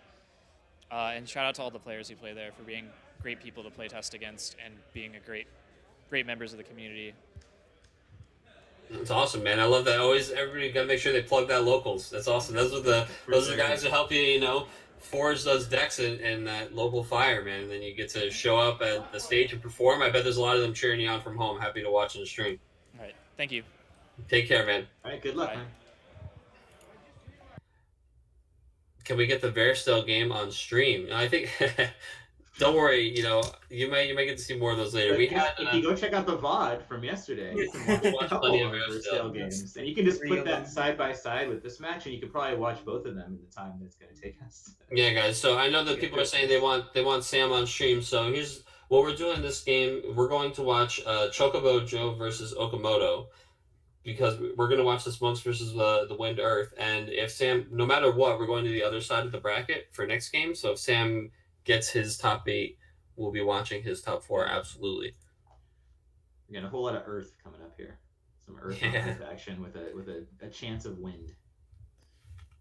That's right, but it's been pretty much like Doga's just just advancing, except for in the case where Sam was able to deal with Andrew. But again, this deck got another Doga the next round. Yeah, those angry gamers, man, are just they're advancing. These strategies are paying off. I mean, it's funny when you see those have situations where you play against a matchup, you win your match, and you're just like, all right, and then your next matchup's against the same deck, different player, because then you on the one hand, you just slayed that deck, right? So I mean, you can have success against it, but it's also like, all right, time to do all this again. Time to get back into the mud and just fight it out with the same stuff here. Sometimes it's like the run back, right? When you're sitting there in Swiss and you just get like crushed, and you're like, hey, do you want to play again? And then you win game 2, right? So sometimes when you beat a deck, you're like, no, I don't want the run back, man. I'm okay. There's no quitting while you're ahead in Top Cut, right? That's right. The closest you can get is if you get everybody to split. That's quitting while you're ahead.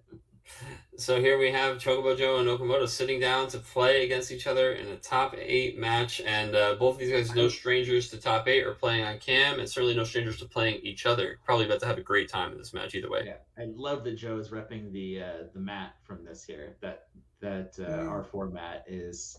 I'm gonna have to find somebody to buy that off of or something because that is a gorgeous mat. Like, whew, Yeah, you good got to design. petition them for the ones for the people who didn't show. Oh, Yeah, yeah. the Oh, pre-regs. right. There's got to be Yeah. at least like 10 of those floating Yeah. around, right? Who do I need to pay? Someone give me a Shut up and PayPal take my link. money. Yeah, I'm sure you can get James on that right after this. Yeah, right? Yeah, exactly. Here we go for the die roll. And pausing. Yep. Okay, here we go. Look at that shaky die roll. Can't even tell. We can't tell what it is, but I'm we'll sure. see by reactions. We'll see. I think Joe just kind of pointed the fingers toward himself a little bit, just to be like, "I'll take the play." Little finger guns. Let me see that deck. Look at him cutting the top. Oh boy, I think there's gonna be. I think there's gonna be quite a lot of this troll kind of action happening between these guys. They're just great friends, and happy to jam here on stream. I'm sure. Shaky match. Yeah. Absolutely, but you know what? For all the messing around and joking that these guys do, this is also going to be two players who are deep in the tank, have a really strong understanding of this game, and are really really tough opponents.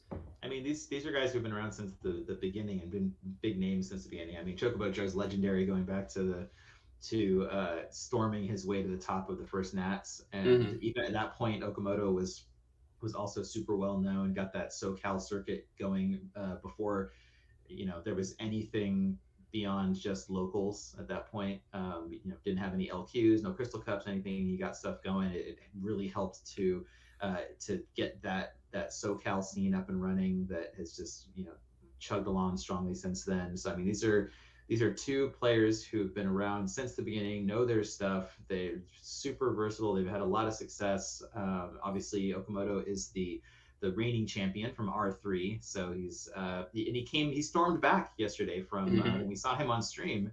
He was 1-1-1. Being all humble about his chances. Yeah, exactly. And then by the end of the day, he finished off in sixth place in the top 16. So, you can never count this man out. Like, he is always at the top of his game, and anything other than that, it's just, it doesn't last long. Any setbacks, he just comes right back. And in a day full of some angry gamers, both of these guys playing a gentleman's game. I'll discard, I'll play one backup and pass. It's your turn. And I think we're going to see a lot of setup from both of these because both of these decks are totally happy to just go to 5 backups. And what's interesting when you have those kinds of decks play up against each other is you normally have people kind of like, they're like shy to be the first one to play forward and start the beatdown, right? It's like you're actually in contention for the control role here, and that's usually the opposite way, right? So we see Oki just, I'm going to go slow. I'll get this Asura, probably because it's a target he feels A-okay pitching early, having there for like cryo shenanigans later, and maybe even gets to go right to a 3rd backup this turn, which would be real nice for him. Well, just stretching, getting ready for a long game. Yeah, this is going to be the least frantic game in this top 8 because, as we mentioned, all the other 3, he's gotten 1 card from top of the deck again. Because every other top 8 match has a Doga in it, if nothing else. To say nothing of Verstale and other stuff. But that means that Sophie is in all 4 top 8 matches then, huh? Yeah. That's true. Yeah. So for anybody who was thinking that the stocks were going to fall on Sophie, you might have time to buy some Sophies. Yeah, I mean, when the OLFF decks list gets posted, it's going to be like most of these decks contain, right? And we're going to see the Sarah backup, the Sarah Mobius forward, Sophie. Cards to play Sophie, or decks to play Sophie also play. Exactly. Oh, and across and Sarah Mobius. This is so indicative of the amount of time these guys feel like they have, right? Like, I've got the time to play an Enacross this early, right? I don't even have to worry about like a 3-drop tutor. I'm chilling. Yeah, because all of our discussion before about these turns over decisions.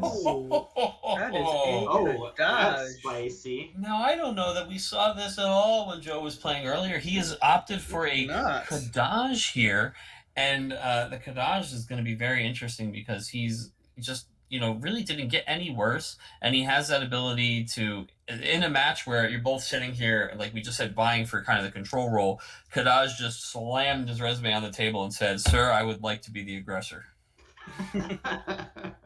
Right, and now Joe is in the driver's seat here, and Oki's thinking, okay, well, if he's taking that role, that means it's time to hard commit to building, right? So it's time to get to 5 if you can this turn. Yep. But that Kadaj is going to be really interesting with the amount of recursion that we're used to seeing here, and it's not as wreck you all at once like Mist Dragon, but it's starting to get rid of your stuff before you even have like any options, or even before you're looking to do this stuff, whether it's with Kryl or with Ursula. It's you just start taking some of these targets and going, nope, they're gone. Yeah, what's nice about the Kadaj is we talk a little bit about how Stern is like the exception to the rule when it comes to Mist Dragon actually countering some of those things that like to use the break zone. But a nice early Kadaj actually comes down and just makes sure that by the time Stern comes out, he really isn't looking at a whole lot. He shows up at the rally and he just sees all the empty seats and he's wondering where all the tickets that he saw sold went. Yeah. And it looks like a Hecaton share is actually coming down from Oki. Wow. We're going to go ahead and just get rid of that. Anacro. And so this is interesting because this is essentially the equivalent of what I just said, where Oki really would like to get to 5 backups. And the reason he wants to get to 5 there is to just have that, that amount of CP generation every turn over Joe. And he does something effectively similar, right, by getting rid of one of Joe's backups and pushing him even further into the kind of all-in aggressive role. And Joe really wants to just start building back more backups and not put a second forward on the field, but might feel kind of inclined to drop another forward when you're already in this kind of angry position. And we know that Joe is happy to play the aggro role. Yeah, because we're trying, if you're building up your backups, you're trying to snowball into more resource production and just having that economy there, but removing your opponent's backup is you're going to try to choke them out now. So we actually here we Fenrir'd, right? We Fenrir'd and we got rid of Oki's Tiro backup, and we played Sophie from our break zone onto the field, and she's nowhere near any kind of trigger happening, right? But she was a 2-drop. We were able to get another forward, and like I said, Joe was kind of incentivized to invest in another forward and to keep up that aggressive role.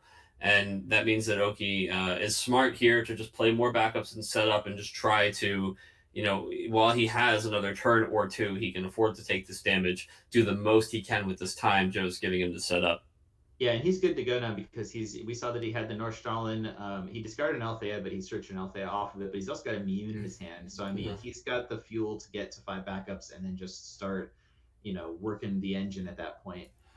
He's not going to be doing a lot of searching around trying to get to that full backup line. And I know that these deck lists have come in here, so I want to take a look because I would like to see how many Titans we're working with. I'm looking at Matthew Okimoto's list, and I'm not seeing an out to Kadaj. Yeah, I mean, being able to if he's not running Heka or something to try to get it during Joe's turn, then the Heka he's running is the one that breaks backups. Yeah, no, I'm saying if he's not running the other one, like if he doesn't have, like, I'm just thinking of options, and he's not using any of the well, I see one here, right? He's gonna Kryl his opponent's Fenrir. Yeah, that was. I mean, it's a little bit of a roundabout, right? But it is. Yeah. Although one of our options. One of his Kryls. At the same time, Kryl has to survive a turn, right? Yeah, that's true too. Yeah. Well, no, I mean you. You mean for the timing to work out? Yes. Yeah. We're gonna go ahead and are we bouncing the Waltrell, or we pointed at something at Waltrell? We pointed at Waltrell, but. Oh, maybe we played Althea off 3 backups, and that's the one we reactivated. Oh, reactivated. Now we're casting Asura, and this seems like a lock turn. Huh? Well, he's not doing. Yeah, he does do lock stuff. I was caught myself. Oh, it's gonna be just Iris. Gonna reactivate off of Iris, although he only gets 3 back there because he doesn't have 2 Earth backups at the moment because Portiro has been Fenrir'd. Yeah, then we're actually seeing exactly what we were talking about, right? Oki wants to get to 5. He wants that one last turn that Joe's afforded him to kind of set up here before he's taken too much damage. And look at Joe, just like his villain pose yesterday. The lock.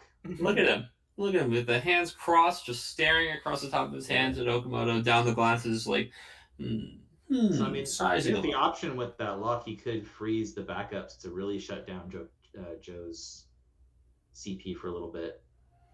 Yeah, I mean, even overpaying for the lock here doesn't feel too awful, but Oki is a little bit low on cards in hand. Joe just needs white gloves again, Dojo.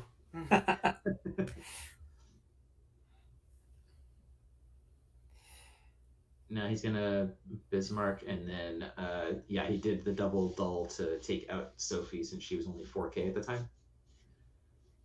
That's right. And here's Kadaj having his just pick of the litter, and go ahead and get rid of all these forwards because I don't want to even consider, any of these shenanigans. Yeah, I don't even know if Stern is in Noki's deck, right? No, I don't think so.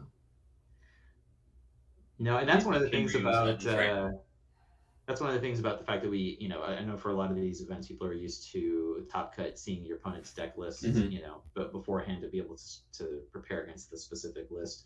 But it's not a bad idea with all the Sterns floating around. I think we heard from James was mentioning how people were complaining about Stern a lot, right? So you can't be too careful because it's like even if there's only one in the deck, like you don't want to see that pop out at the end of the game when you're just slugging it out for last points of damage. But interesting to note that Oki opted out of the Stern to play into a Shinryu, which is, as we saw in the last match, very impactful. Mm-hmm. Let's go ahead and Joe and Matt are having a lot of fun, lots of banter between the two of them. Yeah, again, like we said, these guys, they could not be more comfortable sitting at that table. It's very difficult to feel the way I know that they're feeling sitting there on camera in a top 8 match at a tournament, and these guys just could not be happier either way the match goes, just to get a great game in against each other. And let's just pull up Bismarck here because we see that Oki did invest in that last turn, hoping to get some just kind of value over time out of that. It's again one of the new cards that we're seeing a lot of these like value. I don't really want to use the word loop because it almost means something else, right? But these just recurring value strategies where they just replay cards like Ochu or Mion, and Althea helps a lot of stuff. As we see, Mion was the target of Bismarck at the end of turn, and sure enough, Iris is going to come back to hand. And we play Iris off these 2 backups and activate 3 of our backups, and it's just this cycle that continues to just keep getting Okamoto more value and deeper into the deck to see more options, to see more action and different things he can do. And that's why these Bismarck is such an attractive option, right? Because not only does he return Mion to your hand at the end of every turn, but he draws you a card for it. And then next turn, when you play the Mion, you pick something like this Zidane that we're playing here and return it to your hand. And then you get a card from Mion and from the Bismarck. And then on top of all that, Bismarck has the ability to have any wind forward tap to deal something 3,000 damage. And it's not a kind of ability that requires haste. Now, what's really interesting here is the Kadaj, right? If we had 3 active wind forwards, we actually could have tapped 3 of them to shoot Kadaj. And it might even be what they're kind of figuring out right now is Joe's sitting here like, oh man, can you do that on my turn? And I think that's why Oki's actually taking a look at the card, maybe, or maybe it's actually, we have mandatory end of turn, right? Yeah. There's 2 end of turn effects. They're trying to figure out how it's stacked. Yeah. Oh yeah. Yeah, what's interesting there is that Oki had returned the Iris to his hand before, and what he did is that he dulled Iris before returning it to do 2K to Sarah Mobius. So that way, he took advantage of being able to dull it before it left the field. Played his other stuff, and then he only had to dull 2 out of his 3 forwards to be able to finish off Sarah there. He didn't have to dull 3 of them because he, again, taking advantage of every resource you have available to you, and that includes if someone's going to return to your hand and you can get some sort of value off of dulling it before you do so, do it. Like, why not? Yeah. And now, Kadaj chooses to dull Iris. Yeah. Yeah, I mean, and Joe's really just trying to keep that pressure on because, like we said, 2 backups and a forward in position here, and really only 4 cards in his hand. Oh, although the Yang is a nice thing to see. Yeah. Joe is really just trying to keep the pressure on and be the aggressor in here, and I think that was another 2-drop Monk backup in his hand. Oh, the Shantoto. Not that Oki wants to play Shantoto right now, but It's the deck is kind of built around having the ability to loop that card. And if Joe does start to get some damage on him from Okamoto doing anything other than tapping these into Bismarck, then all of a sudden that Yang is just going to have this explosive turn. So yeah, that is Mott, Yang, Titan, and the 3-drop Monk backup. Yep. Yeah, so I wouldn't be too shocked to see the Monk backup here because Joe realizes that he doesn't want to sit on 2 for the rest of the game. This game's got plenty of time left in it, right? And so probably just going to go ahead and because you don't know what's going to happen. Okamoto's next turn has that potential to be explosive as well, and so it could be that when you're looking at a not too bad field right now, that by the time it's your turn again, you might be looking at a really out of control set of cards out there. So I see that Joe's holding that Titan in hand, which is going to be pretty good because now that he knows he has that, right? When the Kadaj comes back into the field, Kadaj could opt to give himself plus 2k power Brave. And then if we play that Titan, we'll be able to keep the Kadaj on the field, and we'll be able to just kind of get those points of damage through again. Again, though, I see Chad is identifying not only that line, but also the fact that Zidane is pretty much the card to replay for Oki, and he has got access to both the Zidane and the Althea right now open. It's an attractive thing for him, too, because, the American Muscle making an appearance. It's attractive for Oki, too, because he can Althea the card back to hand and get that extra draw off Bismarck. But what we're seeing him do now is he's seeing the long, long road ahead of him this turn as he has options with Chocobo summon. He has options with Rosa in his hand. So he's seeing Rosa and thinking, well, how many cards do I want to cast this turn? Because it certainly could be a lot. And we're opting to deal damage to Joe now. And if we're going to put him to 1, we're going to put him to 3. And Shantoto going to Joe's damage. And Joe's like, you got to feel bad about that one because, boy, that would have been a nice, perfect, efficient play off the 3 backups. Titan's fine and all, but Shantoto's just so clean. So we've opened the floodgates here in terms of that Yang can come down and start doing his stuff next turn. And we saw him put that Ursula into hand already, too. So yeah, so we're, Oki knows what he's doing. He knows at this point it's game on. Mm-hmm. Oh, Joe also has the Mott in hand, which we know. So really, he's sitting there with even if the Zidane comes down again, which it will, because here we have the Rosa out, we return the Zidane. What are we stacking all these things in the middle of the? It's the break zones. Oh, okay, it's the break zone. It's the break zone where they decided to put it. Yeah, he set it there so that he can so that the Kadaj targets are easier. Oh, that's fair. That's fair. Yeah, so they have separated out there what's in the removed from game in the break zone for easy access. He goes, well, there's nothing I can do about this Kadaj. He's certainly coming back every turn, so I might as well make this easier for you. Yeah, and so Zidane is going to come down. Zidane's going to sit there going well, crap, right? The Titan seems really, really strong right here, but if I just ignore the Titan, he has this whole Yang into Ursula turn, and who starts to get pretty terrifying? Sophie, because if Kadaj just doles something out of the way, puts him to 6, that Sophie means it's game over. So I think it's smart of Oki to try to dodge that. No, it's okay. Go ahead. I think we activated off with the 3rd cast from Rosa, just to be clear there. So that's where that activation came from. So yeah, but now we're going to get...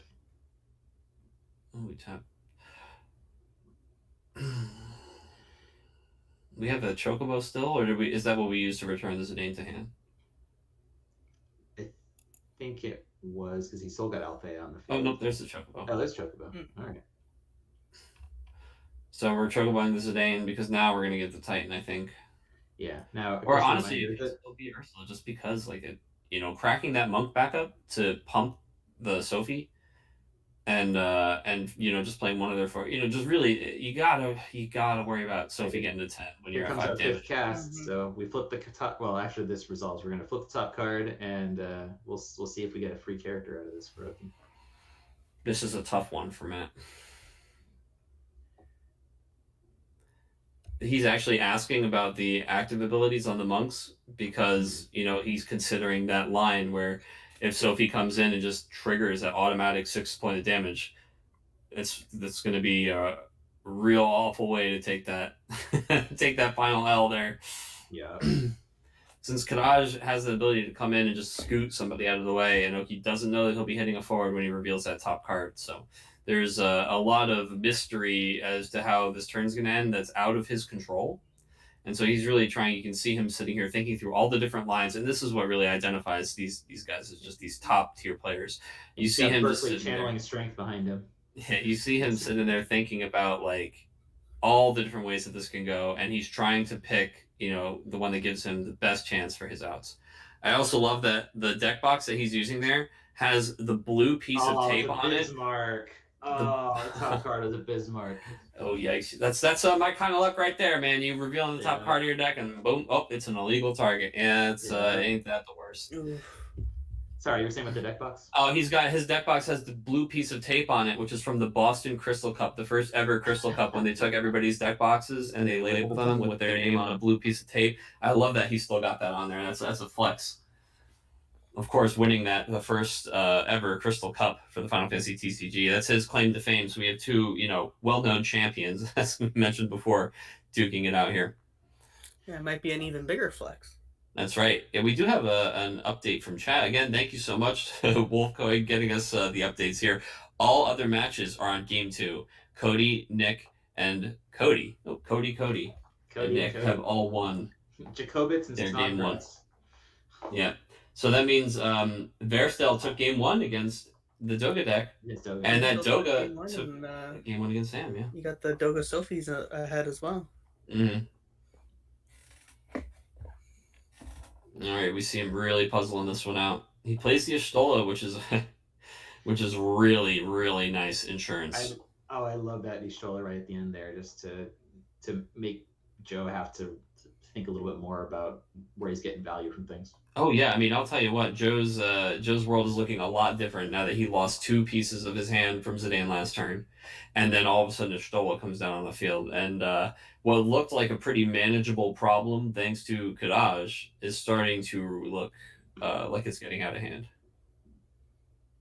And unfortunately, this is goodness. If ever there was like a textbook match for explaining how the aggro and the control role work, or really just the the beat down.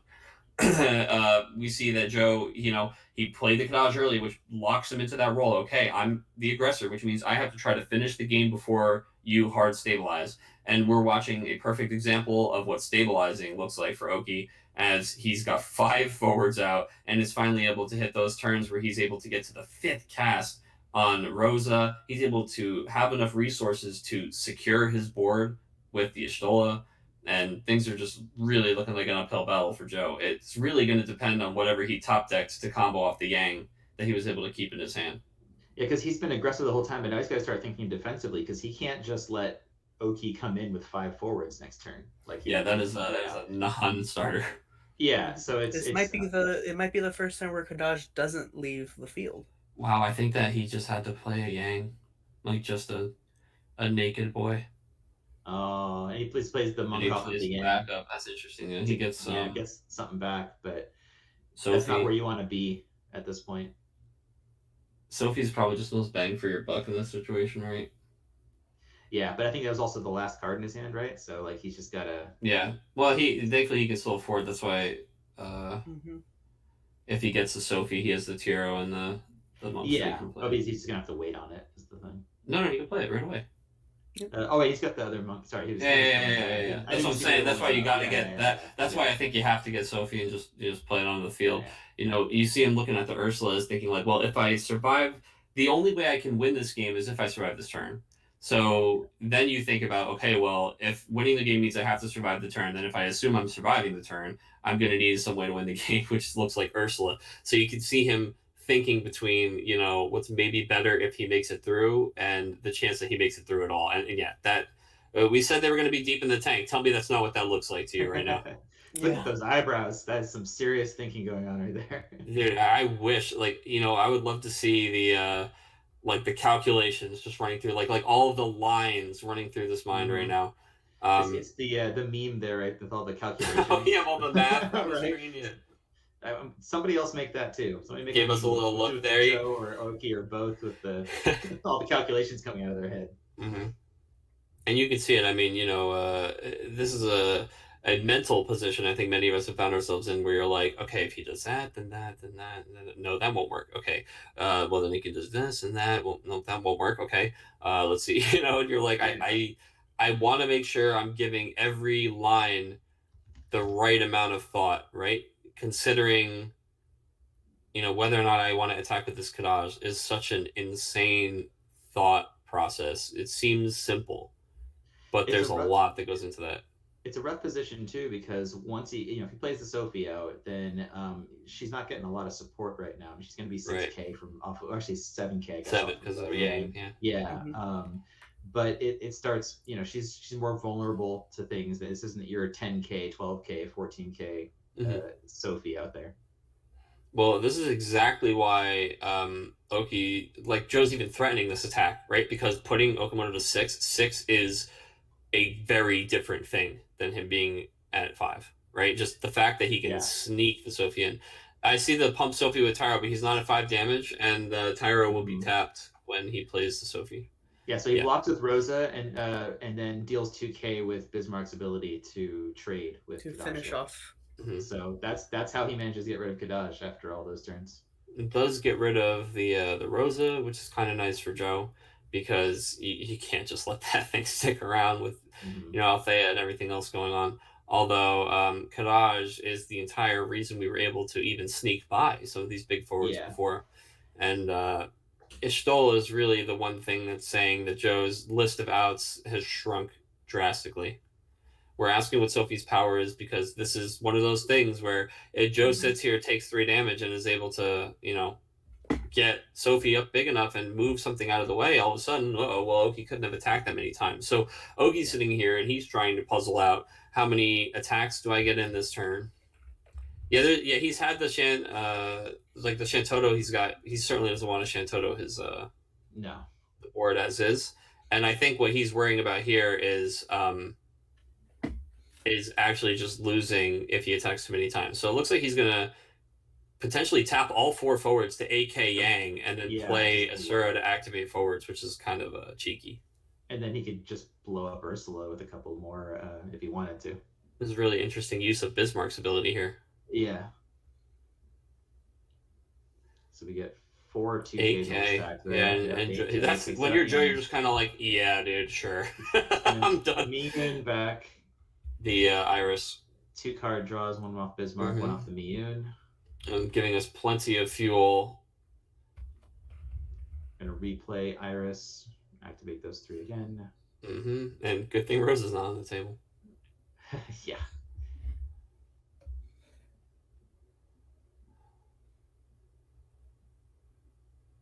He's got a Tiro in hand, but that's not helping with what's going on right now. He's doing 2K with Iris. He's going to return Iris to the hand. And then we're going to get another 2K when he replays Iris here. Yeah. Really using every part of the animal here. Yep. Iris is going to come down and activate those 2. We'll tap her and shoot the Sophie. And play Althea, activate Bismarck. Oh no, we'll activate Iris actually. Iris. At the end of turn, Bismarck's going to trigger. We'll put Mion back in our hand. We already drew a card this turn for Bismarck. Yeah. And look at that's what starts to happen, right? All these people start to crowd around these strong players. Yeah. Game 1 going to Matt Okamoto. Chocobo Joe just saying, let's see game 2, because boy, that's how many cards deep is he looking for? I don't know what it was he was looking for, but that's the old let me see what I would have drawn, Yeah. You think by chance he was searching for an Ursula to finish off? I don't know, man. I think it's just a little tricky for him when the fact that he wasn't able to get to 6 damage means that you can't just kind of sneak the Sophie in anymore, and that's really the only way to still steal the game after a deck like Matt stabilizes. And I don't think that we ever see a Monk deck that's happy to be on 2 backups, right? Joe he was kind of forced into the aggro role early, and as much value as it looked like Kadaj was getting for him, I think he would trade in all of that value from Kadaj to just have a nice normal Monk setup and have traded back and forth. We had 0 Ursula ability activations that game, and that's uncharacteristic of the deck. Yeah, that early Hecaton, I think, was also just great in terms of removing one of those backups, and so Joe wasn't able to play as efficiently later. And it just it was you said it at the time, but it was one of those where it was Okamoto basically just cementing guess what, you're in the aggro role now. Yeah. Good luck, you know. Yeah, I know how to deal with the aggro player. That's the whole I deck am is, happy right? to have you be Yeah. aggro right now. So guess what? You're aggro. Yeah, and that's the thing is, Joe, while the deck can kind of go that way, it's not the ideal, right? You want to have just so many monks on the table that it's almost ridiculous how many triggers you'll have off Ursula when your opponent decides to do something about her, right? But instead, we had situations where, like, only one of his 2 backlists was even the monk, and like Sophie was just not even sniffing 10k power, and she wasn't going to get close. The Kadaj was out early. We had to play Kadaj, and then we played Fenrir to like revive the Sophie with nothing else on the board. That just screams that we didn't have those backups that we were really looking for, holding on to. And it looks like Cody Snodgrass. Oh, jellyfish guy. His run against Verstale comes to an end. Yeah, Verstale just sneaking right into top 4 there as we get the update here that Cody has moved on to top 4. So whoever wins this match here between Joe and Oki will go on to play Cody and Verstale in the top 4. And on the other side of the bracket, we will have to see. It's either going to be, there's about a 50% chance that it's Doga that person's going to have to play against. But, Sam and Tom are certainly, I'm sure, fighting back against those. And we had a lot of game 3s last round. I would be surprised if it wasn't similar this time around. Speaking of, here we are already into game 2, and Okamoto actually getting hopping right to it here. That perfect start for himself. But Joe got to play a 2CP backup on turn 1, so it could be looking good for him too. We really have to see how his second turn goes. Hopefully, it looks something like play 3CP backup, play 2CP backup, and it doesn't look something like discard 2 cards, play Kadaj. Yeah, okay, there we go. And Acro, actually, so far, I'm pretty sure this is identical. Right? This is looking very familiar. So I got good news. If you missed game 1, then we got a replay for game 2. Yeah. Usually instant replay doesn't mean an actual replay of the thing, but pitching lock, yeah, he's certainly not doing anything this early. So played the That Shantoto's in there in his hand. Oh, he's gonna Tiro off of that.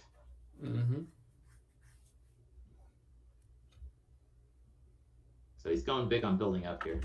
Typhon and the Shantoto, yeah, decided to pitch it, figuring, that Joe's really not going to be trying to do what he did last game with just that really crazy wide early board, and that Joe's probably opting to take some time to build some backups if he has the opportunity this game.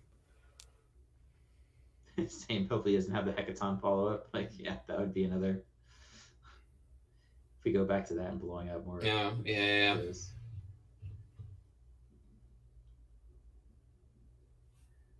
Pokey thinking, what forward do I get in this situation this early on? I think Zidane's not a bad call as just something to just play off of the 3 backups you have the next turn. Looks like he's going for Bismarck. He's going for Bismarck. I think Bismarck is also a good choice, getting those extra draws in, getting those free replays with Nordstalin to really filter out your deck. I mean, if you have Bismarck out and then you start doing Zidane and bouncing him stuff, then you can, getting card draws, you're disrupting your opponent. And it's going to be, monk getting a monk. Yes. Discard the monk. All the monks. Play the monk. Nope. Looks like we're chilling. And this is another thing that Joe had just so many inefficient early plays last game that, there it is, Zidane. That his hand was always low.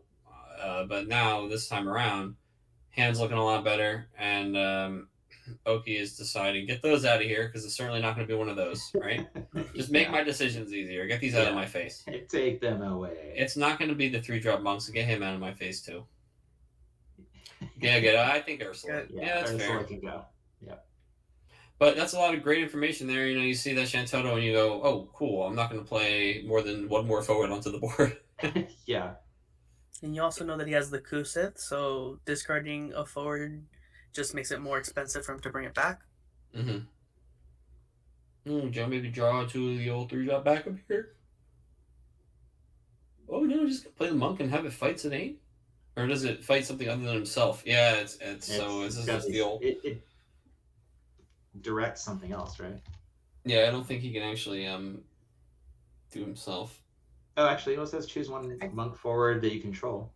Oh, well, he has enough cards in hand. I wonder if he... Is it still his turn and he's set him doing the fight and Oki's thinking about it? Could be. Yeah.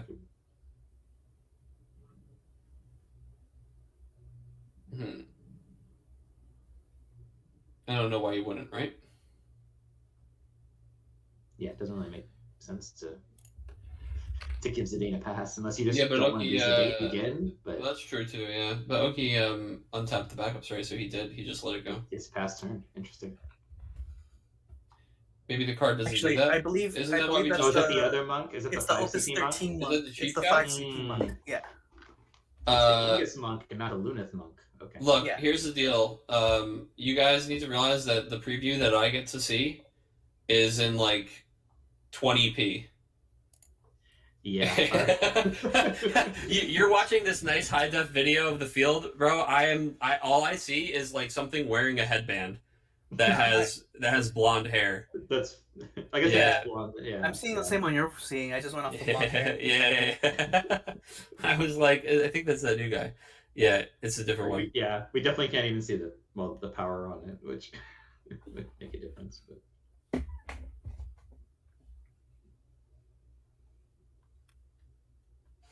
This is a tough one going back and forth here. It's like, both of these guys are, it's almost like a game of chicken where they know both of the guys sit here with like the ability to just reset the board. Okay, so I don't want to play too many guys out. And now it's like, who am I going to let? Am I going to let him return this to his hand? Am I going to do something about it? Do I really want this Zidane to come down again? Is it worth like letting Zidane just take one thing out of my hand versus like getting rid of these extra things to try and stop this like pseudo loop? This monk is just going to go ahead and threaten the Bismarck. I think we're going to flip that damage regardless of... Bismarck's like, no, thank you. Mm-hmm. I don't take that trade. But Joe knew he wasn't going to take that trade, so I went ahead and just turned that guy sideways for that free point of damage.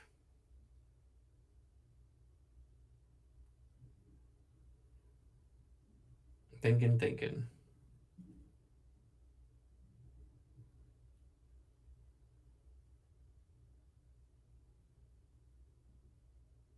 Yeah, we're pretty evenly matched at this point in terms of like it's they both got the 3 backups, they got forward out. Like it's kind of who's going to be able to further build on their game plan at this point, as opposed to before where Joe was having trouble getting kind of beyond that starting point, just had to go all in on things. Well, Oki's made it clear that he doesn't want to deal damage, right? He's playing the Zidane to hit the hand and then replaying it with Bismarck to draw a card. No, you don't want to put your opponent at 1 because then Yang gets to do all the stuff. Mm-hmm. Yeah. Well, it's like the last game. It's like if you're gonna put your opponent at 1, you better be putting him at 3. Like it better be that you're just like coming in hot. I really like what Joe did here, right, where he offered the trade to Bismarck, and he's like, no, I'll take the damage. And he's like, okay, well, how about this trade? And goes to cast the Hecaton chair here.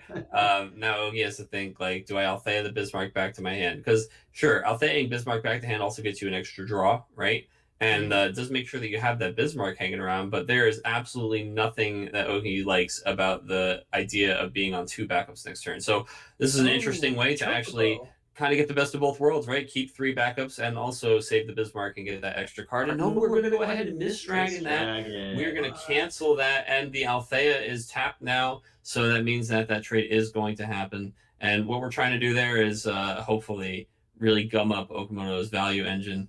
And yeah, of course he draws another Bismarck. Drew another one. Yeah. He's got Bismarck, Rosa, Kryle, Zidane, and 1 CP Asura. So let's see that hand.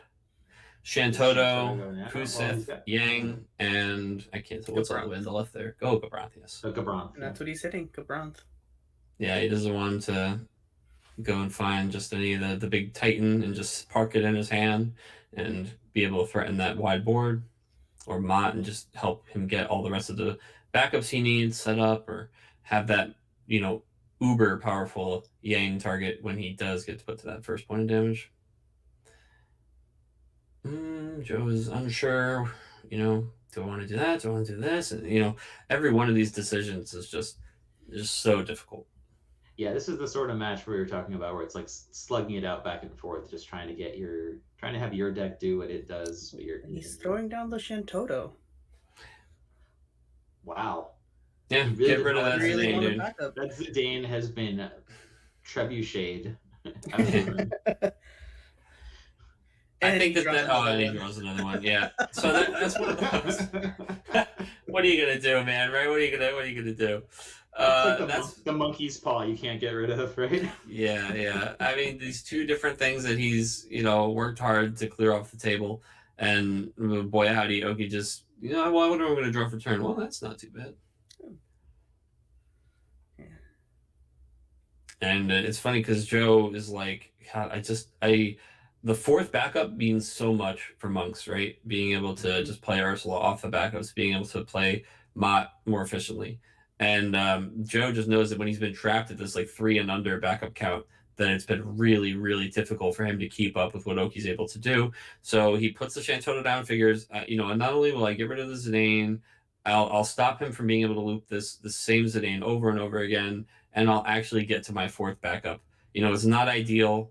It's definitely not when he wants to play Shantoto, but it does mean that he's set up a little bit better going forward. So now Zidane is going to reveal 2 cards in hand are Sophie and Titan.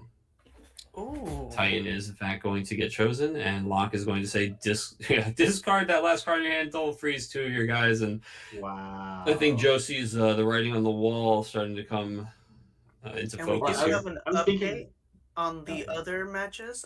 We Ooh. do have Nick Tooth defeating Tom Gerard, that Doga Sophie making it through, and we have Cody Snodgrass making his way past Alex Whiteside's Doga Sophie Bearsdale deck. taking So it we through have- the Doga. Mm-hmm. Yeah, so we have. Doga on both sides. Well, no, we have Sorry, Doga. sorry, and Doga on versus one Tail. side. Sorry, Yeah. Doga on one side. Doga versus Yeah. Tail. So the winner of this match will be playing against Cody's versus Tail. Yeah, so Nick actually, I'm really excited that we get to go to the other side of the bracket after this round, because so far Nick has not dropped a game. That is, you like to talk about the curse of first, but he's undefeated and he is still, taking out all of his opponents in these top rounds, moving right into top 4. Yep. He's And, games at this point. Yeah, now, if you're Joe, you're sitting here and you're looking at the field, like Locke's down, Althea's in the backup line, that already feels bad. But then Rose is sitting there chilling next to him, and you're just like, man, I need to do something about pretty much all of this at once. Well, like last turn before Oki started playing stuff, you could tell he was putting several cards down. He had things placed. And it's like when you see that much thought going into it, you're like, oh no, like this is a turn that's going to have about 4 things happen, like in about 30 seconds. Yeah, I mean, and that's why it kind of gives him pause, right? Is he has to sit there and be like, okay, God, I do the Asura, I play the Carl, I can target the Asura again. It's just like this really complicated turn of making sure that you don't want to like have too many unused activations on the backup lines. You want to do it efficiently. You got to decide if it's even worth it to do. And we have made that decision. We're going to put him to 3, and goodness, it is Mont, Carbuncle, and Monk. The Stern Leonis is going to damage there, and Stern is one of those few things that we like to talk about being the card that the card is it Mont? Oh yeah, sorry. It's Mont. It's Mont. Yeah. I was gonna say that's one of the cards that when you're behind is one of the few ways you can kind of cheat enough value to get back in, because you're just using the discard pile. But you're right, yeah, he's just got the Mont Leonis. There's no actually I don't think there's any light or dark cards. Oh, Kadash, duh. Kadash. Yep. Besides Kadash, I was saying. That's what I was saying. These last 2 days, so many Yeah, cards. no so other many dark decks. cards besides Kadash. Besides Kadash, as I was saying. Yeah. All them Leonis characters, they have this like exact same background. And then the Ishtola once again to just give you insurance. Mhm. You've committed to the field at that point, and Ishtola is just like watching your back on things. This is a pretty cool way to threaten this Ishtola activation. Like make him decide whether or not he wants to let the Yang happen. When he doesn't know, how Just make bad him it's going to be sweat for it. him. Yeah. He's like, well, Is you see this like, negotiating with I smile like, Oh wow, Oh yeah. man. You get the peek at the hand. There's just 2 Ursulas in there. Because he goes, "Do you even have a monk in the hand?" He goes, "I don't know. Do I?" Yeah, and Ursula comes down, and we're going to go ahead and sack Ishtola into that Kansas activation. Yeah.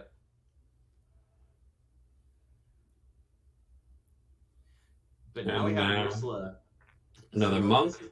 This is the first time that For Joe's Sophie. stuck an Ursula, so that now we can start doing Ursula things. Bro, but yeah, also not only did we stick the Ursula, we were able to get Sophie back with the monk backup, our last card in hand, and we're able to play it thanks to the Shantoto backup. And because of Yang and the Anna Crow backup, she's sitting there at 10. Yep. And so now we're sacking into Ursula to start shooting the problem forward, since Althea is tapped. Oki's low on cards in hand, and we feel like we can get away with it. It's time to start cashing in now that we got our big turn. And now we're really struggling with, do we want to toss this monk to take something else out? No, we don't. We'll pass. Sophie Trigger is going to go ahead and put another Titan into damage. Yeah, draws a card, and it is another Iris and Bismarck. So the other cards in hand there are Kryle, Bismarck, Fiona. Yeah, and he still has that Asura. No, it's gone. So, I mean, Kryle obviously gets him access to it, but not quite the same. And now puzzling out his turn, because every turn that you start with Rosa on the field, right, you have to sit there and think about activate here, activate there, and you know that we picked a good match when everybody in the story is tuned in to the match as well. Energy, and now we got Big Rice energy. Mm-hmm. The arms crossed, just judging.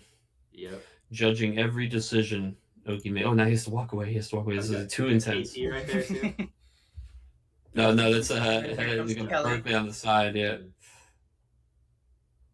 I thought that was in the red. I thought it was KP, but it's actually. Oh yeah, no, I think that's the judge, right? Yeah. Oh, and actually, I love that they stick at those prizes there next to them. Like, oh, this is what you're playing for, right? Here we have the triple deck box just sitting here. I used to love doing that at tournaments, like doing Top Cut. You just put the stuff on the table. It's like the finals table of like poker matches where they just put like the giant pile of cash next to you. Like, by the way, here's what you're playing for. Do they really? That's sick. Yeah, it's so they do. Yeah. When you get to the finals, they just like put a giant, like comically large pile of cash, like a wheelbarrow. Yeah, when you're down to like the last 2 people, it's just. It's funny to think that, like, okay, well, whoever wins it, like, you're not just going to hand them all that cash. Like, you're actually, like, leaving with a wheelbarrow of cash from a casino. Like, what could go wrong? That's a question that is never answered well. Does that mean they have, like, a bunch of, like, display cash just lying around? They keep 50K on hand just for wheeling out whenever they need to. Mm-hmm. Yeah, Berkeley cracking up. I can only imagine that these guys are really giving each other an awful lot of shit right now since they're getting to the end of this match, and Oki's kind of like, God damn it, man, what, like, you actually stabilize this game? And Joe's like, yeah, man, you think I'm giving it up that easy? You see the handout, like, what are you gonna do, man? Come on. Absolutely goading each other and just having a great time. It's really cool to see this back and forth. It felt like maybe only 2 turns ago that Oki felt so far ahead. Like, what can Joe do? Right. Okay, so we're hearing that Joe just said to Oki, he said, hey, here's some advice. If you want to avoid mental strain, you can just forfeit and we'll go to game 3. Yeah, save yourself a little. Yeah. It's so funny, dude. I can imagine exactly how it was said, right? Yep. Here's Kryle. Probably going to go ahead and just target that Asura, or maybe our opponent's Fenrir. He moves the Fenrir? Oh, no. Okay, because it almost looked like Joe was jokingly just like taking the summon away and being like, no, you can't use this. So he chooses Kuseth. This is him paying for Kuseth. I missed what he grabbed back. Shantoto, maybe? I don't know. There's a Shantoto still in there, so something else. Alfang, the Kryle, probably. No, I think we're going for the Rosa turn, right? We might have gotten like a lock back. There's another one in the discard pile there, but yeah, I think what's happening here is now we're attempting to Althea Kryle, right? And if he lets this happen, then we're going to tap 2 of our active backups to player target the Asura, tap the backup, and activate all 4 and get the Rosa trigger. He targeted Rosa with the Althea. Oh, did he? Okay. Yeah. To get Rosa out as the 4th cast. And now Oki's probably sitting here saying, if you want to avoid mental strain, just scoop. Yeah.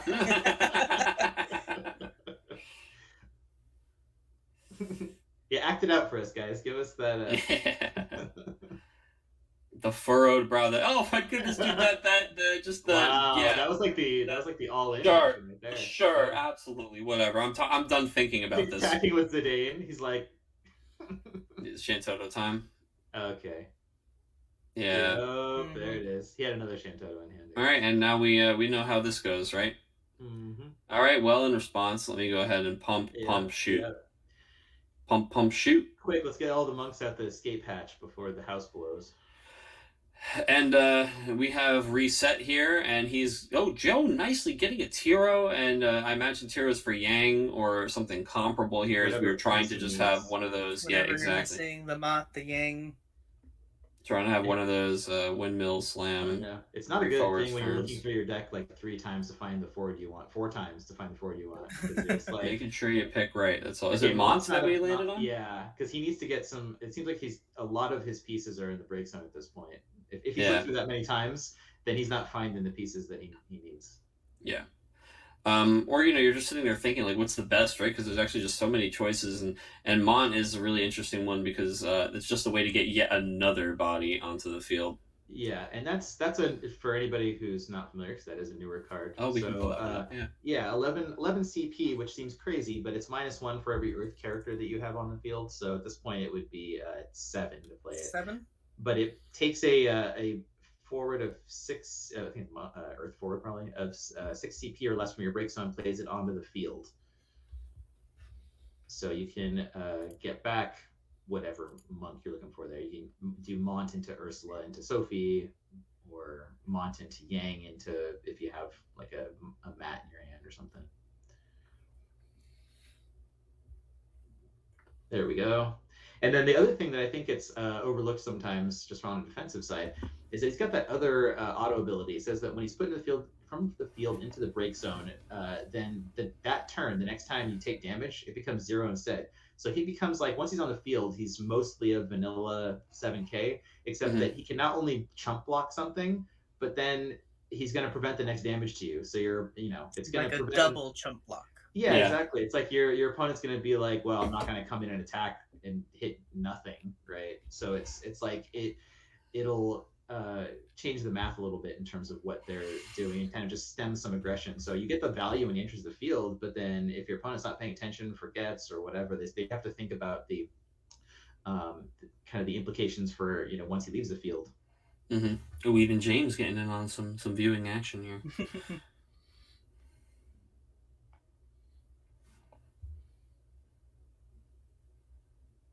And yeah, both of these players are actually playing it very safe. I mean, we saw Joe, he got that Mon in hand, but rather than play the Mon, he thinks, you know what, I'd like this to be a little cheaper, and decides he's just going to spend a turn tapping 2 backups to play Monk. And it's really interesting how much this game has slowed down, even though we're like more than halfway through game 2 here. As we're getting ready we're right now currently calculating, just thinking about the cost of Mont. He's -5 right now, so he's that 6 CP, 6, yep. And Oki's taking a look through the discard pile, like, all right, what do we got in here? What's Mont gonna do? And we had seen Mont Leonis being used to great effect with like the Regis stuff earlier in the tournament. Yesterday, we watched, I'll sack these 2 forwards in response to Regis entering the field and coming in off of Mont.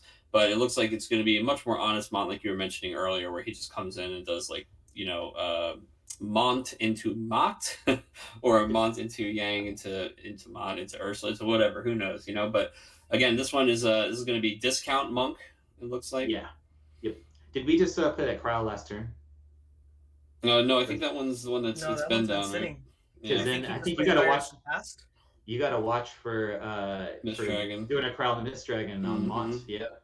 Well, there's three Mist Dragons in both decks. Well, it looks like he's probably threatening it right now. Yeah. Yeah, because I mean that would be, if you can avoid getting the Mont effect, then you're at that point you're paying choosing a whole lot. Huh. Interesting. And now it's like, let me see your discard pile so I can decide whether or not I want to let that happen.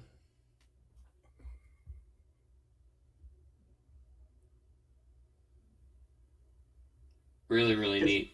Because even without the Mont at this point, you got to think that, if there's a Ursula coming out later or something, like if you can start just getting rid of the ways to get that stuff back, we're late enough in the game that it's harder to assemble your pieces just off of what's still left in your deck.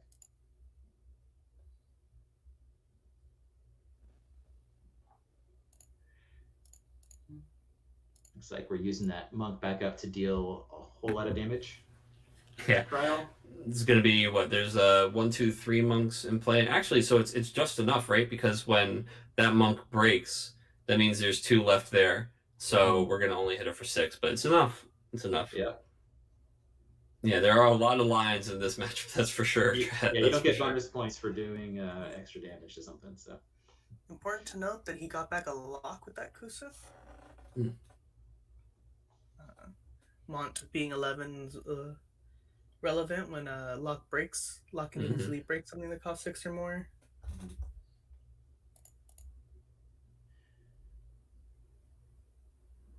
Are we pumping Iris there? Oh no.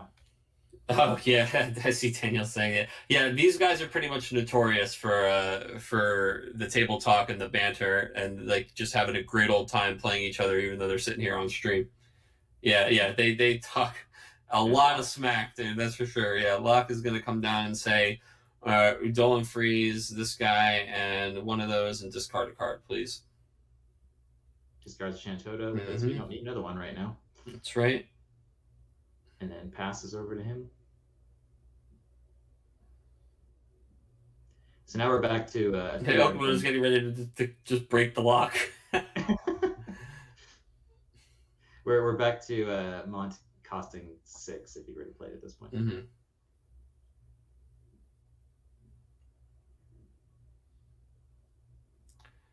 Carl is gone, so it's finally safe. Did a Mist Dragon resolve? I don't think so. I think we can't see his breakstones like off. Well, actually no, that's his breakstone. I think it might have. Yeah, I think actually maybe okay, maybe it did. Yeah. Yeah. At one point I saw Oki kind of pick up his breakstone and move it over there. That must have been. Yeah, I missed that part. Joe just said, dude, can we finish this game? How am I going to finish another one in 30 minutes? Yeah. Well, I mean, there you go then. I mean, the Mont is not helpful at all anymore once your breakstone's gone. So. Yeah, I know we saw him use it to target the Kusiths, but there was that one turn in between when, Shinryu is going to come out and say, Yang, see you later, buddy. He is. And Shinryu and Stern are really the boss monsters of this tournament at this point. Like, the old Light Dragon is here to hard check the 3 costs. Normally, only really dealing with. We're carbuncling to draw a card.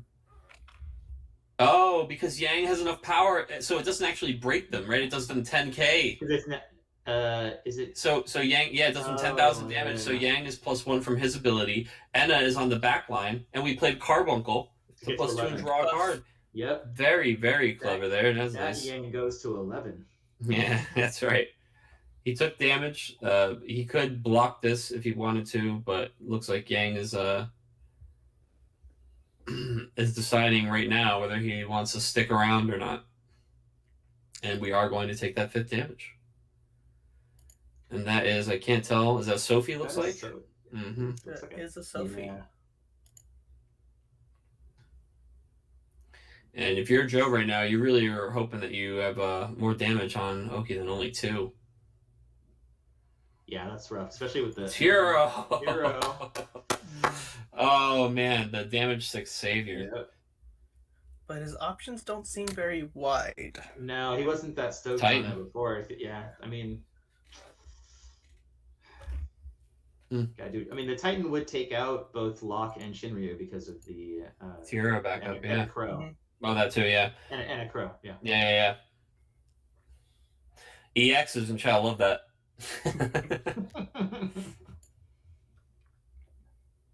The EX stands for extra spicy. Yeah, that's right. I wonder what Joe will do next. You weren't kidding that this was a clash of titans, right? There's 2 titans over on Oki's side, Titan coming up for Joe. Yeah, I said this when I was talking a little bit yesterday about Earth. That I really, like pretty much every primal is worth, and that in these Earthless, I was going to expect to see some Titan shenanigans.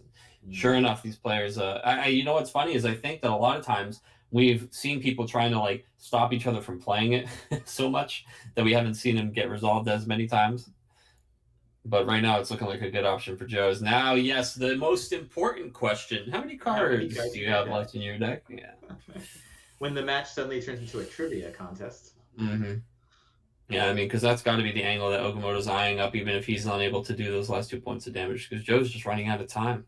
Well, it's just 1 point at this point. It's only 1 point. Yeah. Damage. Oh, that's right. Sorry. Yes. Yeah, that 6 point of that Tira wouldn't have happened without. But yeah, I mean, if you got that much damage in on your opponent, you know that. I mean, Oki does draw a lot of cards. Is the thing. Like he does that, but you assume usually that you've got an advantage there if you've taken that many cards out of their deck. Yeah, and for what it's worth, wow, launched into Sophie. Sorry, go ahead. Wow, no, I was just going to say Joe actually has done quite a bit of tutoring himself, so he's drawn plenty of kind of extra cards, if you know what I mean. So we've got Sophie at 11k because of Anna Crow. Yeah, and we're going to go ahead and have 12k with Yang. 12k with Yang. Yeah, we're going to produce a fight between her and Shinryu because of the backup monk, the 3-drop backup monk. Now, the nice thing about this is that all of Joe's forwards have that Brave, so he can just put the pressure on and still have all these blockers, and that's really nice. The Sophie triggers at the end of turn. He puts Matt to 5, and now Joe's just sitting there probably wondering which flavor of board wipe is about to come down and just reset this game here, since Oki went ahead and asked him so politely how many cards were left in his deck. I mean, that Typhon, he can just shoot Sophie to the bottom of the deck. Yeah, that looks like that's Typhon Mont.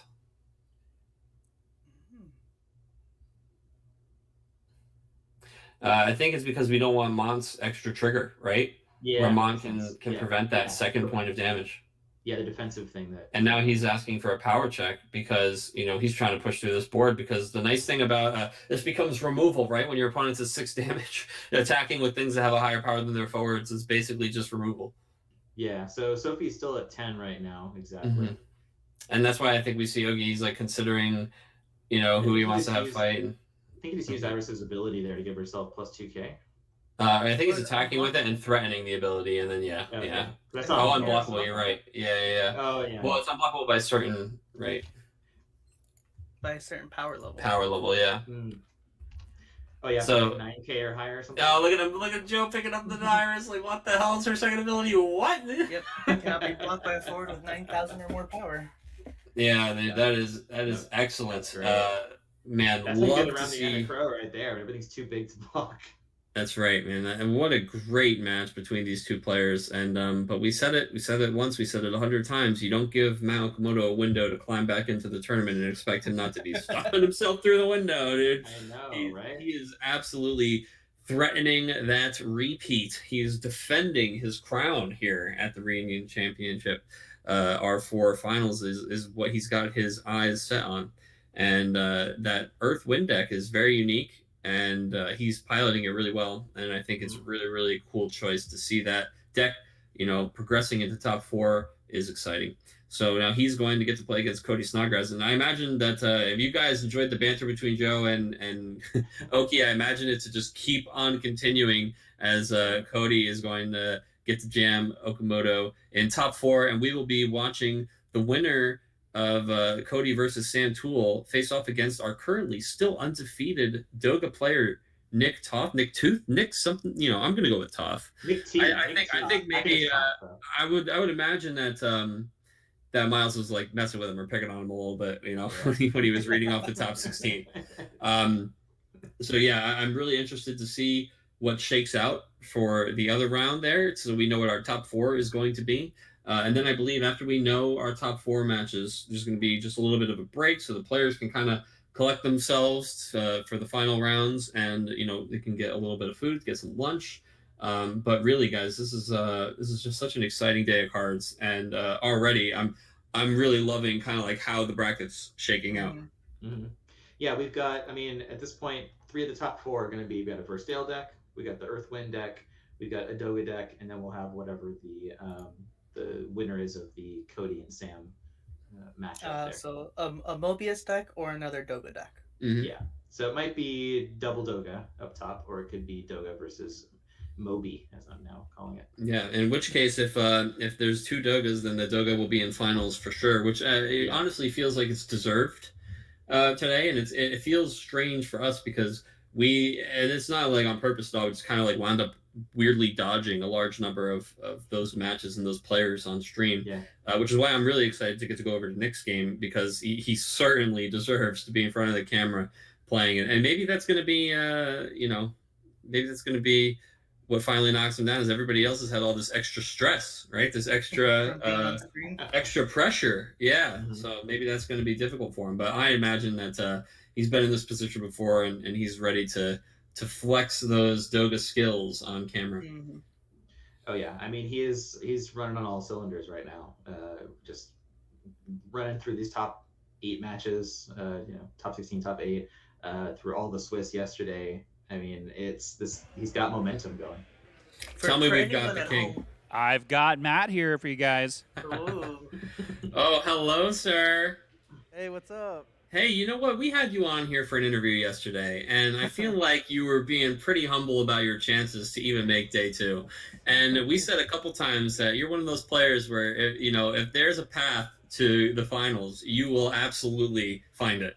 And here you are, man, on your way to top 4 with this Earth Wind deck, and having not only some really tough matches yesterday as we watched the win and in match, but having to play against all these killers in Top Cut, and now just having to play against Joe. And I know that Monk's deck has really been tearing it up, but man, those looked like those matches were really going your way.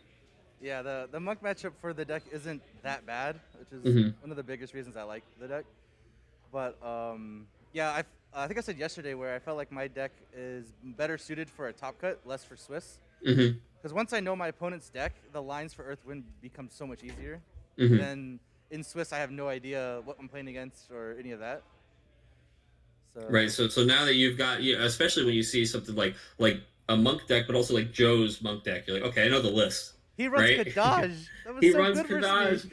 Yeah. So it's interesting because he definitely doesn't want to play Kadaj on turn 2, but when it comes to aggro strategies against your deck, that seemed like it was actually really working out. Kadaj did like 5 damage to me or something, 4 damage. I think it didn't work. Yeah. The worst part for him, honestly, was that like that wasn't an ideal turn, but if he had a backup turn to like follow the Kadaj, but when the follow-up turn is like, I guess I'll Fenrir Sophie into play, and it just feels so weird, and it's like, it's clearly not where he wants to be, and then it's like, well, maybe he broke one of Matt's backups, and then you just hecka one of his away, and backbreaking. Yeah, it started to look a lot less even as time marched on there, and I saw him put you into a couple, like, tough positions in game 2, but it seemed like really, even though he has these Titans, you're largely able to keep the good cards out of his hand or make it difficult for him to use with how many Zidane activations we saw going on. And it looked like a couple times where, he just has that visible frustration or that deep think of like, how do I stop one of the 7 things that Oki's trying to do to me next turn? Yeah, basically once in game 2, my game plan was to play around Titan. I would have Iris, so I could leave CP open to buff Iris to get around this huge 10k Titan because of Enna Crow. Normally the game plan is to hold 3 CP Hecaton, and then when he goes to Titan, you Hecaton the Enna Crow, and all your 9k stay in play. That's normally the game plan, but I had to pitch it early because I was short on Earth CP. Which is why I think you saw that turn where I had to like play Kryl, or pitch Iris to play Kryl, tap my Earth to get the Earth CP for Kusith, to get my Shantoto, make it so I had to sequence everything, so if he tries to throw stuff at my Rosa, I can protect my Rosa and then activate all my backups and then keep Shantoto. The wind up. Yeah. That was like such a stressful turn to map out, and Joe's trolling me the entire time, saying, "Oh, let's just go to game 3." Yeah, I bet you want to go to game 3. Yeah. We were getting like the production team's telling us like, man, I wish we had a microphone on these players because these guys are really giving each other a lot of shit.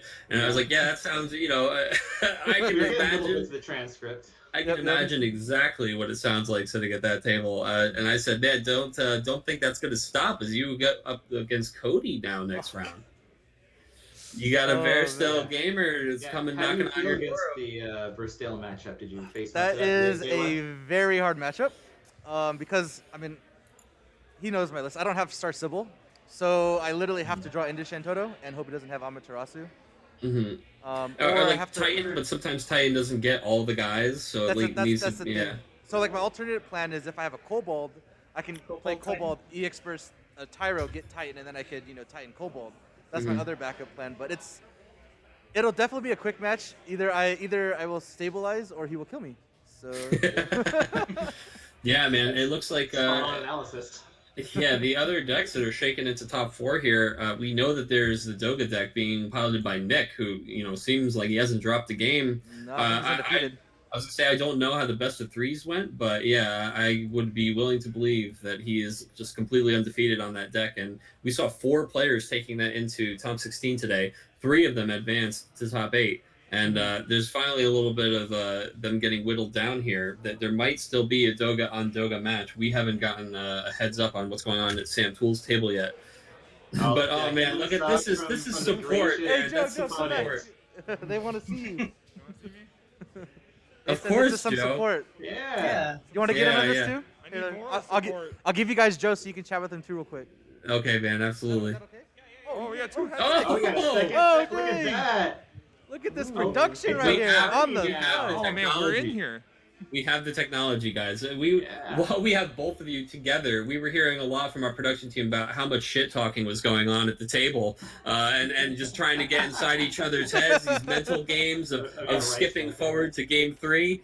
Yeah. But really, Joe, it looks like things just certainly weren't going your way game 1. As nice as Kadaj might have looked against what Oki was trying to do, I don't think there was anything ideal about the Kadaj into the follow-up turn being like, I guess I'll Fenrir Sophie into play. It looked like that was just really the deck was trying to fight you for any role other than the beatdown in the first game. Yeah, so a few weeks ago, I played this matchup. I was on Monks. I was like, okay, I'll take Monks to R4. I've been feeling good about it. I want to try it out. And I think the last time I was on here, I was talking about how I was testing Ice Lightning for a long time. Yeah. The reason I was testing Ice Lightning is because I got clapped by Rob Phillips, who was on Oki's deck.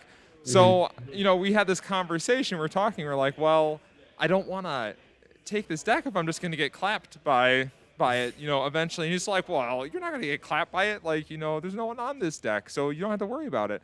So I said, no, guaranteed. I take Monks. I get clapped by your deck. And look what happened. Yeah, there it is, dude. He set you up for that. I got He clapped. encouraged And he you. plays the long game. Yeah. Play the long. That was the true coaching by Rob Phillips. Yeah, The that was long the truth. con, dude. The Yeah, long con. no. But it's I'm really thankful that Oki and I haven't been in a top 8 ever. Nope. I think the last time we played in a tournament was 2017 national. when John Okimoto. Wow. When he crushed me Yeah. for my dream for top 10 national. Yeah. In a matter of like 4 turns. Oh, here. No, they can hear me. No. Yeah. We can hear him. That was. Okay, good. That was the last time we played those, so it's good to make it so far in a tournament, and then be able to play your friend, and then talk to you guys after too, which is cool. So no, it's good. I wouldn't want to lose to anyone else, right? That's what I said. I said Oh, you so don't want. cute. Yeah.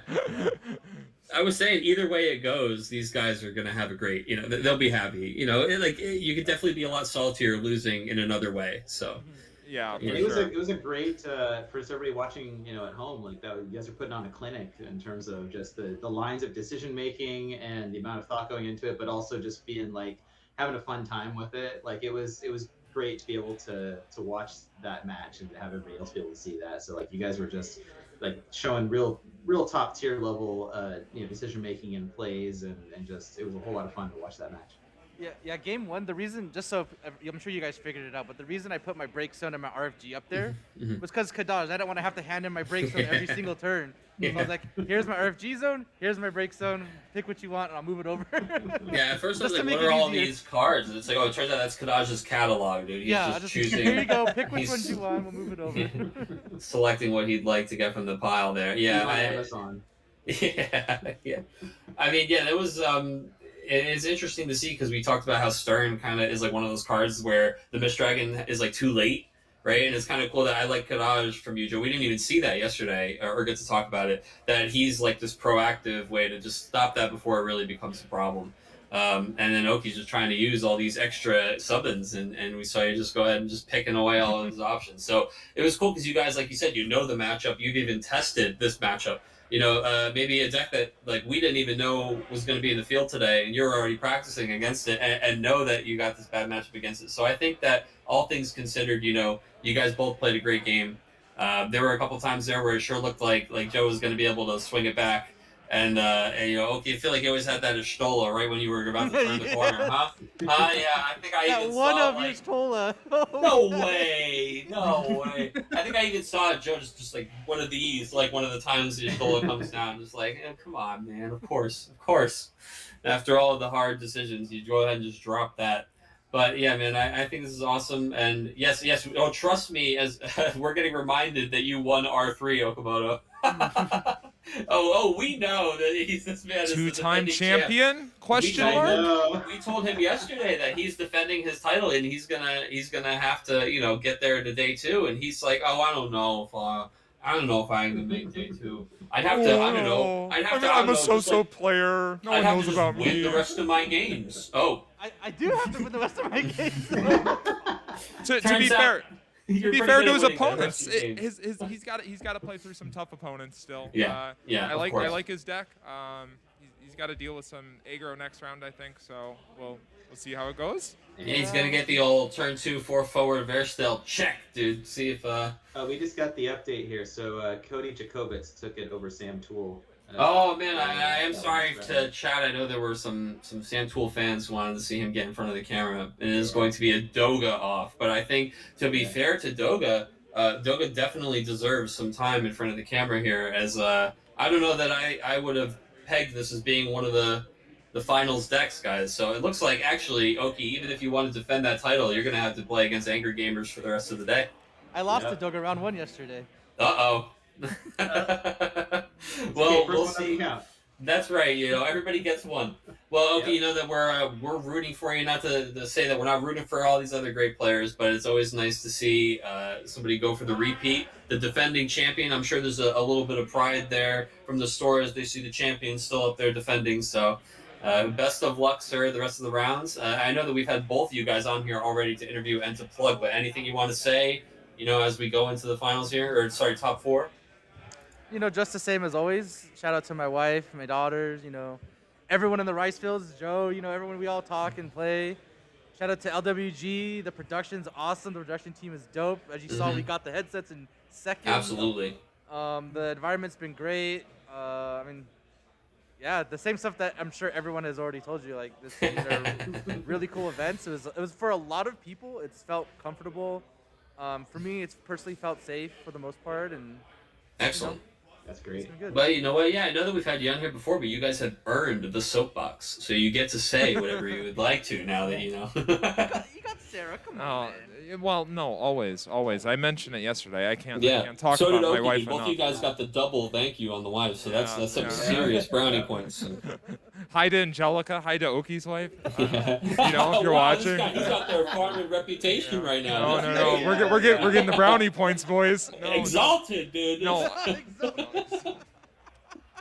Nice. No, thank you to you guys and our host here at LGW.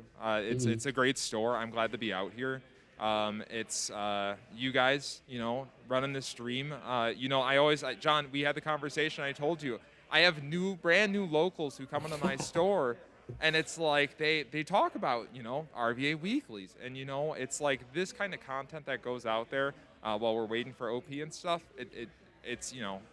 We need it, and it's appreciated. And of course, to the viewers, shout out to all of you guys. Keep watching. Enjoy the rest of the games. Oh, look, we had that one girl, Oki, in chat. Hi, guys. Brownie points for sure. Hey. Dude, so that means, Joe, you even got the, You got the nice plug. Nice plug. Yeah, wow. Excellent, guys. Well, I like thank the you guys so gamers much. in the chat. Yeah, we're out there to reveal yourselves. But guys, thank you so much. As always, I'm sure the people love to hear from you guys. We love to hear from you guys. Thanks for making this so fun to watch your match. in the top. And Oki, good luck defending that title the rest of the day. Thank you. I gotta say, my locals help me test a lot, so I appreciate them coming and jamming, and Greg at the Light for supplying us a place to play. So I appreciate all that. Of Joe course. wants to thank his locals. My locals. And my locals. Plug the locals, baby. This is the coach move. No. Shout out to Game Universe in Franklin, Wisconsin. It's we have a healthy locals games every Sunday there. We have a great time. So Oki, the obligation to the locals is important. So They're probably happy the people's that you're champion. at the tournament today. The match is long since over, and they still can't stop just ribbing each other. Who would believe it? Yeah, well, exactly. Well, Thanks, guys, thank you so much. Take care.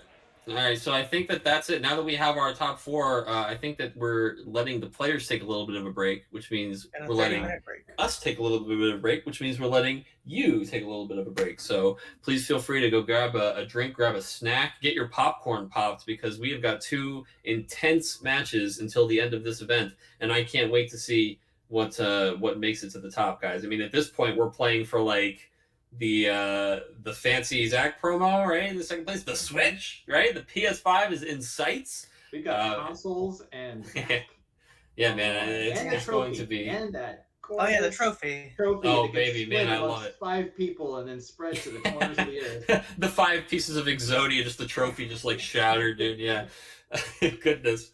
But yeah, man, this is actually really, really awesome. I love to see this. This is all of this awesome stuff that they've got here. Up for grabs in the finals and the top 4. Top 8 got the deck boxes, right? Yeah, that's really sick. I can't believe they even have 8 of those like in creation. Yeah. And that are left to give away. Yeah, that's shameless plug, but you can play to win some yourself in the upcoming Cure series. Oh, there you go. By this man right over here. Yeah. I was hesitant on the shameless plug, but you absolutely can. Do you see something on this table that you want? Would you like some promos? We got them. You want some anniversary boxes? We got those too. What about that Kane trophy? Beautiful. Well, I give you a Kane trophy. What about a PS5? 1/5 of the Kane trophy. I'm just kidding. Their White Mage is more than generous with the prizing that he's giving out over there, guys. I think that don't you get a pack no matter what? And you get a pack just for entering. You can't beat it. It's 100% free. All you gotta do is show up and play. And by show up, I mean if it's free, show up to your computer. That's right.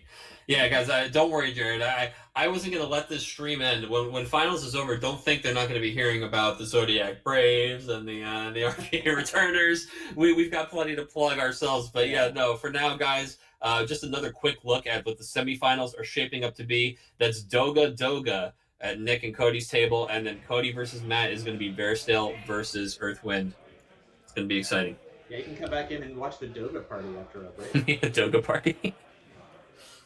Hey guys, this is Mike here, just checking in. Yep. So that match there is just wrapped up, and so what we're doing now is the players before we start top 4, we're actually giving them a short 30-minute break. They actually already started the timer, so I've got a little splash screen graphic here. We're just going to go down for a little break. That way, our casters as well can get a break. You guys can get some food, use the restroom. I'm giving you full permission to actually leave your house, leave your room, whatever you need to do. My house? So I'm still going to say you might not get me back.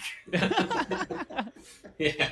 That is true. All right. 30 minutes is quick. So, yeah, thanks, everybody, once again. Yeah, we're going to go down for a quick lunch break. But, again, we've got top 4 starting here very, very shortly.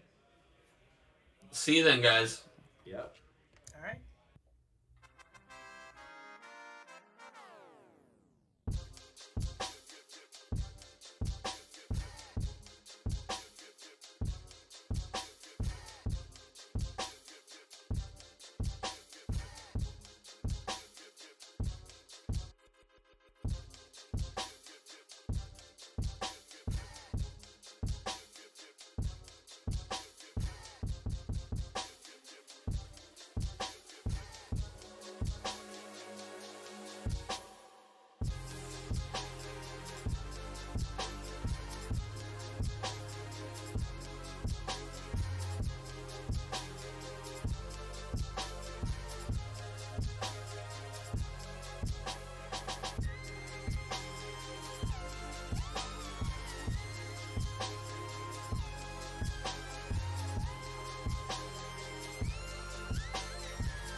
Hero Academia collectible card game smashes into stores fall 2021 with heroes and villains from Season 1 of the hit television series.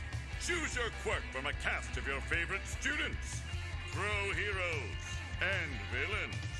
As you build your 51-card decks and challenge your rivals to climb through the ranks on your journey to become the #1 pro hero, go beyond with the My Hero Academia collectible card game. In stores November 2021. Lesson 1. Common card elements. All cards in the My Hero Academia collectible card game share the following characteristics. Difficulty. This number is the base cost to play the card. The higher the number, the harder the card is to play. Name. This is where you find the title of each card. Block. The shield icon is used to defend against rival attacks. Blocks can prevent your rival's attack from dealing damage. Card type. The icon in the flag identifies one of the following card types. A numeral for characters, a sword for attacks, a hammer for foundations, a lightning bolt for actions, and a gear for assets. Text box. This is where you will find any keywords or special abilities on a card. Symbols. Every card has 3 symbols. These are used for deck building and represent the mechanics of a card. Check. The check value is used to pay the difficulty cost of a card.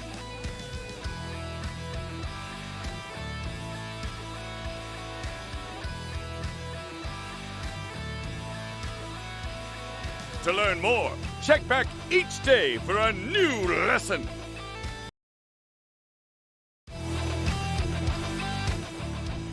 Lesson 1.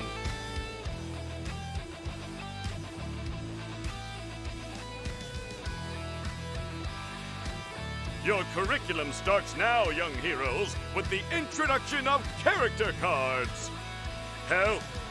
Not all characters start with the same amount of health or hand size, so pay close attention to the number indicated in the heart icon and fanned card icon when choosing your character. Hand size. The number in the green card icon is your starting hand size. This is the number of cards you will draw up to at the start of your turn. Version. The numeral here will identify which version of a character the card represents. There will be different versions of many characters. This is important to differentiate which version of a character you are playing. Ability. Characters have some of the strongest abilities in the game. Build your decks to synergize with your hero's unique strategy and quirk. Congratulations, young heroes. You've taken your first step on your journey to becoming the #1 pro hero. To learn more, check back each day for a new lesson.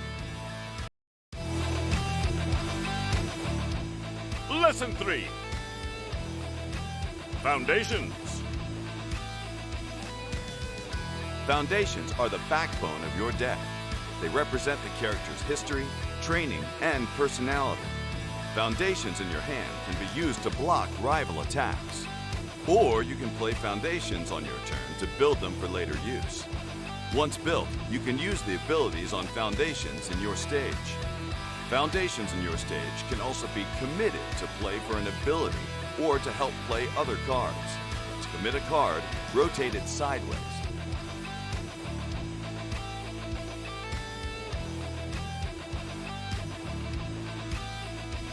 To learn more, check back each day for a new lesson. Lesson 4. Attacks. Use attacks to deal damage and defeat your rival. Attacks have 2 unique statistics, speed and damage. In addition to speed, attacks have 3 different zones they can be: high, mid, or low. The number in this starburst is the attack's damage. Unblocked attacks will deal damage to a player's health. Most attacks will also have keywords. Some keywords are just descriptive, like punch or fury.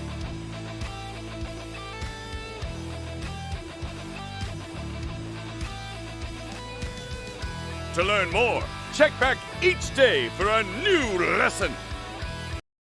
My Academia collectible card game smashes into stores fall 2021 with heroes and villains from season 1 of the hit television series. Choose your quirk from a cast of your favorite students. Throw heroes and villains as you build your 51 card decks and challenge your rivals to climb through the ranks on your journey to become the #1 pro hero. Go beyond with the My Hero Academia collectible card game. In stores November 2021.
Hero Academia collectible card game smashes into stores fall 2021 with heroes and villains from season 1 of the hit television series.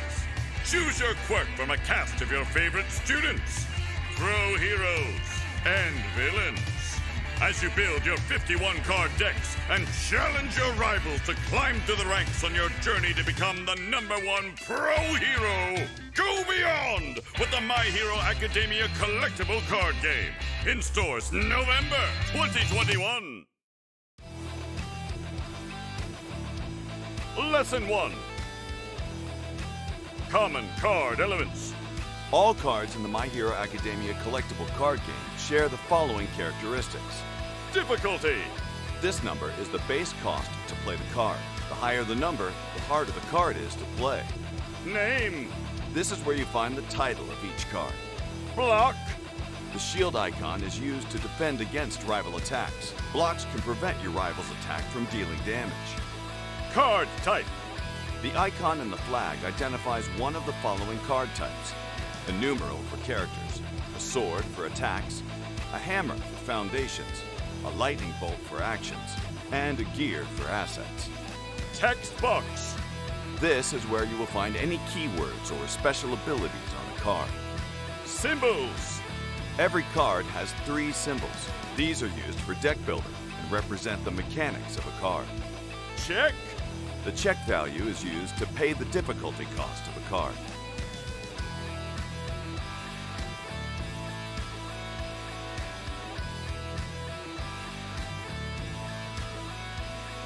To learn more, check back each day for a new lesson. Lesson 1.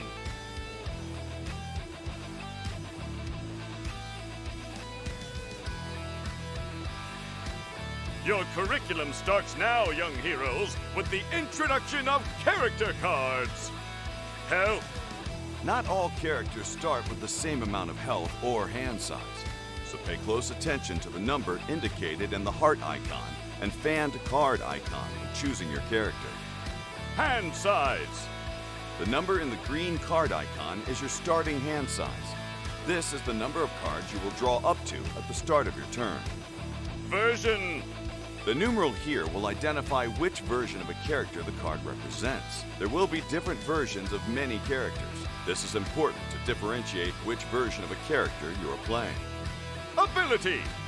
Characters have some of the strongest abilities in the game. Build your decks to synergize with your hero's unique strategy and quirk. Congratulations, young heroes. You've taken your first step on your journey to becoming the #1 pro hero.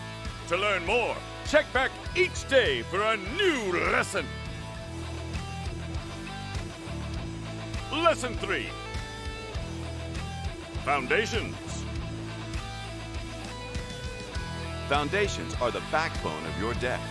They represent the character's history, training, and personality. Foundations in your hand can be used to block rival attacks. Or you can play foundations on your turn to build them for later use. Once built, you can use the abilities on foundations in your stage. Foundations in your stage can also be committed to play for an ability or to help play other cards. To commit a card, rotate it sideways.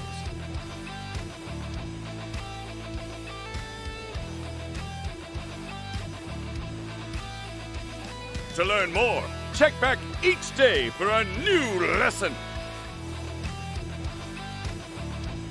Lesson 4.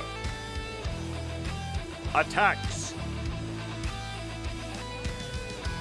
Use attacks to deal damage and defeat your rival. Attacks have 2 unique statistics, speed and damage. In addition to speed, attacks have 3 different zones they can be: high, mid, or low. The number in this starburst is the attack's damage. Unblocked attacks will deal damage to a player's health. Most attacks will also have keywords. Some keywords are just descriptive, like punch or fury.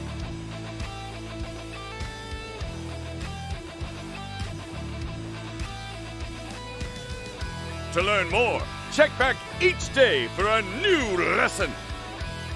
My Hero Academia collectible card game smashes into stores fall 2021 with heroes and villains from season 1 of the hit television series. Choose your quirk from a cast of your favorite students. Throw heroes and villains as you build your 51-card decks and challenge your rivals to climb through the ranks on your journey to become the #1 pro hero. Go beyond with the My Hero Academia collectible card game. In stores November 2021.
Hey, everybody. So, I am joined by a very special individual. You guys already know who I am, so we're not going to get into this too again. We got a couple minutes until we go to top 4. It's been pretty exciting. We've been showing you guys some slides for the My Hero Academia TCG, but my good friend here, Troy, the owner of Chicago Dog 42 here in Oakview Mall, one of the businesses that we partner up with and do stuff. Troy, tell everybody what you did for second place for our tournament today. Okay, so for second place, I wanted to do something a little bit special. I know I can't beat a PlayStation 5. That's a pretty good prize. I think that's the best prize you could possibly get. Right now, yes. Yes, if I knew how to play, I'd be right here with you guys. Fair. That's why a lot of people are here right Exactly, right? So what we decided to do was go with the Nintendo Switch. We were debating on getting the Nintendo Switch Lite or the real deal, but fortunately last minute we were able to find the actual real deal Switch. So put it here, dude. Yeah, I appreciate it. Super excited about that. So second place, on top of getting the $1,000 Zach promo and all the other prize support they've gotten during the event, is going to walk away with this. Oh yeah. So who loses in this situation? I don't think anybody loses. Nobody loses. It's kind of a win-win for everybody, right? It's a win-win for everybody. There it is.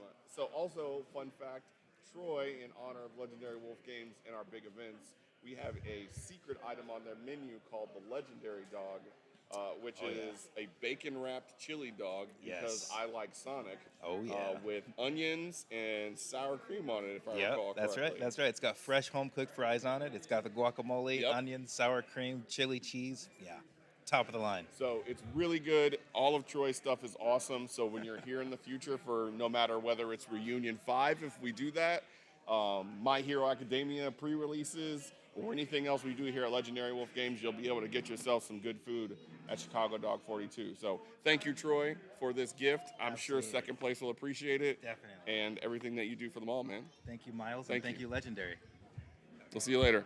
Thanks for tuning in, guys. We're going to get ready to host Top 4, so stay tuned. And thank you for taking your gaming from ordinary to legendary. We'll see you soon.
All right, guys, we are back and ready for some Are you ready top for Doga? 4. Yeah, Doga. It's a Doga party. Like I said, if you didn't take the 30 minutes just now to get yourself a Doga to wear, a Doga party, yeah. If you're not wearing a Doga right now, like I'm not wearing a Doga right now, then you're not prepared for this match. I guess none of us are then. Yeah, and you know, oh my goodness, dude, that is the best play mat. What did he put? Friend of what? Friend of Jellyfish Guy, because he's using Jellyfish Guy's Matt. Friend of Jellyfish. Friend of Jellyfish Guy. Oh, okay, I get it. Yeah. Oh, because that. Oh, and he's showing off the deck box, and this is a lot of promotion happening here. I guess, like you say, you know, when you get to the top, you get the chance to flex this kind of stuff, dude. Right? Yeah, you get. I wonder how much he got paid for that. Yeah. Also, the mat that Nick Toth is playing on, that is also Jellyfish's mat. Oh yeah. Is it really? Yeah. Oh, okay. Yeah. That's funny. The double jelly mats. Wow. All right, guys. Well, here we go. And this is going to be. We only got it on stream once. I think it was actually for one of the fun games. But don't let that fool you. This has been tearing up the tournament this weekend. It is Doga versus Doga. And if you don't know what this deck does, it's worth explaining it because we're gonna see it at least one more time in finals. Yep, so Soldier here is going to be a water summon that searches your deck for 2 water cards of different costs, and Doga is, of course, the first piece we grab without even thinking, and it's the follow-up that requires a little bit of thought. But Doga, of course, is one of those Earth-Water forwards from last set, where if you discard summons to pay for him when you cast him, he actually draws a card for each summon that you use. So if you discard 3 summons to cast Doga, then you'll draw 3 cards because he is a 6 CP card. And as we see here, well, boy, that looks a lot like 3 summons. And there's Doga. And now look at this. Recycling. Drawing 3 cards. That's right. And that's excellent. That's really, really nice. That pseudo free forward there. And why Earth Water is normally a little bit more late game, but we call Doga more of an aggressive deck because, well, there's a forward and no backups on the table here. And it's a Sophie deck in the sense that it plays Sophie, but it's much more a Doga deck. As we see, we're already off to Doga and Doga, right? The call and response, right? He showed up on time. Like Doga is never early, nor is he late. He shows up precisely when he needs to. That's right. AKA turn 1. Yeah. I mean, yeah. So here we're discarding to play our backup Sarah, and it looks like we're going to try and set up a little bit for these later turns. And I think that especially we were talking a little bit about being the aggressor and being the defender, and when you're sitting here with a mirror match, right? It really is easy to highlight, who's taking these different roles or deciding to opt for these different styles. So the strategy Cody is opting for here is to set up, right? We got our Sarah, we go into the Princess Sarah backup, and what might feel pretty effective for Nick against that is really just jamming out some forwards if he gets a chance. So honestly, something as quick as, one of these Lenas into Sophie, all of a sudden, Sophie's up at that 10K because Doga has that wonderful added benefit of being a water and an earth forward to help pump Sophie up just like Sarah. And we're going to see that attack trigger for Doga as time goes on here, where if you have 9 or more summons in your break zone, when he attacks, you get to cast a summon from your hand without paying the cost. Doesn't matter how much it normally costs. It could be a 1 CP summon, it could be a 15 CP summon that doesn't exist yet, but it's going to be free there. And so there's a bit of a race going on. Looks like he hits oh man, he hits Leviathan on damage on that first. Oh man, that first. Yeah, but he's going to just happily replay the Doga, right? Like, that's true. But it's going to be a race to get to the 9 summons there. So some of that's related to what do you draw in your opening hand? The more summons you draw early in game, the faster you can fuel, being able to start just slinging summons for free. Mm-hmm. I think maybe change what we pitched there. So we're saying, I'm going to discard 3 cards, play Doga, draw 3 cards. And honestly, if these guys keep doing this Dogaing back and forth like this to each other, they might have to start worrying about the old deck out. Is that is that maybe a preview to how these rounds are going to go? We'll see. We really don't know what this Doga mirror is going to look like. So it's interesting to see. Nick is already sitting there, 6 summons in the break zone, and we know that he has been the most dominant of all the Doga players in the tournament this weekend. And then we're going to see Sildra coming out for Cody. He's going to go ahead and find whatever 2 cards he would like, but probably going to be something like Sophie and a card player. I wouldn't be surprised if we found a Lena here. Maybe checking to see what we're already holding on to. Is that a Stern Leonis I spy? Minwu. And maybe is that he's going to grab the Minwu forward. Minwu is one of those legends that didn't often see a lot of play because it turns out filling your deck with way too many summons was usually a really, really bad idea.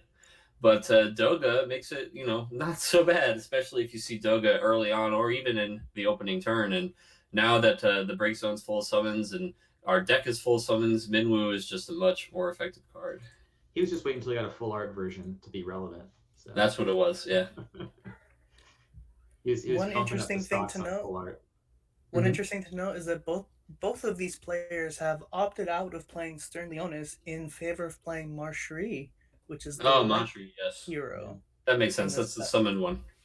Mm-hmm. Again, dude, I get fooled by that background. Do they all have the same? The lion. Yeah, I think it's interesting to know these guys are playing 25 summon. Like that's just such a crazy summon count. 25 summons. Can you imagine? It's at least Cody's list I'm looking at here, where they're nice and sorted out on the side. Only 18 forwards and 7 backups. So it's like this is all about getting Doga and Minwu to be effective, and just consistent turn 1 Dogas are really, really important. Yeah, we hit Sophie in the damage for that second point there, so no X help on that one. That first Leviathan was just pretty, but nothing second time. Oh, actually, I might be counting 27 summons in Nick's list. I think Nick maybe is even higher on that there. Yeah, so it's really something else. Just maybe that's what's pushing him into that slightly more dominant position. Is there is not a game where he misses that the Doga drawing 3 cards. Looks like we're going to go ahead and pitch a card from hand to play Sarah, which is of course overpaying a little bit for her, but you know what? Overpaying for 1 CP backup is not so bad. No, it doesn't make you feel bad. Doga attack, we take the damage. It's not one of the ones that has a nice EX in the corner. The Minwu with that, when you're playing that many summons, I didn't check if Nick's playing it or not, but when you have that many summons, when you're playing Minwu and you get to do the revealing the top 5 cards to your deck to add something, it's like you're giving yourself more hits, more options for what you want to follow Nick up with. does have that one of Minwu Legend. Excellent. Oh, Mashri also makes ultimate cost 1. Yeah, that's it's I've had the old 1 cost ultimate played against Fury. It's very, very funny to see that happen. And so we are going to go ahead and run out that Minwu. He has that enter trigger where we get to look for summon.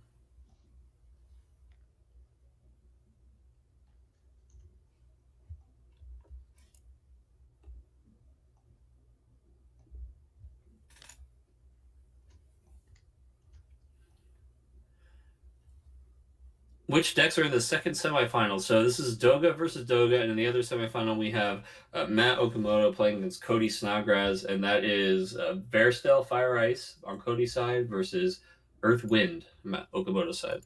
Yep. Revealing, I missed what we took off of the Minwu. But that was his enter ability here. Mm-hmm. So we've just got the Mashri parked in hand. And yep, looks like we're going to go ahead and run her out. Kuset, thank you, chat. Kuset off of that. Appreciate it. Thank you, Dave.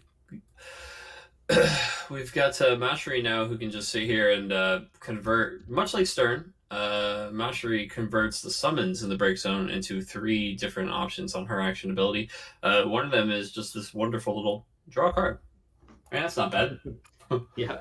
It turns out being able to put 3 of the things that are already in your discard pile into RFG to draw a card is feels pretty free.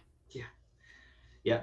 As we've been saying all weekend, it's that ability to use the cards in your break zone as another resource that has come about in the last few sets. Much more. I mean, we've had ways to get things back since Opus 1. People were playing Sage back in Opus 1 to get something back from the break zone, but there's just been such a ramp up in availability for those sorts of cards. We also had like Lena back in Opus 3, but not just the stuff to get a 4 and put it back on the field, but these cards like Stern, like Mashri, that are actually using it to fuel your abilities in a way that we weren't seeing before.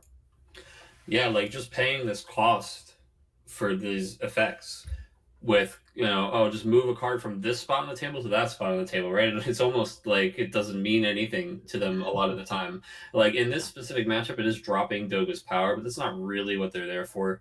And we're actually seeing a really nice 2/4 on the Fenrir here, because Fenrir can break a light or dark forward. So he's going to say, how about break the Mastery and I imagine, I missed the second effect. I would say it was break Doga, right? Break the Sarah.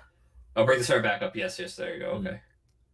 That's right. He can't break 6 drops. I'm thinking of Lock with the 6 drop option there. Yeah. He breaks the back up, Sarah. Yeah. Is this the second Fenrir he's playing on attack?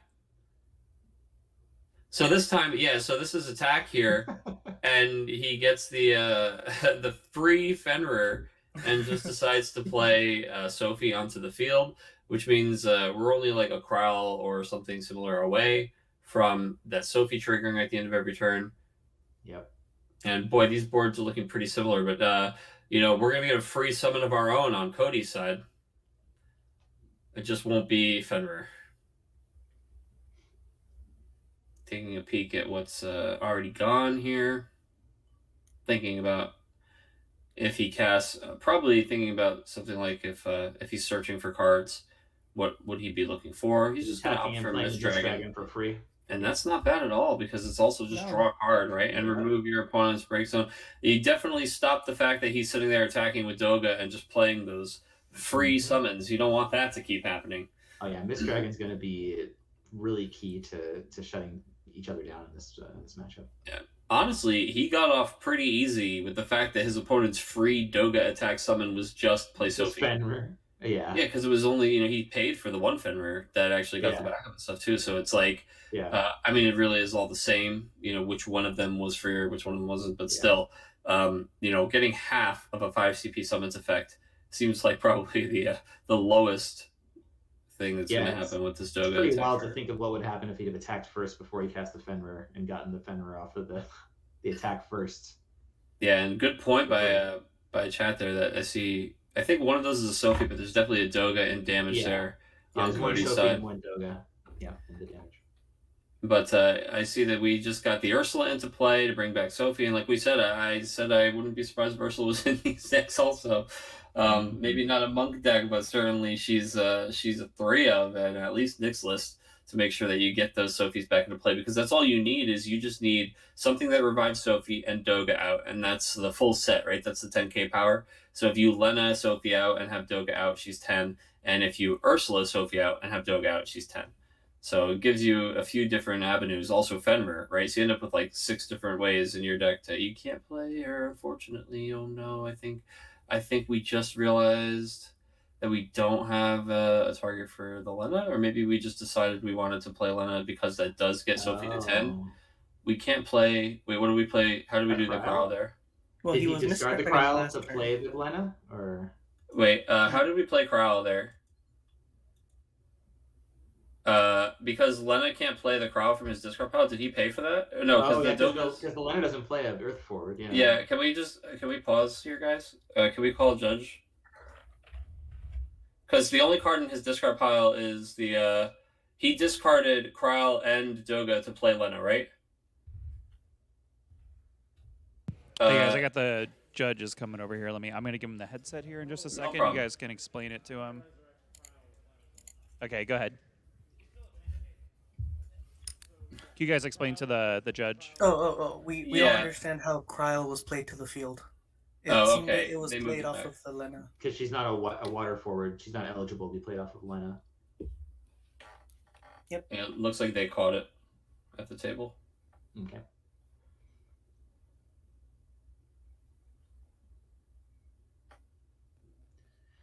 Yeah, she is still 10k. It still does trigger, so thankfully we didn't go too far when we drew the card and took the damage. But it is important that Kyle doesn't get to come into play there.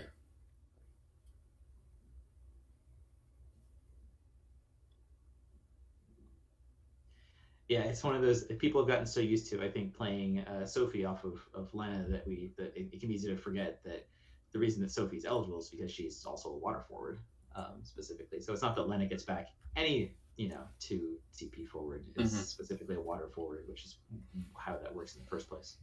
Yeah, Sophie's kind of double dipping there, taking advantage of. Actually, she's triple dipping. Right? She's taking advantage of Monk and Earth and Water in this deck, being able to be revived by 3 different cards. And it's just, again, we've talked about it all weekend, but the consistency coupled with the aggression is what's made these aggro decks more successful than aggro typically is, right? Both Varistale and the Doga decks really taking advantage of how consistent you can make these strategies these days. And Sildra is going to go ahead and search out some targets for us. I really like getting the lose off here when we're already ahead on board, because it basically says if he tries to spot remove with any of those like free summons or those weird casts, one of our guys will save the guy and will make him sack one of his forwards. And because of the way forwards are played to the table, and this is usually pretty dishonestly, I mean that to say that like you're not paying both colors to play Sophie, right? You're trying to cheat her into play. So returning those things or making them sacrifice those cards actually almost hurts a little more than normal. It looks like we're opting for Lena here. Lena is going to bring back Sarah. And Sarah's probably going to trigger a fight effect here to take one of our opponent's forwards off the field. And it looks like we are fighting Sophie into his Sophie. Yeah. It's interesting. I don't know. Does Nick have more than one card in hand? I would have maybe been a little bit scared of a Cuckoo there, but I get it. Yeah, we're going to go ahead. Or not. Yeah, Cuckoo. But yeah, I think he might only have the one card in hand. Yeah, it looks like he's only got the one, so you feel pretty good about it at that point. Oh, Kusith. You don't mind that. He takes a peek. Not a lot of at the one card in choices, his hand. but you'll take what you can get. Yeah, it's Doga. He's thinking. Yep, I think it's got to be. Or wait, I think it was right. Yeah, because he's gonna. Yeah, because he wants to block with this here. Yeah, of course. Okay. And not good game. Oh, going into game 2. Game 2. Game 2. And that was Nick dropping his first game, guys. Yeah. Wow. I mean, it takes it takes basically the mirror to take him down. But you think he faced any other Doga along the way on day 1? I mean, you know what? It seems like there was plenty of it in the room, so I wouldn't be surprised if he had, this has gone the other way already in Swiss. Mm-hmm. You can already see these guys talking about it, because one of the things about the mirror match is not only you know exactly what he can do to you, you pretty much know exactly what he's gonna do to you, right? You're just sitting here like, okay, yep, all right, now he's probably got this, and there it is, yep. You're just so used to the lines.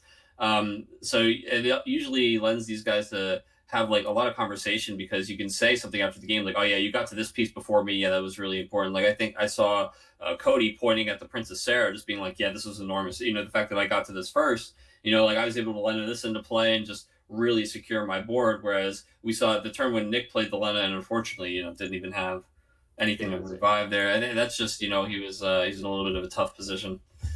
Yeah, I mean, at that point, it's paying 5 for a Lena that comes in by herself is like. Yeah, it does get Sophie. Not good. Yeah. It gets Sophie up to 10K, but yeah, when you're in the mirror and you do something inefficient, your opponent's really going to punish that. So. Yeah. But we did peg the fast round, right? Mm-hmm. Yeah, we'd still be in phase 1 of the boss fight if it was Oki versus Joe. Yeah. All right, here we go. Gets that big jellyfish energy. Ooh, the old mini shuffle. Yeah. The Triforce cut. Oh, look at that. Oh. I tell you, man, when you're up there, you gotta just use that spotlight, man. Mm-hmm. Take an advantage. Yeah. Okay, Yes. looking at the starting hand, and boy, do we see a Doga on both sides. It sure looks like it to me. That's the old snap keep for both players. And we are off to the races, drawing a card for turn. Did we also happen to catch 3 summons? 1, 2, and 3. That's a Doga at the best price, and a thumbs up from the opponent, because he's like, yeah, it seems like exactly what I'd like to do if I was in your position. So you go ahead and take a draw there. And maybe a Sarah? Yeah, definitely coming down here is we're going to go ahead and dish Heka and Leviathan for... Oh, no, it's not Sarah. That's a Sildra. It was hiding a 4 in the corner, and it was... Got a Rydia. It had that Amano look to it, but no, it is in fact the Sildra. Probably going to grab a Sarah, and considering a Sophie. The maybe fact that lose off. Sildra searches for just any water, like that's like crazy good value. Mm-hmm. Yeah, and it is going to be a Princess Sarah, and I couldn't quite see what the other card was, but yes, it is it's both Princess Sarah and a Sarah. Sarah the Princess and Princess Sarah Mobius. Or sorry, Sarah Mobius is also just Sarah Mobius. Yeah. Goodness, good gracious. Look what they've done to us, man. How can we get mixed up between Sarah, and Sarah? And they're all princess, but only one's Princess Sarah. Yeah. Only one gets it in her title. The other ones have to. The other ones can have it removed by X-Death, right? The other ones can lose their title if X-Death shenanigans happen. But Princess Sarah, no, that's. Now, what kind of card would have to come out to like make some character like just lose their name? Right? Yeah. I heard White made the gears immediately start turning. He's like, this is some interesting design space. Naming way for sure. You put him out and just like wipe somebody else's name. Naming way, that's actually sick. Or you can choose a character and they get a different name until end of turn or something like that. Yeah. Wouldn't that be sick? Like rename? Literally, his S ability could be called rename card. Yeah. Guys, Hobby Japan, I'll give you that one for free.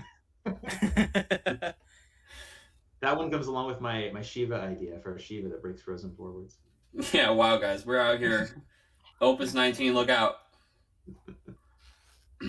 All right, so we do see, the lose off, and Sarah, Leviathan, and Remora here. We're doing now mathing out the Remora, I think. Right? Like, okay, if I pitch these and I Remora that, and I'll draw a card. Okay, then I'll have bad hand motions there. Thank you for assisting in our. Yeah, I can see the lines, dude. I see his thought process. He's playing the Sildra, looks like. Yeah, just gonna go ahead and get the Doga, I'd imagine, and try and just match It is nice that already Cody's been able to discard summons for every cost, right? So he's got 6 in the break zone already, making his Doga plus 2,000 power.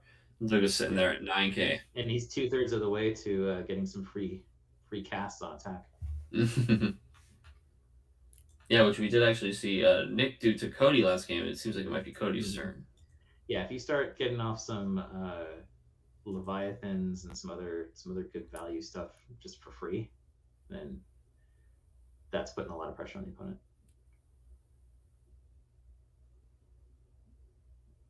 Well, we got a Lena and a Sophie, so that combo will work.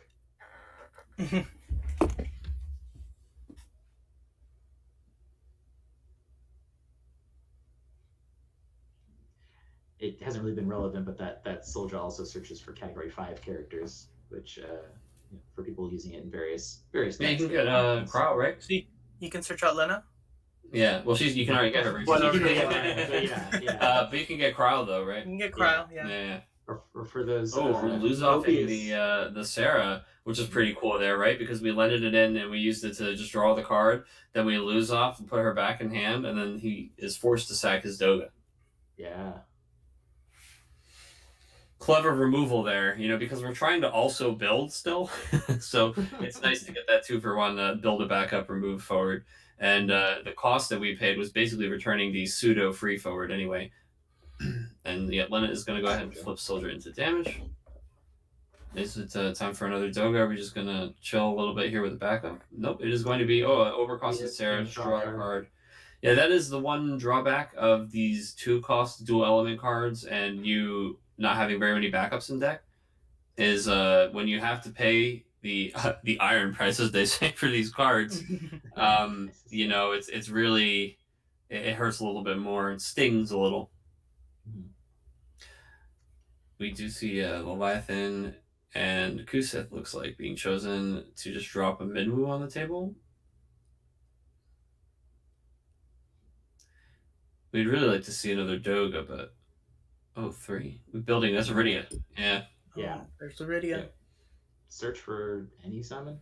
It is any summon. Take your pick. You got like 20 some odd to choose from.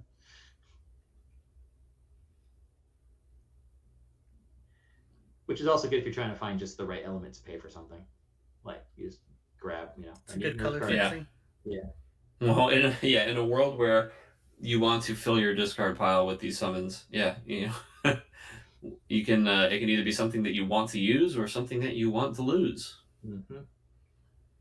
It looks like Hecaton Chair is probably going to be in the latter category here, since we do not have a forward with which to fight. Yeah, not a prime play at the moment. I love that respect from Nick. He makes sure that he puts the deck back on top of the Ditto. It's going to be Fenrir, and I'll kill that lose off and just play my own Sarah. And I'll draw, probably? Or are you going to do... you're going to fight. And pump! I'm going to boost it I love that, dude. Yeah. That is excellent. Yeah, so we make it a 6 and just win that fight, and now it's your turn. Very cool. That's the Sarah tribal at work right there. That's right. Yes, Sarah tribal. Leviathan is a little free bit of a return that to your hand. And like we said, that hurts. That would be a 2 CP forward, but instead it's a 4 CP. I'm not going to do that, right? So now Nick has got an empty field. Wow. And Cody's parked 3 backups and has the Sarah. Even though Nick's got plenty of cards in hand. Doga. Yeah, even though Nick's sitting pretty with all these cards in hand, I think that he's got to be a little bit worried now. He did get back to Doga, and it would be, basically his whole hand to play it. But you might just get those 2 cards back if you draw summons off the top. You got a heart of the cards moment here, right? That's right. And speaking of, he's sitting across from Doga, Lena, and Minwu as the forwards that we could choose to play, but there's just he's only got one summon, doesn't he? I really hate. Yeah, you don't feel good at all playing the Doga off. You're probably looking at the Lena Princess Sarah again here. And honestly, you might even fight the Princess Sarah's and just take the trade while his buff is down. Yeah, I mean it's rough. I mean, on the one hand, you're not like under a ton of immediate pressure. Like there's no damage yet. There's only one forward on the field. So it's not like you got like 4 forwards coming in at you. There's certainly a kind of pressure, though, as we look at the bottom left corner of that screen. The fact that Cody is up a game, he's feeling great in this position. Yeah, and Nick is definitely sweating a bit. This Minwoo is good because he's able to get a summon that he desperately needs for the Doga. So as long as he hit at least one of them, then that's helping him to fuel. Because he got rid of the Kolka to play it along with something else. But he opts out of playing the Doga right then and there, aiming for a slower approach, which might not pay off when his opponent is that far ahead. I think it works that he's at least got a body that's big enough to deal with Sarah, even pumped by 1K. So he's maybe not taking the damage next turn automatically, at least. And then on top of that, he's hoping to draw into, I think, that third summon so that he can just get the Doga out, do the cycle, and get some life back in what's going on here. All right, we are puzzling out our options, and honestly, if he had like the Sophie because he's got Lena in hand, it wouldn't feel so bad. But I think we're just going to get to the Doga because we did draw that second Leviathan summon, so it's 3 summons for Doga. But oh man, it just doesn't quite feel good, does it? It's a bit unfortunate. He's probably contemplating between a few different lines here, but I think that's where you have to land. That's what the deck does. The deck is called Doga. So we draw 3 cards, and it might give us a couple extra options. A Mashiri would be pretty nice. Our opponents just went to the bottom of the deck, so we'd be able to kind of get that free advantage. We are going to attack with... Oh, he's going to miss Dragon off of the attack. That's not bad. Minwoo. Man, I'll tell you, if you had any removal on deck, you'd probably be using that first just to get rid of... Oh, man, wait, you do? Wait. Oh, but he's going to... I think, did he declare... Wait. Oh, no, he's got rid of both of them because he declared the block with Sophie. In response to after declaring the block, he Hekkas to get rid of Sarah Mobius, puts the Sophie down to 4K. At that point, Minwoo takes care of Sophie nice and easily. It's shocking to me that that we would take that block. Just that, like, let it happen. Yeah. Right? You've got plenty of EX in the deck. Damage 3 isn't anything terrifying, and Sophie's just this forward that gains you so much advantage over time that you really just want to stick it, and you want to make sure that she gets to 10 every turn and just does her thing. Exactly, just that passive pressure on your opponent, pushing you forward. And unfortunately, when we block, we let him do that extra blowout there. Because personally, I was surprised at first. I said, man, if he had some removal, you would imagine he would stick one of these highly revivable 2-drop dual element cards into the break zone before he removes it, right? But then he opted to kill it after combat, and I wonder if we're gonna feel pretty punished by that Sophie being in the discard pile anytime soon, and maybe wish that we did that in a slightly different way. So we got Doga out there. We did a fight. Minwoo and Doga both gone now. At this point, Nick's Doga is online with the 9 summons. So if he's got something good to play off of this attack, then we'll see there. But that being said, Cody's got the 3 backups he's working off of right now. So it's about being able to push enough here. He's got to get 5 more damage in before Cody can build off of that advantage in resources. And he gets he plays Leviathan off the attack trigger, it looks like. Yeah, so Cody got to slow down a little bit there. Gave Nick a lot of information, I think, but Nick goes to attack and he's got his thing to play for free, and Cody just goes to take the damage.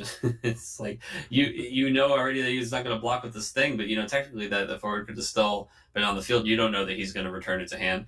And Nick, honestly, if he was even a second slower on that one, could have maybe even changed where somebody felt like playing if he already knew his opponent was just going to take it. Yeah, so you gotta let those things trigger. Len into Sophie there. Sophie's exactly 10K. She dealt the damage. He drew the card. And now Cody's, fishing for more stuff there with playing his Sarah, since there's no point in fighting anything. Playing Sarah and passing. Nick just checking how many cards he's got in hand. The answer is 3. And again, he's still got that, if he's got any summon in his hand, he gets to play it for free as soon as he attacks with Doga here. Mm-hmm. And it's going to be Fenrir.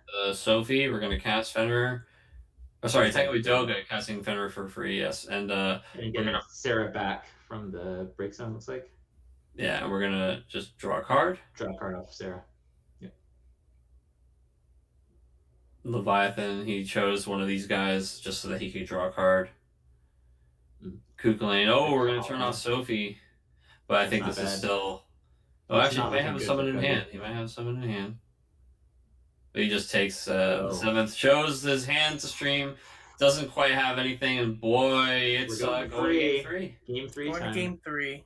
I mean, you saw how quickly that turned, though, right? We were going, like, a few turns ago, or even a couple turns ago, we were saying, okay, look at Nick. He's got nothing on the field. Cody's building up backups.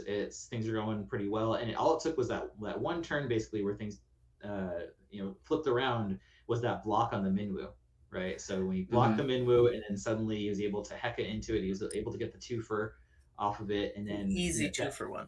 And then that just the tide shifted at that point. We didn't see a Mist Dragon or anything to take out the summons that were in Nick's break zone. So then he's getting all that value from the Doga sticking once he got to it. So I mean, it was looking hairy there, but that one turn was really like where things just like took a real shift.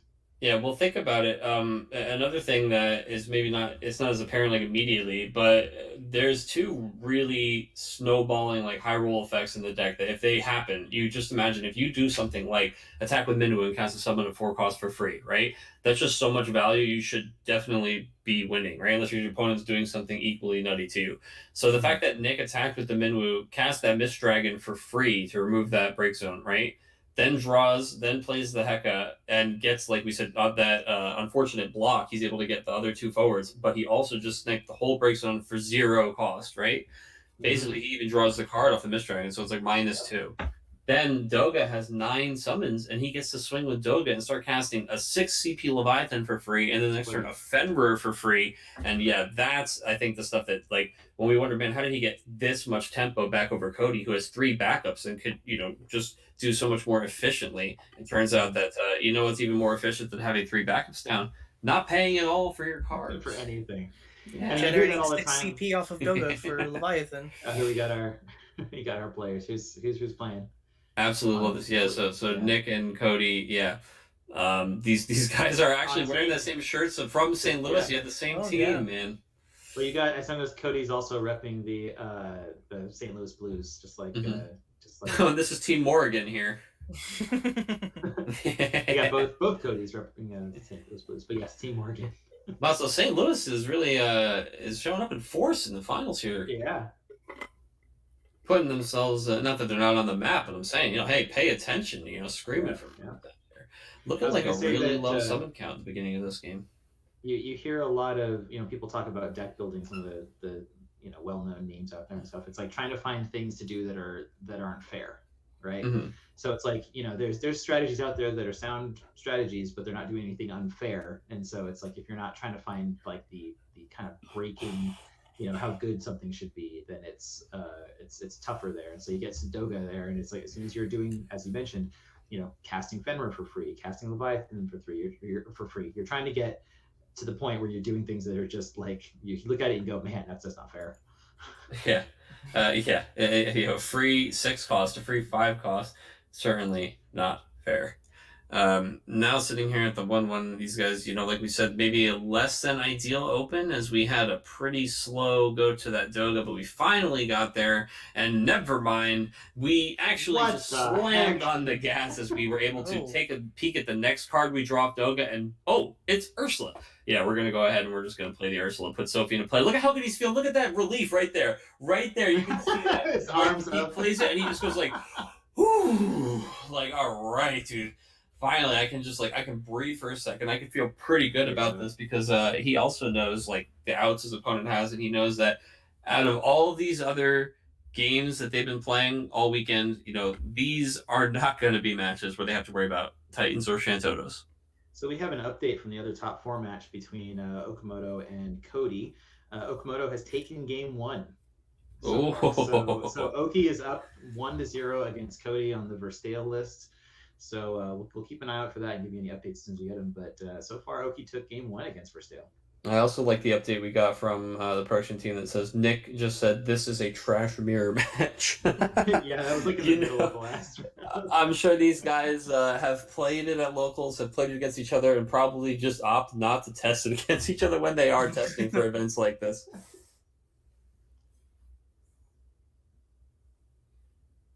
I mean, does anybody actually like practicing? Oh into my a goodness, match? really? Oh no.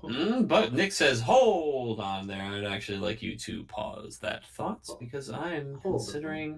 Yeah, no, that's fine. Card in hand, right?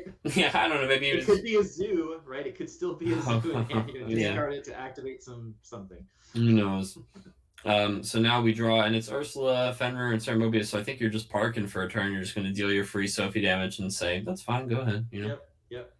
And look, these guys are both just kind of jamming right now. You know, again, we talk about how last round, like Okamoto and Joe, it's like no matter who wins, like no matter who loses, you're sitting there playing against one of your friends. You both have like made it far enough that it's a good day for both of you. Mm-hmm. So you got to just be having a good time.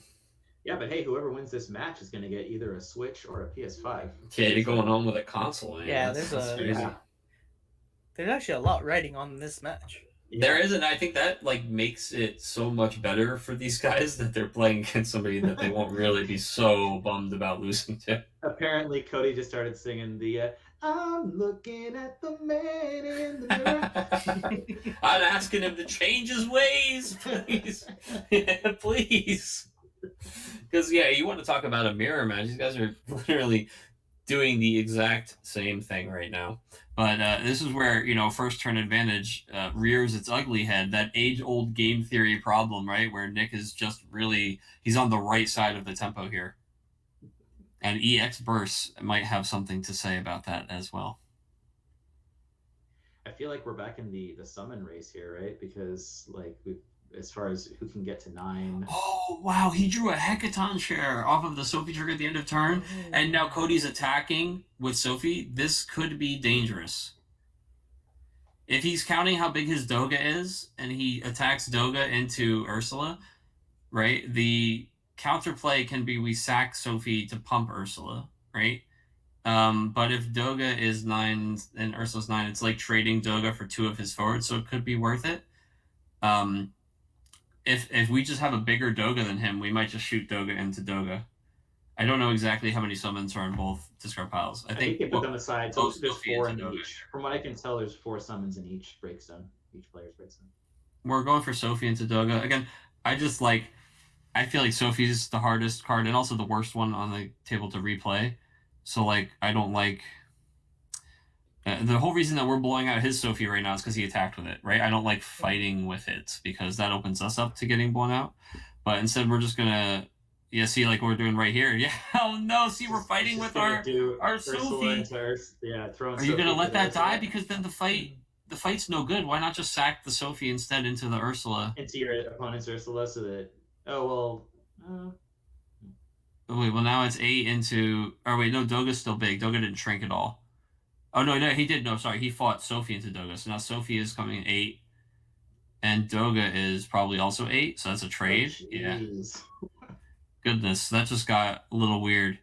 Yeah, I think that fighting with Sophie was weird for us because our opponent, like I said, our opponent has an opportunity to do something about her power level. It's risky. Yeah. Well, we've definitely slowed down on the summons there. I don't think he's got any. No, he's got the Fenrir. Got Fenrir. Doga attacks and flips a Fenrir.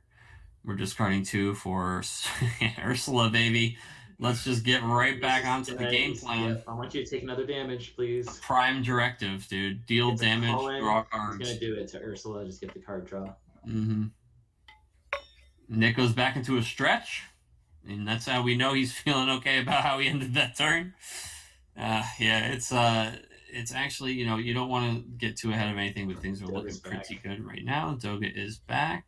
Well, we've now gotten up to, we got 6 summons on Nick's side, so he's now got good old... Oh, wow, Luzov can be pretty tricky. So again, we see Remora in hand. He might be going to cast it, but honestly, I think him holding on to the Luzov, which I believe I saw in his hand as well, as that card all the way on the left, that can get real sneaky if you make your opponent make a bad choice with the Sophie thing again, you know? Like, let's say if he goes to attack with Sophie next turn, you just play that. You're like, guess what? Now you're going to sack, somebody, and her power's going to drop. And not only are you not going to get that trigger at the end of the turn, but you probably also lost the Sophie off of this. Instead, it looks like we're just going to play.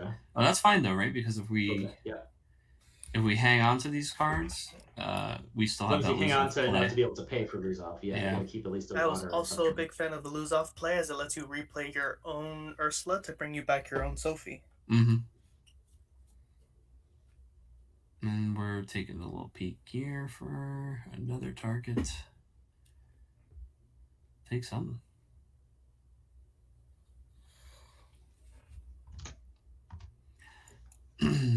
I can't tell what the first two, but we'll see them in a second. Minwoo and Lena. Yeah, that's a lot of action there, huh? And here's lose off. Sweet. The good old lose off again. Yeah. So you get to you're putting something back in your hand, getting rid of something. All in a back attack. People and you get a back. You don't expect the pirate out of nowhere. Yeah, exactly. Now we're getting a sofa or sofa. A Sophie. We're getting a sofa. Yeah, we're sectional. More guys for this. Lovely sectional here, dealing our opponent a point of damage and drawing us a card. The sectional is when she has 5 forwards, but when you just have like Lena, Sarah, and Sophie, that's the love seat. We have a love seat. Yeah. Look at all those Sildras just sitting there in the discard pile. I mean, that's one of those summons that really just improves the consistency of any Water X deck, but especially when you are playing summons of 4 costs for free, sometimes playing a free search for 2 of your best cards can get really, really nice. And in a deck like this, where you have so many 2-card combos, like you want to play Sophie onto the field with Lena, or you want to make sure you have the Doga, just having the that consistency really matters a lot. Man, he's staring down a lot there at this point. Yeah, it's nice that he's already up so much damage on these Sophie trades, right? Because what it means is that even though Cody's got this big board, if you can just get through 2 more turns keeping Sophie up. He right now Cody essentially has to block every attack because you can't if he goes to 5. If he goes to 6 rather, yeah. I can't. Oh no, we just switched it. It says I love you something. Oh no, it say I love you. Oh, Carla. Okay. Yeah. I love you, Carla. Yeah. There you go. And he made a nice the letter B. I can't quite say. Yeah, no. He does get kind of hurt. I know. Oh, Yeah. Oh man, I was streaming a local circuit event once, and we ended up with a husband-wife pair on the stream against each other. But of course, anybody watching didn't know who they were. So the match is about to start, and then we had that top-down view, and they leaned over and did a kiss. Imagine watching a match, those 2 people, and they just kiss before the match starts. And you're like, whoa, what kind of what tournament is this? It makes me think of a version of that I know that it's the polar opposite. 2 of my friends that were brothers were on stream once for a Pokemon thing, and one guy plays the card, then reaches across the table and just slaps his opponent. So you don't know what these guys do. You see the one guy just slaps his opponent, the other guy he takes his card and throws it off the table. It's just they're never gonna call it judge each other. They're just having a good old time, but it's just some wild stuff to see on stream. Yeah. So Cody's now up to the magic number of he's past 9 summons. He's at 10 now. So his next turn he can he's got that option to start casting something for free depending on what he top decks off of this. Nick meanwhile has gotten out Lena and then a follow-up Sarah. I think he's trying to decide who he wants to have fight, if anybody. Yeah, having that Sophie fight is danger zone. Even though your opponent's got only 1 card in hand, he does have the activation of Ursula. So looks like, we're going to try and shrink that. Safer target. Very safe here. Yeah, you're going to go and just shoot the Sarah with Doga so that she shrinks the Sophie by 4K. I mean, could you just respond, break her with his own Ursula just to break the Sarah back? Sarah's not a monk. Yeah. Oh, right. Yeah. I'm watching too many monk matchups. No one's gonna blame you. We've seen a lot. So we are attacking with Sophie, but I guess we're just feeling confident now that I don't know, right? Because that Doga, so he's got a 10k Doga. His Sophie, I mean, she's getting pumped by these duels. But can we just use our Sophie and shoot his Sarah and then maybe make this bad for him? Let me see. Let's count up his Sophie. So Nick's Sophie is 4, 5, 6, 7, 8, 9, 10, 11, 12, 13, 14, 15, 16. Yeah, so even if he shot the Sarah, it would still be a 12. So Doga can't quite do it. I think Cody's doing that math himself right now, and Nick is, nope, he got it just high enough that he can safely swing with Sophie. We are going to block with Ursula. Interesting. This is a real big turn right now. Like, and whatever Cody draws next on his next 2 cards.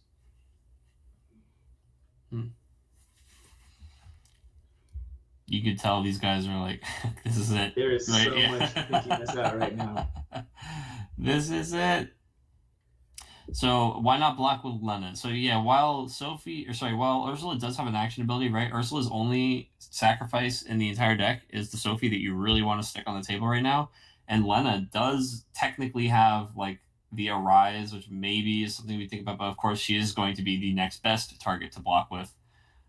And I think that both of them were prime suspects for chump blocking. I just think that, it's Doga Sophie. It's Sophie into damage for 0.6. Yeah. And then now she's got a Kahullin and a Kusith, which are not the mushroom. Not the sort of game-breaking summons you're hoping to cast for free off of Doga there. But he did play Mash Roots. Lets him cash some of those summons in for just more cards. Draws. Yeah. At this point, you're trying to buy some outs, right? Yeah, you're just looking for more, just more. Especially because you haven't attacked yet, or you haven't reached the attack phase yet. So if he draws into but he's not gonna have 9 summons anymore. Is the problem if he does that? So dude, this guy's just sitting there, just soaking it in, just enjoying all of this PR he's getting off of the finals, just watching and cheering on. I'm sure both of his friends. And these guys really just, you can tell they're all happy to be here at the top tables of R4 playing for these awesome prizes. The consoles are on the line, but if I had to guess, I'd say they're going back in the same car. Yeah. That's going to be quite a drive either way. But come on, both these guys making the top 4, there's nothing to be upset about with that. Like, that's right. That's a great showing for these 2 guys. Oh yeah, dude, it's good vibes all the way home. And up on screen. A question about go ahead. The other table. The other table is Okamoto versus Cody Snodgrass. So that's the Earth Wind matchup versus Verstale. Last we heard, Oki won the first game in the best of 3, but we haven't had an update since then. And Mashari is up on screen here for you guys. You can see what she does. She's basically the light counterpart to Stern. We've been seeing a little bit here and there in these Doga decks. Similarly, she can just convert those cards into either draw a card, choose a forward, and return it to owner's hand, which can be really big when we're dealing with Sophie power. And so casting also the Kusith for free summons off of the attack, getting the Lena back, but Nick's just happy to take that damage. He wants to get to his next turn so he can get that last Sophie trigger, get the 7 point, or did he get 6 point damage? Yeah, so skip the 7 point of damage, so that Kusith is not particularly helpful at the moment. His opponent's about to keep. Yeah, there we go. All right, draw a card. I was gonna say he's about to keep returning all those things to his hand. There's no way he's about to let that sit there. Cashing them in. Draw another card. I'm surprised. He's drawing a card. I would be like trying to return all these dual element cards or the Sophies. I mean, I guess that it doesn't matter if you only have 1 activation because you just actually picked the Sophie. But he always has that chance to replay them. So that's why I think you really want to return as many of the big pump cards as you can. And we're going to shoot the Sarah here. Oh, I guess drawing a summon does refill his break zone of summons. Fair enough. Going for another one. Draw another card. Another summon. He does have the Kahullin, so he can stop Sophie next turn if he needs to, right? He can just wait and then draw another card. That's probably why we're opting to just draw. Yeah.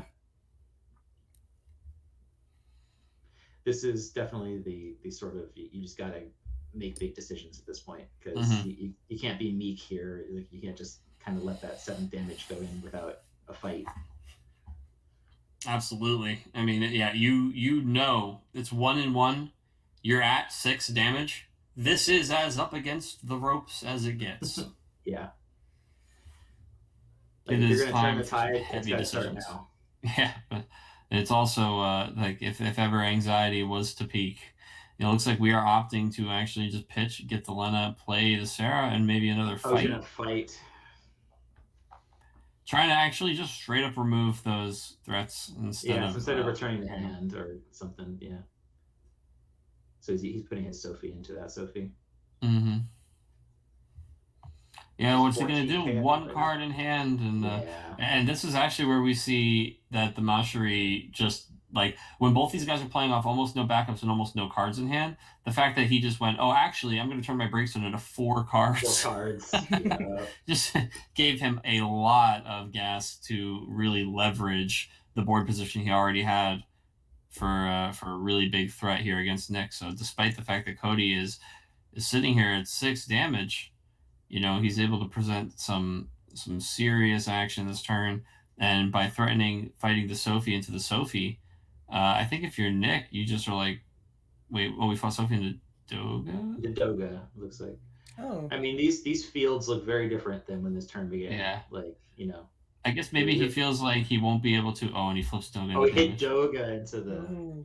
I was gonna say, oh wow, actually maybe yeah. Oh no, wait. Oh no, this is all our cards. I was gonna say he's counting the cards in his hand, and he knows that like if he gets rid of Sophie, that's actually right that he got Doga, because if he removed Sophie, we could just play the Ursula and put Sophie back into play.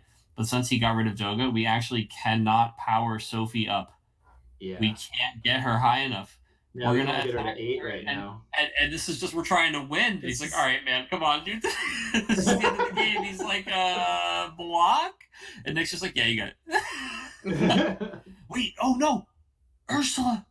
You got Ursula to play. But no, it's not. It's not gonna get you. It's not high enough, dude. It's not high enough. No. I for a second there, I was like, oh my god. No.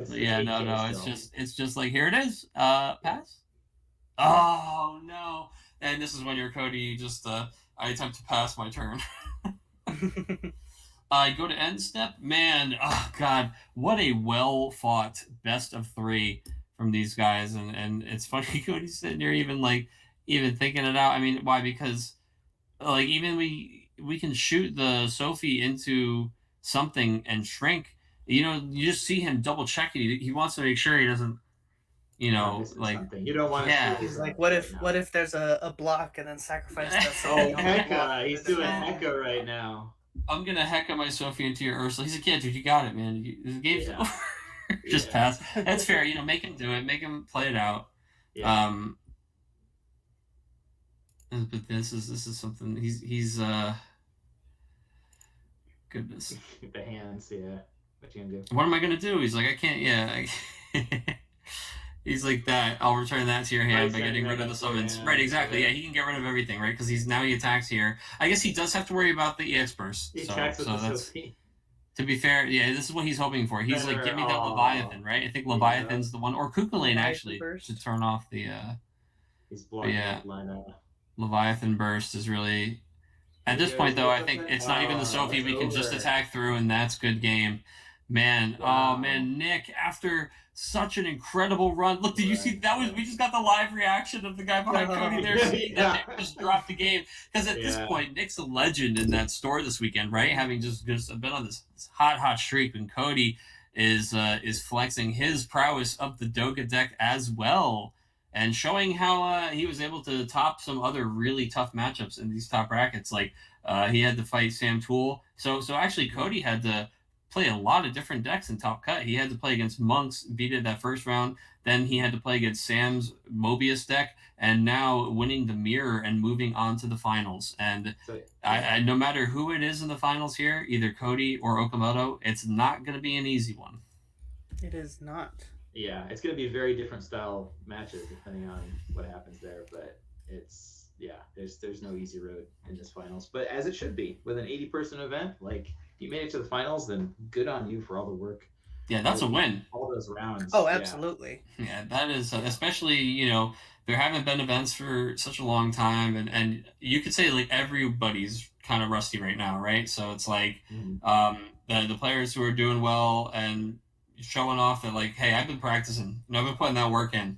And it's really nice to see, that come to fruition when you've been doing that work kind of like without a way to prove it, right? Like you're testing in these isolated, these like locals bubbles, and you really want to just take your group. We see all these guys from the same store on the same team, drive up to the store and like, let's show these guys what we got. And boy, howdy, are we being shown.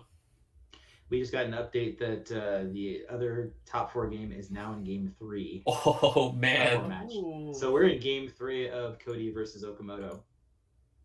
Goodness, man. So, yeah, Bear still clapping back, and Cody not going quietly into that dark night. Do we have the Cody finals, or is it Cody Oki? We shall see. Cody Tribal. Yeah, Cody Tribal. Yeah. We just had Doga on Doga and Cody on Cody. Yeah, it's right. All the speaking of the mirror match, right?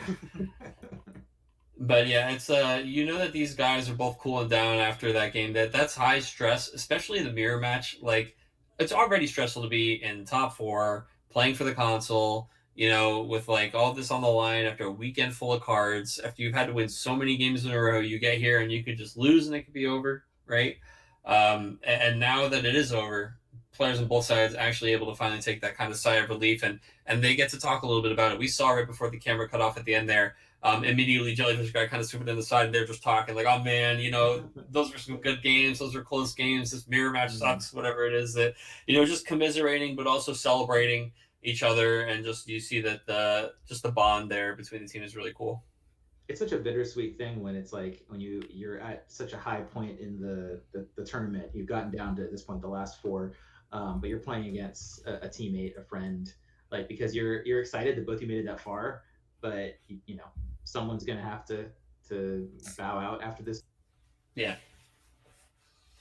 In terms of the team and your local play group of like having not 1 but 2 people, if not more, making it that far there. So, I mean, it seems like, we got St. Louis is really showing up to play for this, right? You got that St. Louis Blues energy going on between both the Codys. That's the Midwest has brought the best, dude. They're here to show everybody, what they've been up to. Mm-hmm. Not taking time off, as it seems, with everything going on. They've been hard at work. So I do really like to see that players who have got the smile on their face even after they just dropped the game, like where they're just having a good time to be there, they're just enjoying playing, and hopefully we get to, I mean, I get, if not, maybe they're very excited, want to kind of watch the other game, also considering we're about to go into finals. Maybe they're kind of peaking on the other top game, but if not, I would love to talk to one of these guys about the Doga deck. I'm sure they're cooling down after their match right now, though. We're getting Cody on. He's just using the restroom. Oh, okay. Sorry, I didn't even give a little peek to the restroom breaks are important. So, yeah, absolutely. The room of rest. Yeah. Well, you're sitting there, and it's what you're probably, your heart's going quick. You're everything, and it's been like 90 minutes. I'm sure you got to go, just cool down and hit the restroom, take it easy. Yeah, definitely got to just shake things off a bit there. But I mean, what's cool is that the last 2 rounds that we watched. We saw Okamoto versus Chocobo Joe. Again, 2 guys that are just they're locked in battle, really great players, playing super well.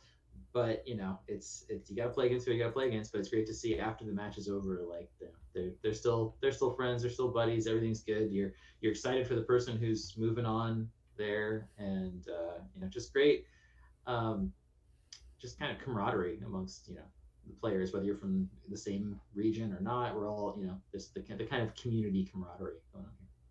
Yeah, absolutely. It's kind of what it's all about this weekend, right? Yeah. Will top 16 deck lists be available? Yes, they will be available after the event. Also seeing weird that some Doga decks don't run that mastery. I think that some people look at that as like a non-bow, like some counter synergy, where they think, well, I have cards that really want there to be a bunch of summons in my discard pile, so why would I want something that removes them from my discard pile? But the reason is, like, you're already filling your discard pile with summons, so sometimes when you can't convert it into one kind of advantage, it's really nice to have a redundant effect that lets you convert it into a different kind of advantage. We saw there, it was the in case of emergency break glass, right? Exactly. So kind of like, all right, you know what? We're there. We're back against the wall. It's time to just smash that and grab those 4 cards, or if I need an emergency 8 CP. Yeah. Or that other effect we talked about with returning a forward to the hand, right? Imagine if you just went like pew pew pew and sent like a bunch of forwards back to the hand, right? Yeah, or even return like your own like Ursula replay. So like there's just it opens up all of these lines that you shouldn't have access to with 2 cards in your hand and no backups, right? Hey guys, Mike here. Just waiting. So Cody ended up. He immediately went to go to the restroom after that match, rightfully deserved. But Yeah. I've got one of his fellow countrymen here. I guess statemen is what I should say instead of countrymen. yeah. Everybody here is countrymen, I think. I don't think we have any international players, but give you a little more insight on that matchup we just had. It's Jellyfish guys. Taking every opportunity to get on the get his stuff on camera here. We've got man, how's it going? Hello, good to see you, sir. Dude, that match was insane. I was sitting right next to him watching them both play, and I was like, oh, dude, he got this. And then that Marjorie came down just like you guys said, and just like, all right, my turn.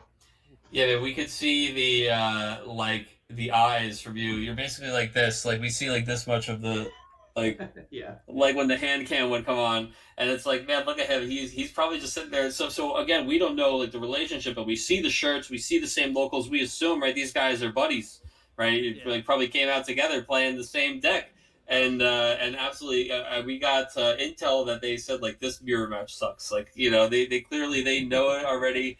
And there he is. He's throwing the flex. Yeah, man. and yeah, it just looks like you hate to have to play against a friend, but you also are just so proud of each other, of the group, that there you guys are all sitting there, 3 Missouri players chilling in top 4. Are you talking? Not yet. Just hanging out. But yeah, it was. That was. We had 2 like exact mirror matches in top 16. We had the KP and the Versatales. Yeah. Oh, the versatile mirrors. Yeah. That's right. Yeah. Get the second headset. I almost forgot we could dual wield. We have the technology. We have the equipment here. Yeah, and we could turn them up just a little bit also. It's production value. We can talk a little bit louder if that helps.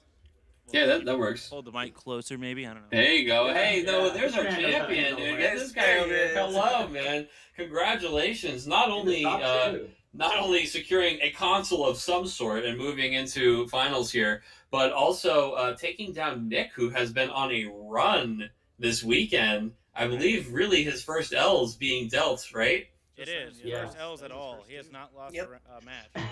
Yeah, he's trying to get in on this too. Yeah, but it's we've got the Ditto energy on stream here. It's a shiny Ditto. Yeah. I really saw the respect being paid by your opponent. He would like cut the deck and put it back on top of Ditto to make sure that he was giving you all the best luck he could. Yes. Yeah, absolutely, man. So we've loved it. I mean, Doga has really just been tearing up the event this weekend. We first talked to Alex about it yesterday, but we're finally getting to see today on stream some of the official matches, not just his little, his exhibition match that he did. And it's really, it seems to have some of the same energy rather that we see in like the Verstel decks, where it's just like, here's all my guys, what are you gonna do about it? And like when the other guy is doing the exact same thing, what ends up feeling like this pretty aggressive match all of a sudden slows down to this halt, and you're like thinking so hard, like, man, these mirrors are so annoying and difficult. And we heard that you guys were saying like this mirror sucks at the table. Yes. Yeah, so talk to us a little bit about not only playing Doga throughout the whole tournament, but especially that mirror match, and how that went for you. So we had not tested it at all. The mirror? No. Oh yeah, that's why I said they probably opted to just not play against each other and just test other stuff. We did. We tested Doga versus the whole range: YRP, Monofire, Ice Vikings, pretty much everything we could get our hands on. Mm-hmm. But Doga v Doga, it's a trash matchup. It's who experts better or who draws Yeah. better. Yeah, we actually saw like a real lack of EX warfare in that match, right? A lot of times we were sitting there saying like, oh man, if he flips the Leviathan, like things could really swing right back the other direction. But it seemed like EX bursts just weren't coming to Nick's rescue at all. Yeah, in game 1, I drew all. Oh, can you hear me? Yeah, we hear you. Yeah, you hear us? We can hear Yeah, you. okay. Yeah. We're in the same Airbnb, so we're gonna. Oh yeah, excellent. That's okay. Game 1, I I don't like playing on camera very much, and I kind of tilted myself on camera, which wasn't fun, messing up the not casting the right colors for Doga and then trying to put Cryo into play. So I was nervous as Oh, heck, yeah. but, my draws were so bad in game 1 that I don't know if it would have mattered if I played it right. Yeah. But yeah, we tested the Gambit with Doga, except for the Doga mirror, and it kind of came down to the similar as playing against Mono Fire. Mono Fire loses if you draw Marshery and draw like 8 cards. Right. Yeah. That's exactly it. Is, hey, these guys are sitting here and they have no backups and he's got 1 card in hand, and almost every turn becomes like counting your opponent's cards in hand. Like, okay, exactly what can he play? Like, how big can Sophie get? What outs does he have? And then Mastery is just like, screw all your math. It doesn't matter. You're +5 cards. Jared called it like break glass in case of emergency, just like a bunch of free CP, like get me out of this problem. It was a fire alarm moment for sure. The interesting thing about the card is so far, it feels like everything but the draw card is generally a trap, and you don't want to do any of those other things, as much as it feels good to get in extra points, unless you're killing them. But drawing cards has just been... Doga's already generating so much advantage playing all these free cards, and then finally, if you get us like on your second or third board wipe, and we just drop Marshery and it's bloop, we're starting the game over, and you're not. It's brutal. Yeah, I mean, the Marshery could have bounced all of his dudes, but drawing more cards gives more summons to do more Marsheries too. Yeah. So I was like, he's gonna bounce me here, but then I was like, no, he's good. He's gonna draw. Yeah. At first too, we were like, okay. I was even saying, I'm surprised he's using all those draws. Like, just shrink the Sophie by returning certain things, and it's like, oh, just kidding. If he draws like 5 cards, he can just play Sarah Mobius and remove the guys anyway. That Titan top deck with the Rydia backup and having Marsh on the field, they only pay 1. Or Hecaton, sorry. The Hecaton draw. Yeah, that felt real dirty. That was the card you drew off the Doga play, right? Yeah, because you didn't have it in the hand at first, I drew that off of a Marshery. Or off the Marshery, yeah. Sorry. Yeah, let me tell you, having the 1 of each color backup up with Marshery in play, and having the 2-drop Leviathan and 2-drop Hecaton cheer just feels so good. Or even Kuchlian, yeah. Or having Miss Dragon. Awesome. Like, she's so good. She makes all of the cards way more accessible. And having a 2-drop Miss Dragon has been huge in this tournament. Yeah, a 2-drop Miss Dragons, 4-drop Fenrir's, both insane. Yeah, 4-drop. Talk about 1-drop Fenrir's. I didn't use that mode once. Well, you know what? You guys aren't playing the backups, so turning those cards into 4-drops is really relevant because it's basically like -2 cost on them for a lot of times. The surprising thing is, like, nobody was expecting Doga. Like, every time I played it, they're like, is this deck still good? And it was like, yeah, it's really good. But you just play dudes. You don't, like, the backup game is like, if you draw really bad, you go the backups. But I will say that my 2 losses during Swiss were player errors. I could have still lost those games for sure. But, like, I Fenrir to T-Row, and he had the Ishtola backup. And I was like, oh, yeah, that does a thing. Backups. Yeah. So I lost that match rather handily. Yeah, it has things you need to read. What does that card do again? Yeah. So stuff like that, my 2 matches, they were close, but the misplays cost it. Update here. Okamoto has won his match against Cody. Oh, wow. All right, man. That means bring it home. So let's hear your immediate thoughts that just went through your head as you heard that. He's actually excited. Whatever. I think. No, Versdale's terrible to play against. Do I draw good? Do I draw bad? He beat Versdale, so now he doesn't have to play Versdale. Oh, you mean Versdale? Yeah. Okay, I hear you. Yeah, we'll see, man. I'll tell you, if anybody's going to stretch their deck all the way out and make it do all kinds of strange things, it's going to be Oki. He's going to find a way. But yeah, no, that's a tough opponent, man. But it's going to feel even better when you take him down, then, right? It will. It'll feel even better if I get a switch. I mean, I don't care either way, right? At this point, like we're playing for the trophy. We're playing for the trophy. The console's coming back to the Airbnb, right? Right. Yeah, that's what we said. It's really cool to see these matchups where it's like you guys, when you sit down there, maybe it's like it's a little nerve-wracking to play on stream, of course, right? But it's like I'm playing against my friend, so that really helps a lot of it. And like we know each other so well. Either way, we get to celebrate when we go back. Right. We both are getting plenty out of our work out of made already. our work made both of us to the top 4, so that's pretty good. Yeah, and it's certainly on display. Don't think people aren't, watching and taking notes. That's a cool feeling too. Oh, there are people right now sleeving up Doga decks just because of that last match. Yeah, you better believe it. Yeah, we couldn't agree on one card. Our decks are one card different. Yep. I'm playing 3 of the 2-drop Leviathan and 2 Kuchulain, and he's the other way. 3 Kuchulain, 2 Leviathan. I couldn't convince him off of the 2. I played against 3 mono fire decks, and that card just put in so much work. I cast Leviathan 1 time today. It feels good to... And yesterday. 1 time today and yesterday. It feels good.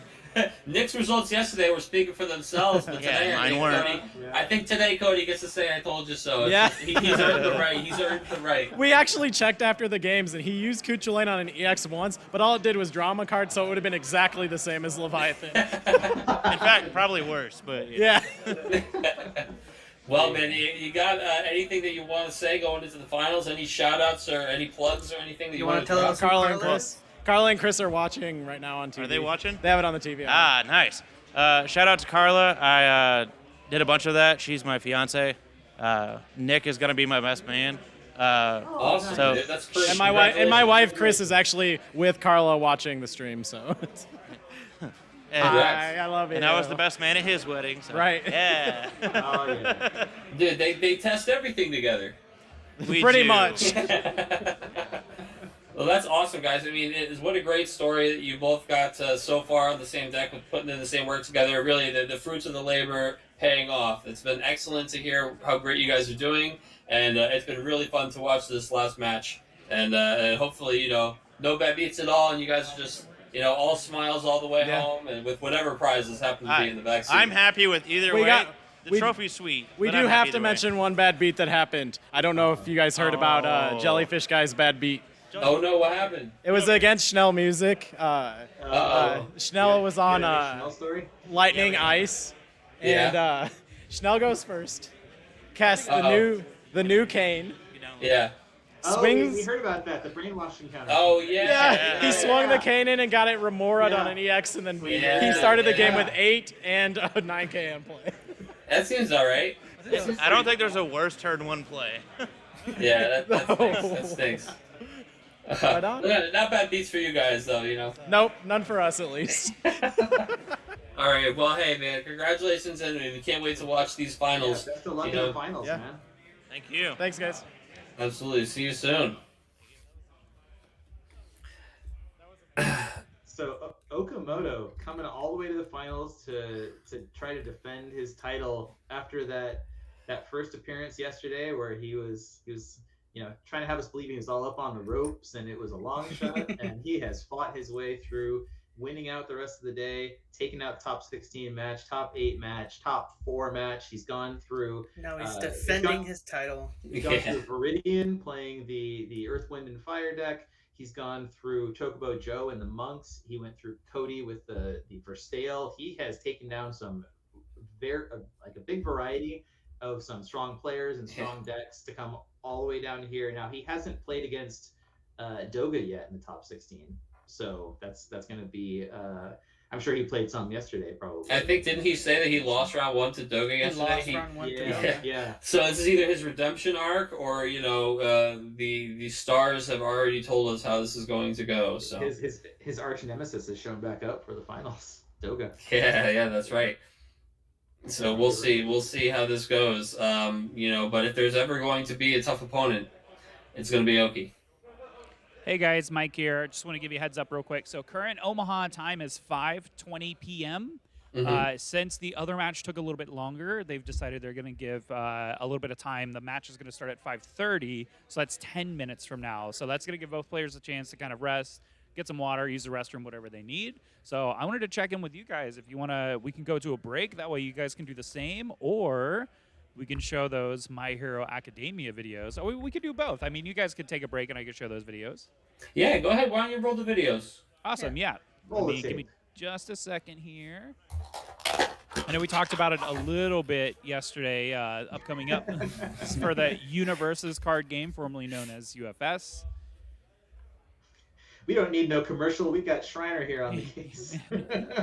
What'd be cool is if you could actually do the voice acting of All Might. Just like on the case, dude. I'm on the case, brother. You know it. You know it. I know. I got the branding on. That's right. I know who I'm talking to. Got it. So let me. All right. I love that it. I love that it just barely fits over top of the headset. Look at that. Yeah, fits is sure it fits. We don't quite have the same fit that Miles had with that fantastic. Oh yeah, he's wearing that bucket hat. Yeah, it's pretty good.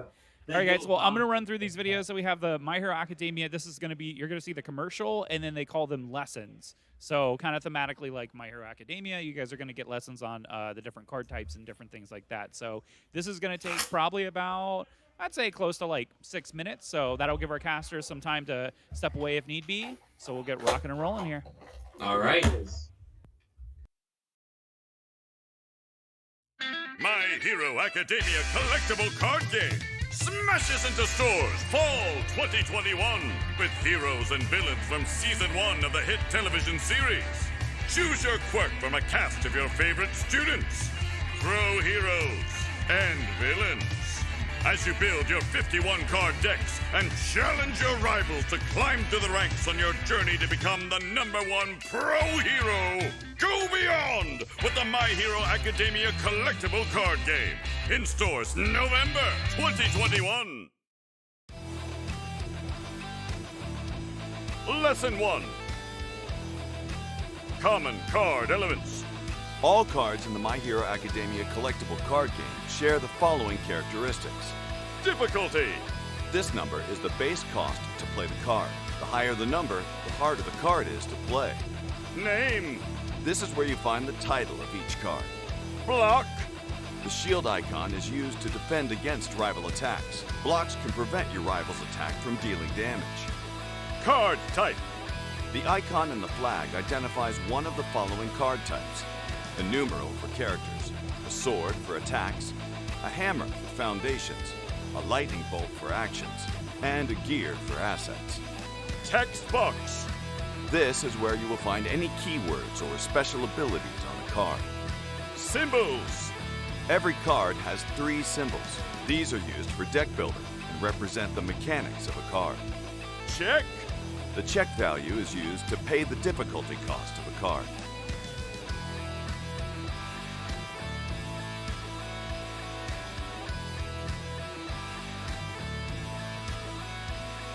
To learn more, check back each day for a new lesson. Lesson 1.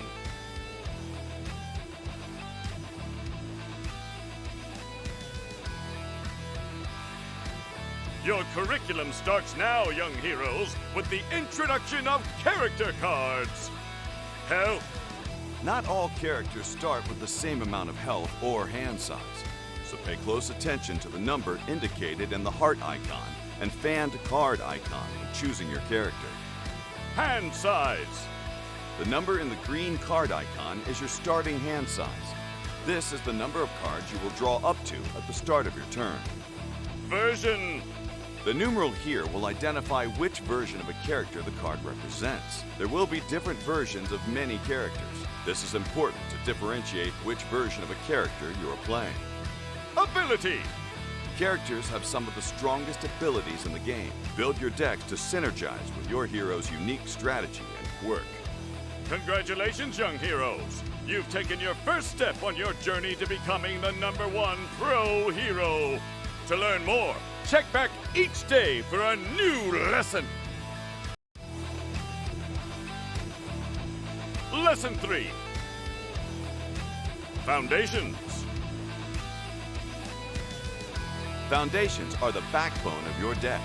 They represent the character's history, training, and personality. Foundations in your hand can be used to block rival attacks. Or you can play foundations on your turn to build them for later use. Once built, you can use the abilities on foundations in your stage. Foundations in your stage can also be committed to play for an ability or to help play other cards. To commit a card, rotate it sideways.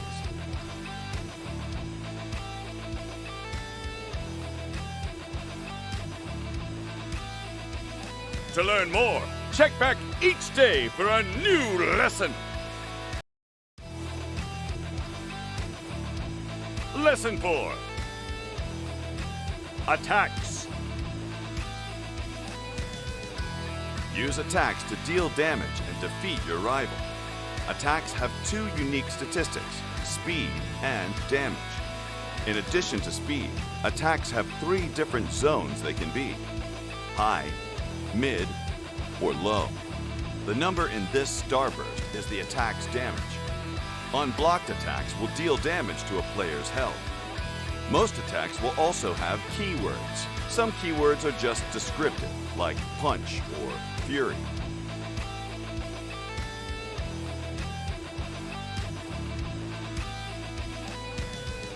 To learn more, check back each day for a new lesson. My Hero Academia collectible card game smashes into stores fall 2021 with heroes and villains from season 1 of the hit television series. Choose your quirk from a cast of your favorite students. Grow heroes and villains as you build your 51 card decks and challenge your rivals to climb to the ranks on your journey to become the #1 pro hero. Go beyond with the My Hero Academia collectible card game in stores November 2021. Lesson 1.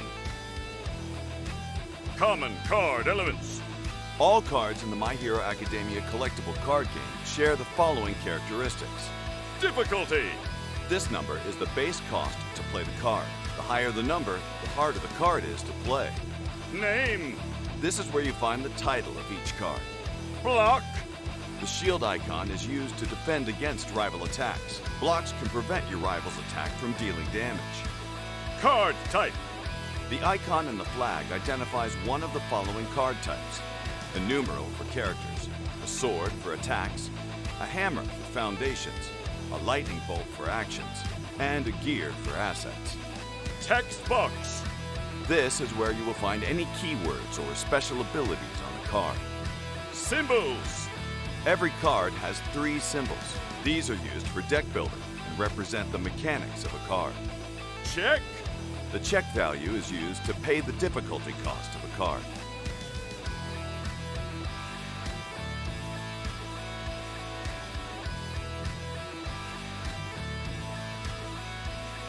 To learn more, check back each day for a new lesson. All right, guys, we are back getting ready for the finals of R4. Can you guys believe it? What a long weekend it has been. What a lot of games we have watched, and it has all led to this. Matt Okamoto versus Cody. Yeah. Doga versus Earthwind. Some real energy on both sides there. Yeah, absolutely. I can't wait to see this match because it is going to be, Matt Okamoto, just a storied champion, wins events left and right, is the defending champion of R3 and the final boss for a lot of players here as they look to prove themselves on a stage like this. And Cody did not look even a little bit nervous when we asked him in that interview. He got the news live that his opponent was going to be Matt Okamoto, and I think he puffed his chest up a little bit and he said, "All right, let's go." I think he was ready to not play against Verstale. He was just like, "It's not Verstale, let's go." That's fair, yeah. I mean, but you know what? Oki has certainly been getting punched in the face by angry gamers all day and has managed to make it this far. So if anybody is going to know what to do, it's going to be him. So it will be interesting to see Cody also. He's been navigating these matchups against tough players all weekend. And, it could really go either way, guys. I don't have a favorite in this matchup. I'm not sure who's going to come out on top. But, yeah, there it is. We've got confirmation that it is not only not a Switch Lite, but we know exactly what color it is. Oh, look at that, yeah. It's a regular old Switch there, which is fine by me. And look at this, dude. I didn't know this lit up. Oh, yeah, you never saw the video for that? This is sick, dude. The whole crystal lights up. Yeah. That is awesome, dude. That is really, really cool. And somebody is going to have to figure out how to get this home. It sure would look nice on any shelf. Oh, yeah. Who doesn't want to have that, just chilling behind you? Right? Just have that energy when deck building and stuff? Turn off all the lights so that it could just, it could just glow. Yeah. Yeah, deck build by Trophy Light. It's the coolest nightlight ever, right? Yeah, absolutely. Honey, put that away. Oh man, Team Angelica is like damn Exactly. it, turn off the trophy. Damn, okay, would you turn that off? The girls love it. Yeah. But really, I mean, this is going to be, if you're going to have to fight your way to the top, you know, Okamoto is a scary person to have sitting across from you at that table, and it's going to be all business here. I think, as these guys are not old time friends. You know, they're very much showing up in the finals here as opponents. Yeah, and Cody's trying to join the illustrious, I can say that word, you know, group of people who've won reunion events, right? We've got only 3 reunion events before this one, so we've had 3 different winners, and so trying to join the legends of reunion here. That's right, and we are off to the races, already going to pitch 2 for a Sarah opting. No. Is that a Doga that was the first discard? It wouldn't be, right? That had to be a No Sophie. way. Did he not have a summons? It had to be Sophie. He had Heka, because, yeah. Or maybe there weren't quite enough summons. I couldn't quite tell. He's still rocking that Ditto. Yeah. He's gonna just like go Shiny off Ditto energy here. Right? And passing the turn. Oh, Shinryu right now in Oki's Actually, very nice against Doga, huh? Gets rid of Doga very cleanly. Yes. We are going to go ahead and... but also, you know, Doga's sitting there with all the Fenrir's and sitting on those Leviathans that take that light card. You can put it back on top of the deck, which really can hurt when you're only drawing, you know, 2 CP effectively next turn. So, I mean, there's plenty of gas on both sides here, I think. Yeah, so this is a very tame start, right? We play a backup, pass, play a backup, pass, play a backup, pass, like... So, and Oki's okay with that. You know, he's okay with that. If he does not have to deal with Doga on turn 1 and God knows what else by turn 3, like, that's where you want to be at for this deck. Yeah, you don't mind Sloga. Sloga. Who casts Sloga in here? You do not mind Sloga, dude. It's the things that hit you in the face on the first 2 turns that really get you shaking in the boots when you're playing these Earth Wind decks. So we will have to see. But I think Cody, like we said, you know, the backup plan is to just play a normal game off the backups, and those are some pretty efficient backups to start a game off of. So it does also really help him. I'm sure he declared Earth for that Princess Sarah, so he's now actually able to have a little more longevity this game, as he will actually be able to play the the Sarah Mobius Princess and the Sophies off of his backups. And we have Mrs. Okamoto in the chat right now saying that when he brings it home, it's going to be the perfect nightlight for the girls. Oh my goodness, dude. Cody, do you hear that? You can't. Cody's got other plans for this trophy. Yeah. Cody's still really missing the Doga there. He's got a lot of the fodder in his hand. Gonna have to maybe just play a Sarah. Yep, there it is. And this is again really why he's just trying to draw. He drew a soldier there because he has the Ursula in hand, so he will be ending this turn with the Sophie threat. Right. So Oki's happy for that though. He really kind of wants him to offer up the 3 forward board, right? So we saw Okamoto search the Mist Dragon off the Rydia, and he's got to know that how important that is to the matchup here. You know, it's like if he does get the Doga at some point, or the Monster, then you know, he's going to be able to cut down on the effectiveness of things before that becomes troublesome. Because we saw in that Doga match, the mirror match, just how useful, how important having all those sums in the break zone was, how much it affected the lines of play and the math behind every decision. Yeah, Oki also knows that if he holds on until mid to late game to use that Mist Dragon, God forbid Mashri comes down before he gets a chance to use it, and now you just gets to respond to your Mist Dragon attempts with spending all that stuff to draw cards. So to get the most mileage out of that, and it will still be pretty effective preemptively. You want to use it in these kinds of situations early before that stuff happens. And then we did get to the Doga because we Sildred it out of the deck, and we had 3 summons to discard. So Doga stuff is happening here. Yeah. I think now if you're Cody, this is really where knowing how to play against what Matt's doing matters. And I like this from him. He could easily have Ursula out the Sophie, right? And gotten pretty angry and started like doing Sophie trigger, but you don't want to give Matt any more, right? He's got a deck full of Shantotos and Titans. Yep. You want to take it slow. Just play efficiently. Get a lot of value out of things like that Doga. and just you've got 2 forwards to deal damage with, and then you can run the Sophie out just off of the backups, and then you can wait and use that Ursula to reload. No. Let's see. Is it No, Shinryu. It is going to be a Shinryu. I think this is a good time for Ogi to do this too, right? Because it's just going to crack the Doga, and it's the worst time for Cody to respond because he has small amounts of cards in hand, and anything like a Fenrir or Leviathan would cost his entire hand, and the Doga still dies, right? Because that will still resolve.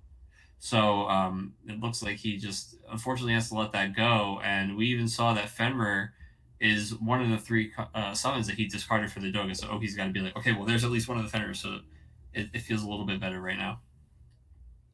And we are going to play Mashiryu, and I think we had another Fenrir in hand. Didn't we? Is it the second from the right? I can't quite tell. That was a Mist Dragon. Yeah, no, it's right. There is a Fenrir there, yeah. So, yeah, we will actually get the 2-for-1 here, break the Shinryu, and play the Sophie. And, man, that's a really, really good play for Cody here. That's a perfect way to play the Sophie. I like that we waited. Oki committed something to the board, and then we were able to play our Sophie by getting rid of his Shinryu. That's a huge swing in Cody's favor. Answering, how many cards you got in your hand for him there? Yeah, there's a Tiro, the Mist Dragon, a Garuda he just drew, and a Mist Typhon. Typhon. Yeah. Garuda is just a nice clean snap on the Sophie here. But Sophie's only 8k. Yeah. Oh, she didn't trigger at the end of the turn? She did not. Oh, I'm sorry, because of Mashri's light. light. Yes, yes.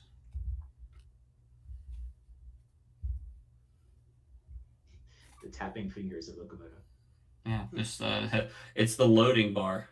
And he's like the 3 dots, loading. Yeah. He's loading the thought. He's doing the math. No, that's math. That's the abacus. Yeah, we saw that during his match against Chocobo Joe. It was he's doing all that math there.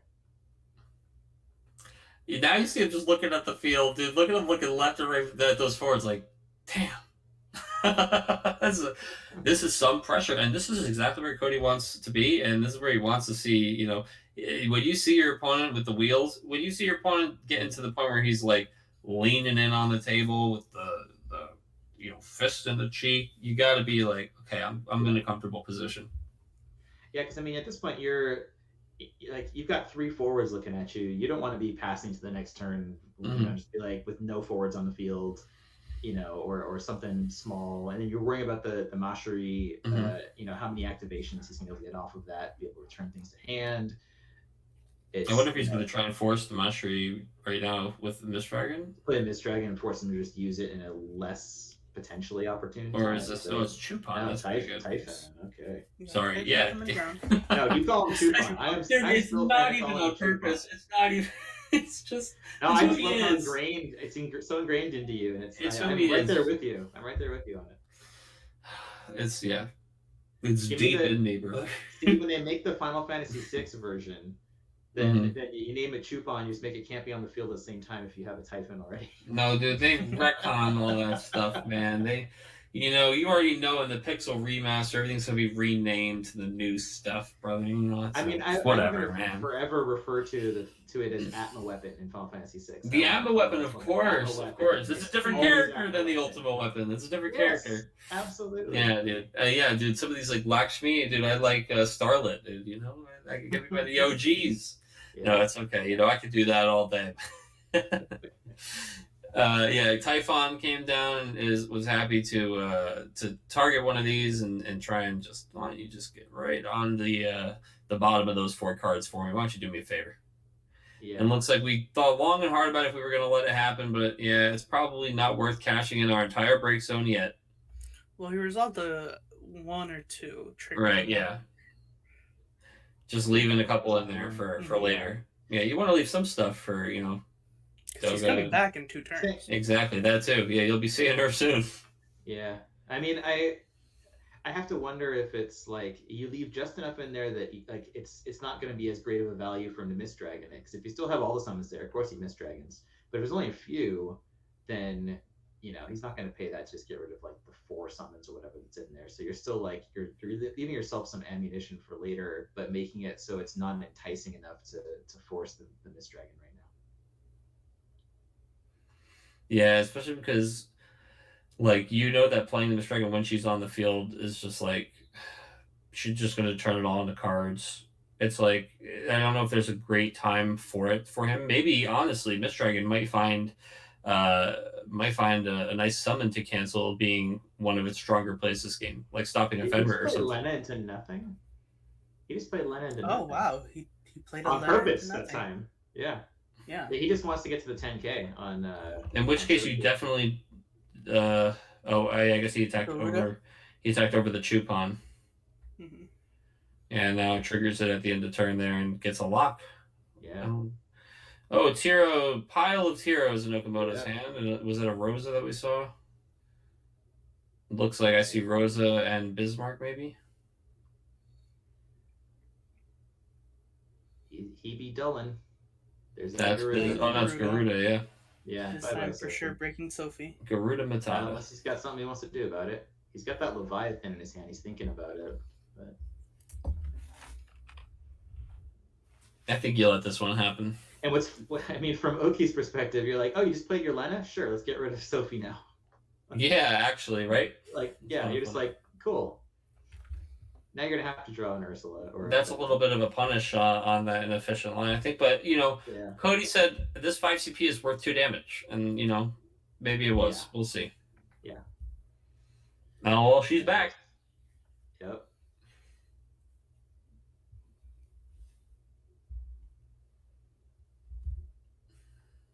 She's back, but she doesn't have her buddy Sophie around at this point. And yeah, she does.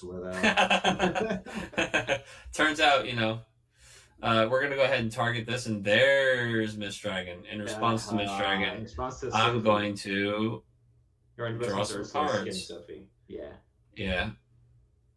Well, yeah, and then we're responding to Miss Dragon right now with Oh, and wow, we got to a Miss Dragon. Yeah. Wow. So he drew so he could Miss Dragon the Miss Dragon. And he said draw a card, saw a Miss Dragon, and then was like, oh yeah, let me Miss Dragon the Miss Dragon.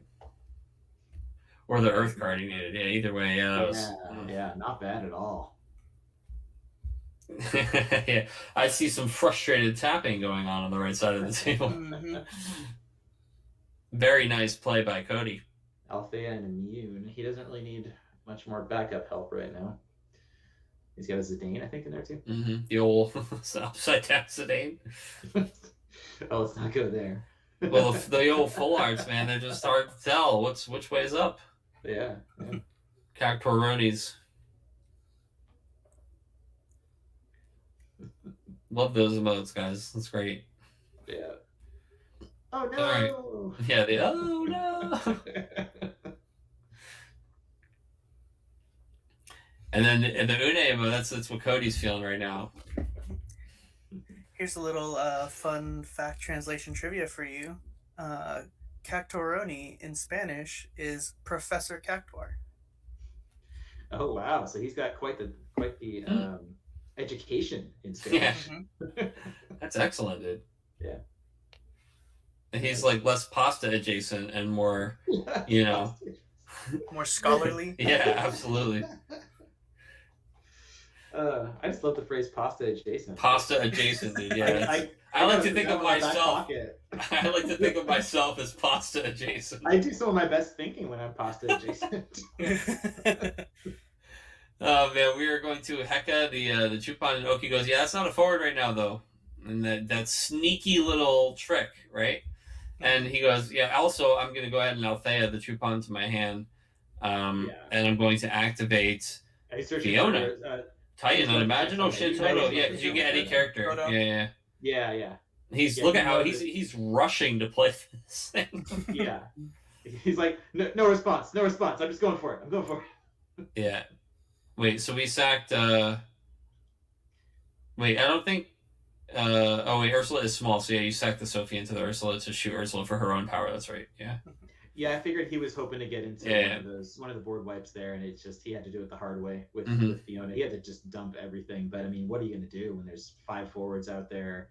Well, that's exactly what you're going to do. Yeah. No, I know. But I mean, that's Fiona's the dial a hero here. Yeah, that's one of the nice things about her, right? You play that card because it's like your worst play is now much better, right? Like just the ceiling on what your worst turn looks like is so much higher. And we're gonna go ahead and play Elena into that Sophie. Oh man, Just bring the game back. So we're back to 10 already. So is this annoying for Okamoto? Absolutely. And yes, it's the second loss. It stinks that he has no cards in hand now because he can't do those loops he's used to, right? As he's probably counting this one out and getting ready to go to the next game because it usually, like we said when we saw Oki in the last game that we had him on stream for, well, I guess yesterday rather, not today. Another Chupon on the Sophie. That he knows it's like, okay, I got to get to phase 2. I got to get to phase 3, right? Like the first wipe is not the kill on these types of decks. They have the reload. So he's used to wipe 2, wipe 3, another Shantoto, a Titan, right? And so Cody did exactly what he's supposed to do with the full reload right after the first Shantoto. But Oki is having a little bit of trouble getting to enough cards to hit him with the second wipe. And so, yeah, that's going to be game 1 going to Cody. Wow. Excellent. Very, very nice performance from the halfway on his way to taking down these finals here. Oh. And we've got motorcycles. Yeah, that's how fast he is putting the he's putting the pedal to the metal, dude. He is just accelerating straight into the finals. Game 2 here. That's our sound. Was yesterday. Wasn't Roche yesterday? Yeah, exactly. But yeah, like Jellyfish Guy makes sure the bat is up there for the finals as well.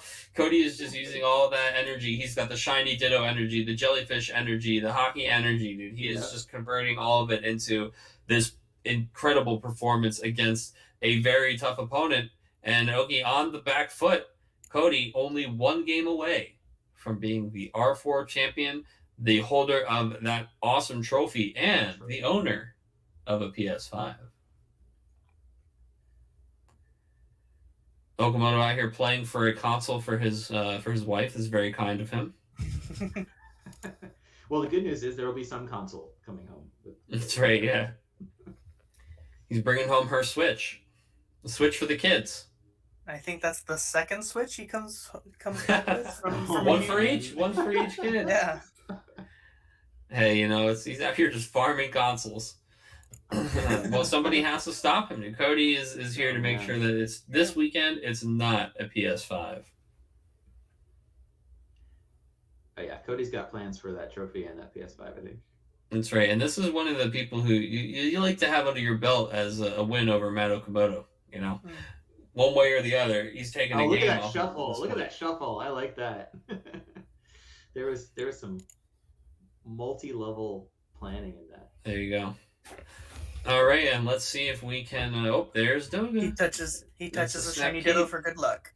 Oh, and we've got Ishtola actually could play a pretty big role in this matchup. An early Zidane as well, and he does have the best turn 1 backup. It's Norstalen. Oh, Norstalen, yeah. I imagine that he's probably going to hold on to the Ishtola and Zidane. At least one of them for sure. Ochu and.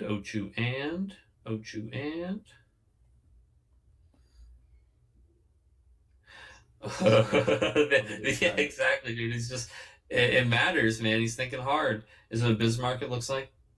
Yeah, Bismarck. Yeah. Ochu and Bismarck. The big whale. And is it going to be, whale. Get those colors fixed and maybe cancel some of those Mist Dragons coming in to cancel your Mist Dragons. He went into the shop, he traded in his whale for a lail. The whale for a lail. Excellent. And we look like we cut again. Yeah. We don't like those funny draws that you do over there, Okamoto. I'm gonna put a stop to that.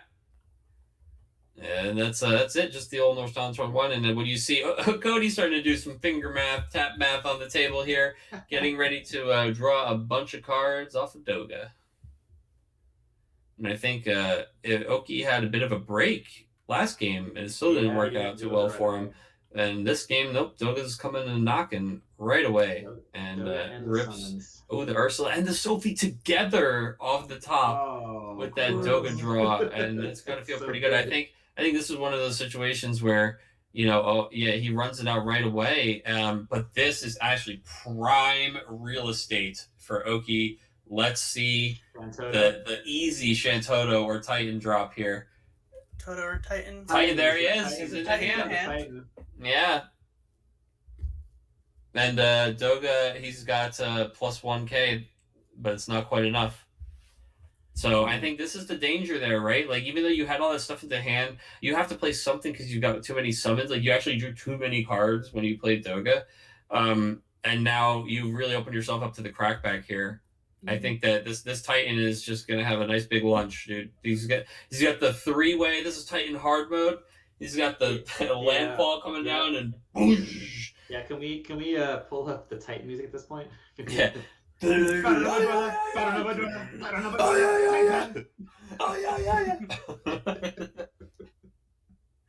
That's exactly what it sounds like. Acapella Titan.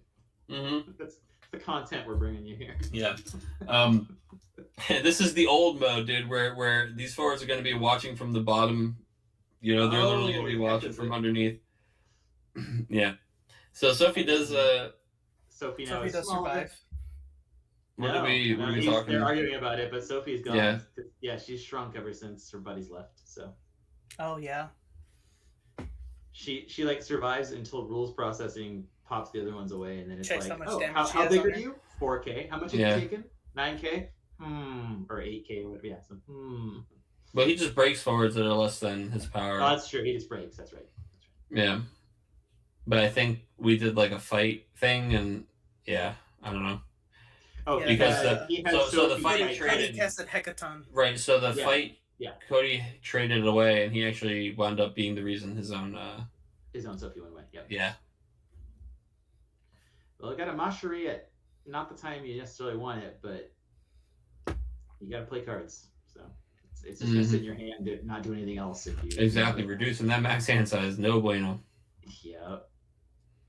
Which, I mean, if you're Okamoto and that's the play after Titan, you're okay with that. Mm-hmm. You're like, cool, let's slow things back down. How about I go back and get that Mist Dragon just like last game? Remember how that started? That was nice. Yeah. I think this is Cody kind of gave Oki a little breathing room here, right? Because Cody had he actually just gave Oki a lot of free value off the Titan, right? Okamoto was about to play a Titan that killed everybody but Sophie.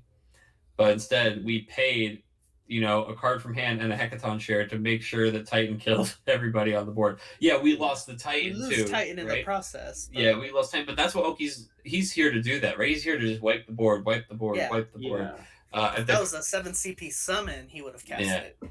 That's true. I mean, he basically did though. He paid. So imagine, okay, so he traded it like a 7 CP summon that removed 3 of his opponent's forwards and 2 cards from their hand. And discarded 2 cards. Yeah. That's pretty decent. There's no hesitation on this hypothetical summon. Yeah, pretty decent. Do you want to sacrifice your Titan to take 2 cards and Sophie as well? Oh yeah, let's do that. Yeah.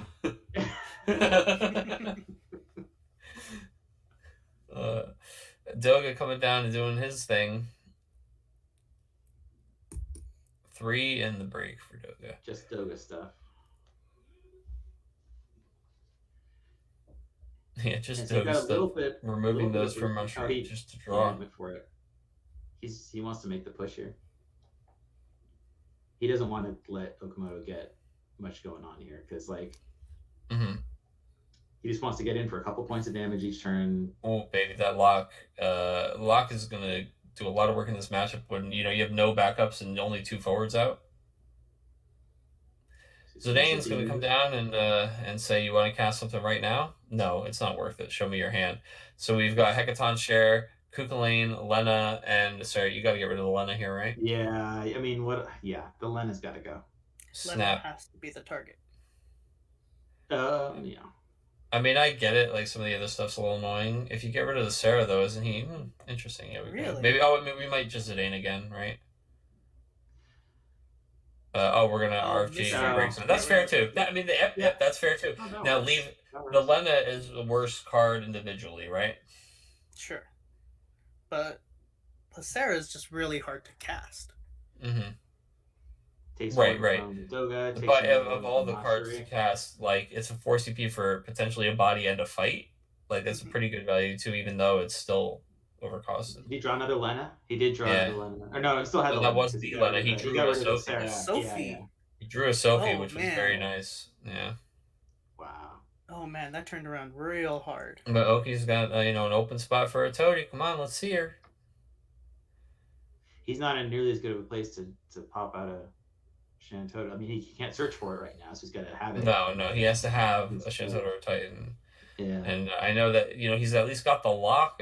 He might not be able to pay for it if he doesn't have another lock in hand, right? Because he doesn't have any of the backups down yet that help him get those extra colors. You can't generate ice. Yeah. So if he was, he would almost snap. He'd play lock here, break Doga, Dolan freeze 2 cards, just to kind of stop the bleeding for a bit. Yeah, he's back against the wall. Mm-hmm. Well, that's the thing, right? As we said, if he was ever going to have a game that went well for him, last game, he had a lot more time up front. Yeah. This game, he's getting this door beat down, and he hasn't had the time to build the backup. So you start trying to check what he's doing with forwards of your own. And yeah, it's tough. And you saw how Cody just pushed on that. Like he did the Mashiri, he got the card draw. He's like, if it's gonna happen, it's gotta happen now. Yeah. Well, so that's part of it too, right? Is when we think about what Mashiri has done for Cody this game, Oki hasn't done anything to match that amount of free value that she was pulling by just getting those extra card draws yet.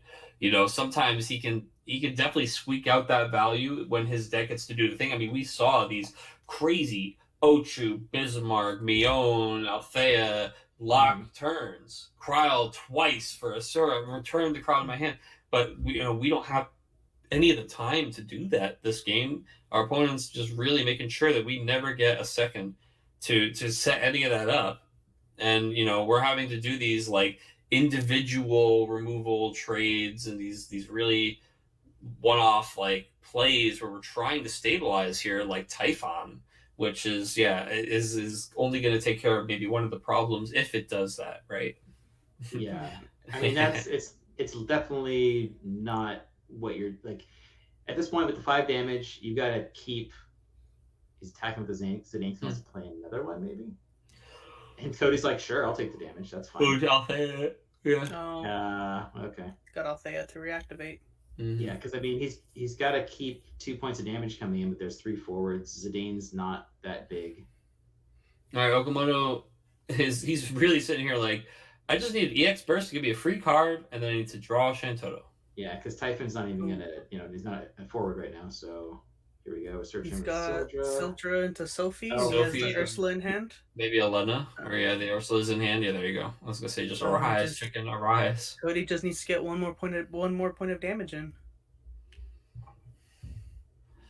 Yep. Just don't do it yet. Returns it into your hand. Wow. And Chupan is not a forward. Good game. And the finals goes to Cody Jacobitz. Matt Okamoto there to be a punching bag for the new champion to feel that supreme victory as he does not quite defend the title. And it is a great victory here from Cody. Well deserved. We saw those excellent games against the mirror match of his buddy that he drove up there with. And we saw him really just in the first game, he had to play what he calls that backup plan, where he went with the backups first and then was able to get those efficient Doga plays. And I think game 2, it was just exactly what Doga loves to do, right? It was start to finish. It was textbook Doga, and the Mashiri proving why it was such a powerful card in that matchup in both the games that we saw, just creating so much value out of quite literally thin air, magician-like, right? Pulling value out of a hat. Very, very cool to see. And wow, I mean, those are some fun games, right? I think that we definitely called what we would see on day 2. But when we all were asked what we thought would win this tournament, ain't nobody said Doga. No. Doga was not. No, sir. Doga deck stocks are on the rise. That's right. If you're looking for your full arts now, it's too late. But yeah, this was rushing on over to Cards of Ivalice. Where's them full art Dogas? Yeah. It was really great. Who made it to finals? Finals was won just now. Cody Jacobitz taking the championship, getting that Kane trophy. I'm sure that we'll about in just a few minutes here get to see a live video of him hoisting it high. Yeah, going And, into the halls of the winners of Reunion. That's right, but he defeated Matt Okamoto in the finals, and Matt almost like passing the torch to the next champion here in an official ceremony where we have He beat the hands best over of the a best. PS5. I mean, but Matt's going home with a Switch and a Zach promo, so that's, you know. Plus ain't too all the bad. other goodies. Yeah, absolutely a win for both players, but it's not the same as having the W for the event under your belt, especially when you get like an event a year. It's certainly you're basically like the reigning champ for a while here. Oki's got a lot of W's. He'll be fine. Oh yeah, oh yes, he'll recover. He'll be, if anything, hungrier for the next one. But I think this is really awesome. I love seeing it's like the perfect ending to this story of these guys. They drove up. They had a killer day of cards. Like Nick going undefeated in Swiss, so kind of like his own, claim to fame victory from day one. Mm-hmm. Then his buddy going like, "Hey, I see what you did. I'm gonna see you that and raise you this." Beating him in top 4 and going to finals, saying, "Yeah, you know what? It was nice you cruised through Swiss on day 1, but I'm gonna beat some champions on day 2." And I mean, he had to beat Sam Toole, right? Which we didn't get to watch the game, but that is a difficult player to come on top against. Oh, yeah. And also Oki, same thing, just like these absolute monsters. And we saw some great games, heard some great words from these guys just earlier about how confident he was about the finals. Clearly well-placed confidence. Oh yeah, he knew, he knew what to play, when to play it.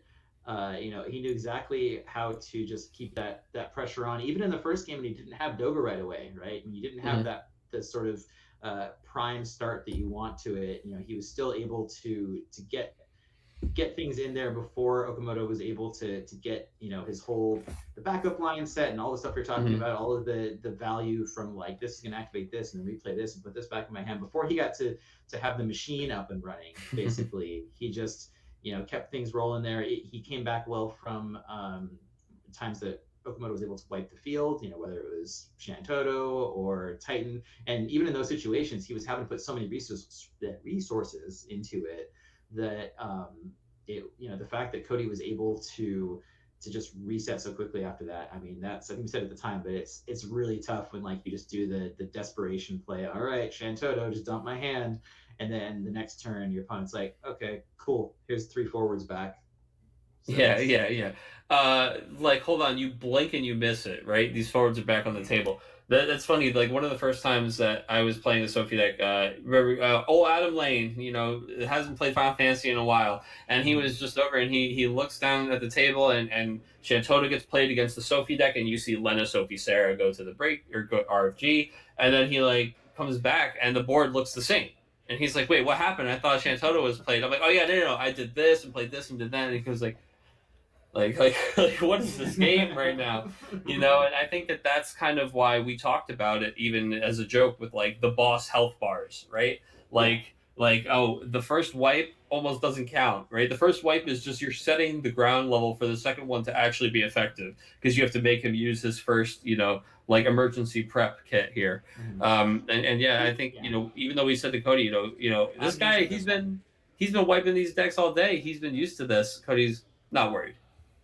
Hey guys, I've got your champion here. If you guys want to chat. Excellent. Hey, dude. Hello again. Welcome back as the champion this time.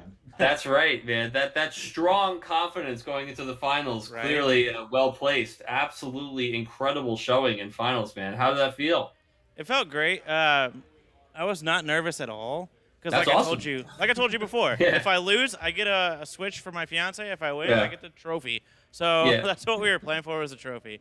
Well, that trophy's worth it for sure. Oh yeah.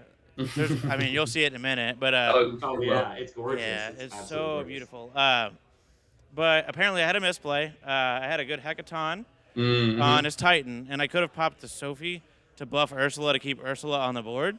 But Ursula dying in that deck, you don't care. You want to redrop it to place Sophie back on the board anyway. So, I'm fine with that. Yeah. I mean, it worked out okay for you. Yeah, I mean, we even saw him play the Shenryu, and we're like, wow, it feels pretty good against Doga. And I was like, but there's like at least 6 summons I can think of immediately that are just gonna deal.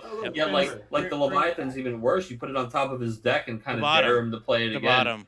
It's top or bottom, is it not? Though. The Leviathan is top or bottom. Oh yeah, I've never put it to the top. Screw that noise. Put it to the No, whoa, my goodness! I encourage you to consider when you're not worried about the Shinryu at all, dude. If you put it on top of the deck and you're kind of daring him, what's he gonna do? Play it together? Have a max hand size of 4, -2 CP, man. No, I gotta give him a fighting chance. Apparently, I honestly thought it was always the bottom. So yeah, I mean, a lot of times, if it's something like Stern, you want to get him out of there, and you don't want to see him come back, or right? Marshery, or Yeah. But if you're not about to play into the Shinryu, you basically, it's so powerful to know he's got this thing in hand. But what am I telling you for? You clearly it worked out well for you. You were crushing it this weekend, man. So congratulations again, really well deserved. And we loved watching the games, man. It was so interesting to see the difference between like the Doga mirror and then what we're gonna say is how Doga is supposed to go, where you actually just steamroll these guys who sit there the whole time okay, I need like 3 wipes to actually threaten him. I believe I won in top 8 against 4 board wipes. Yeah, wow. Yeah, exactly. Yeah. We were talking about it almost like you ever fight like one of those bosses in an RPG where like the first 3 health bars like don't matter. Right. It's like you have to get to phase 4 before it's even real. So it's like it's like you're sitting there and you go, the first 3 are free, man. That's no worry at all. Yeah, exactly. Like how many different ways are there to like replay the Sophies onto the field? And because there's so many cards in the deck that have both of the elements, it's so easy to get her to 10. Yeah, and just that coupled with the, as early as turn 1 pressure of Doga turning sideways, it's too much for a lot of people. Yeah, and we even saw you play both kinds of games too, right? Like the first game, you didn't even start Doga. No, I don't think I had it. So the deck has legitimate 12 to 14 turn 1 plays you don't care about. Whatever you get is what you get. The worst one being just Princess Sarah in your hand. But I mean, you got 3 Sildra, 3 Sarah, 3 Duga, Kolka, Rydia, Minwu. Like you don't care. You draw one of those cards and you're You'll golden. get to it. Yeah. It starts the sequence. And there's so much power in the deck. I have actually not done the move I did against Nakamoto in game 1 before. Him tapping backups to get out the Shantado from his deck instead of having it in hand felt even more dirty because I'm sitting there the whole time like if he plays Shantado, I'm bouncing my Sarah back to hand and then I'm going to pop my Ursula and then just play Sarah Mobius back and then bring Sophie back and have it right back on the board. So we thought like the play that really got us going was when Okamoto played the Mist Dragon. You Masharied, you drew a card, and then you Mist Dragon his Mist Dragon. Yeah. Like that had all of us just going, oh man, like that was such a wild sequence of events. Pretty good. I think I drew a card in that sequence because I was holding double Mist Dragon at that point, and I didn't want to pitch a Mist Dragon for the Mist Dragon. Right. You drew the extra Earth card. I drew a card. I think it was a Doga. Oh yeah, maybe yeah. So I drew a card just to get an Earth card to pitch so I could keep the other one in hand. I think at that point, I could have maybe drawn one more card to cast the second, but if not, I had it for later turns. Yeah, again, Mashari just showing, That card is dumb. You guys think Stern Leonis is dumb? I mean, he is. Yeah, and they're both dumb. They should both be on the watch to ban them list. Yeah, I think that some of the things that I think that are probably the most egregious about them is that you can do it on your opponent's turn. It feels like it would be a totally normal, still very good, but a very different world if it's not well, hold on, in response to whatever that is you're doing, let me just draw 4 cards. We were discussing how it would be if you had to remove them and also dull the person, if you had to dull Mastery as well or Stern. Something then like it makes that. it so you can only do it once at a time without having to do other activation shenanigans. But they would probably be unplayable. Yeah, I mean, honestly, right? Yeah. But I think that's you should the Mashari just anybody who was maybe on the fence about it. It's I think the stonks are going up for sure. Yeah, I don't have any foils, so I need to get on eBay right now. Yeah, source those. Yeah, I'll tell you what. They're people don't think that people don't as they're watching your game start buying some of these kinds of cards, man. It's how this stuff works. We were testing Duga. Sorry. I was saying, imagine that. Oh, is he doing an announcement? I was listening. Oh, okay. Yeah, you listen to what you need to right there. I was Yeah. just saying, imagine James his like incoming orders right now for the at Cards of Ivalice. It's just Well, I'll tell all you, the those Dogas are guys gone, all the Masteries are gone, all the Yeah. stands. So I'm normally a monks player. Mhm. Cent Opus 13 is my favorite deck. I went Not to a bad full call art. either. I full arted that entire deck. YOLO. Jellyfish King and I, we bought up all the Ursulas. At one Mhm. point, they were like $1. It's like, Yeah. we're buying these cards. I bought So like 30 something Ursulas for $1. we bought all of them. I'm not saying a lot. We bought all of Yeah, them. yeah. So I had like 6 or 7 full art Ursulas. I'm like, okay, they're in the deck. And then Sophie foils, and then Monk backup foil or full arts, and I just went nuts. So playing the Duga swap over feels very similar, but way more efficient. It's also way more aggressive too. It's explosive so early that a lot of people they can sit there and they can tell you about the list of answers that they have that they didn't get to see. Right. My round top 8 opponent was like, I played 2 Shantados and I think 3 Titans, or I didn't see the list.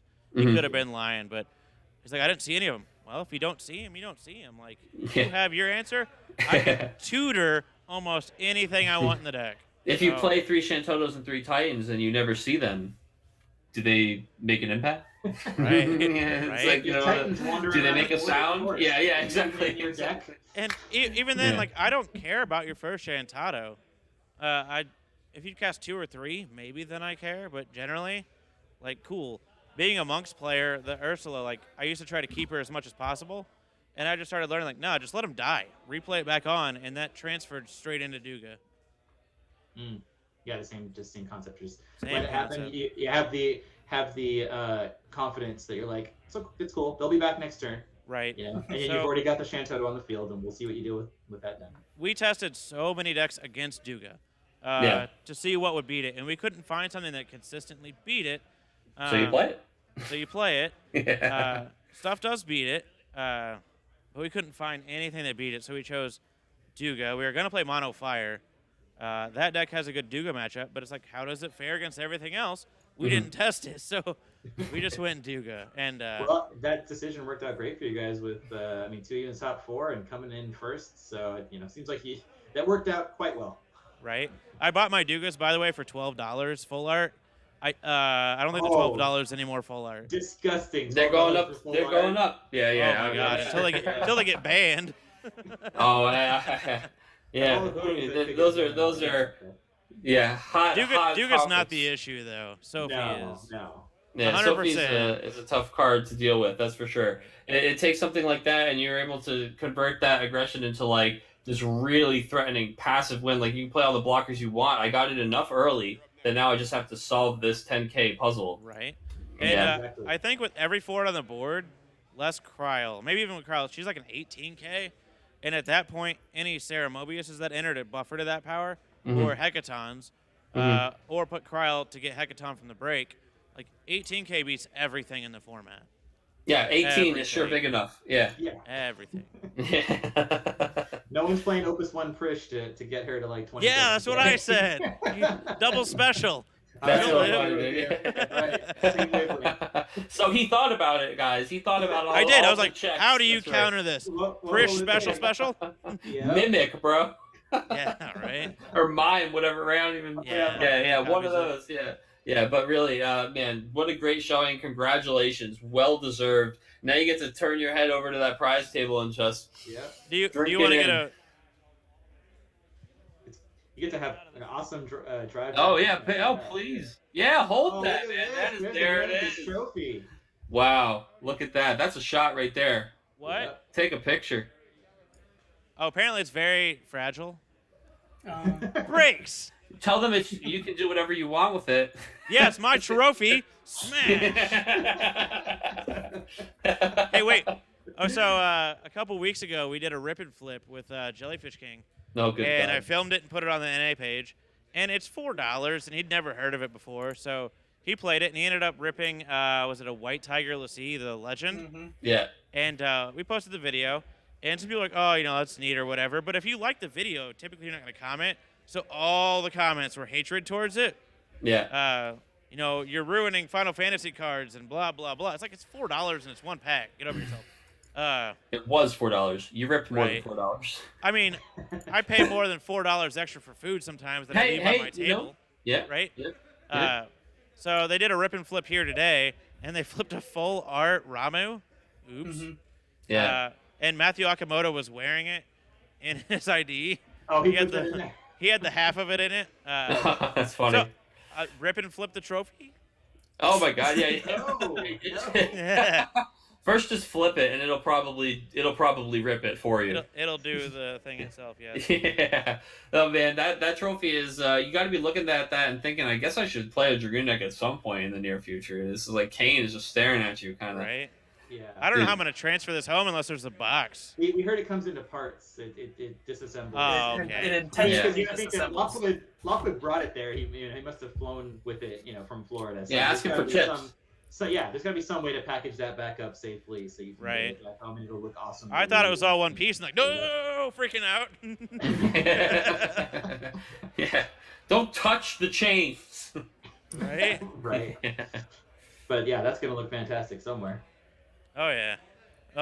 Next to my baby Yodas. Perfect. Well, man, you got anything else to say? I know we gave you a chance just recently, but this is a little different. You're the champion now. You want to just any shout outs, any plugs, anything that you have to say while we have you here? I do. I want to shout out my fiance again, Carla. She knew I was coming into this tournament, and I took off work Friday, and we came up Thursday night. So I haven't seen her all weekend since Thursday morning. And she put up with me the week or two before testing. And I tested like 30x burst version of Doga, bunch of backups version of Doga, like 4 backups version of Doga.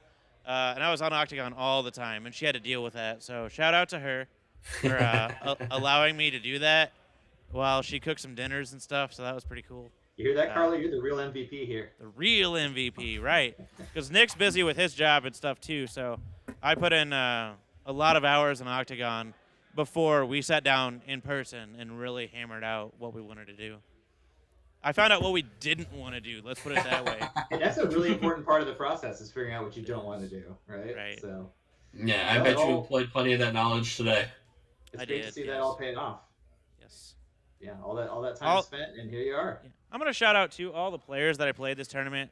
It's a great tournament. Shout out the organizers. They're trying to get me to wrap it up because they want to eat. But shout out to the organizers, the players, everyone. It was a really well-run tournament, less one round, which you all know about. Mm-hmm. Outside of that, great tournament, great people, great coverage. So shout out to everybody behind the scenes. Well, thank you so much. And shout outs to you, our champion, once again, Cody Jacobitz with the Doga deck winning R4 Lunar Conflict. Absolutely putting all the boys on the map with that one. The Missouri group rise up. Yeah. STL had 3 of top 4. That's right. Yeah. That's pretty crazy. That's right. Well, man, we'll let you go eat your dinner of champions. All right. Thank you so much for stopping by. Thank you. Of course. Congrats once again, man.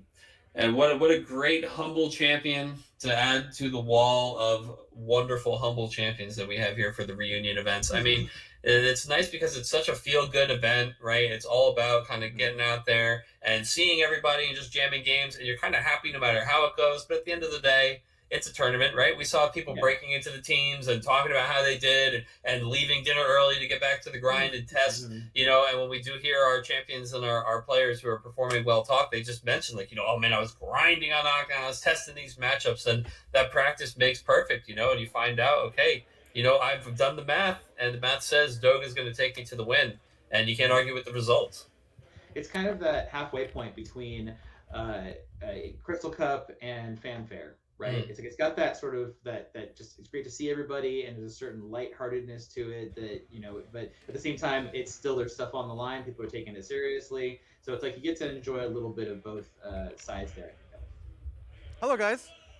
Hey, who's back? Oh, Komodo not able to take it in the finals here, giving up the win, but you know what? It looked like it wasn't a choice. It looked like he got you pretty bad.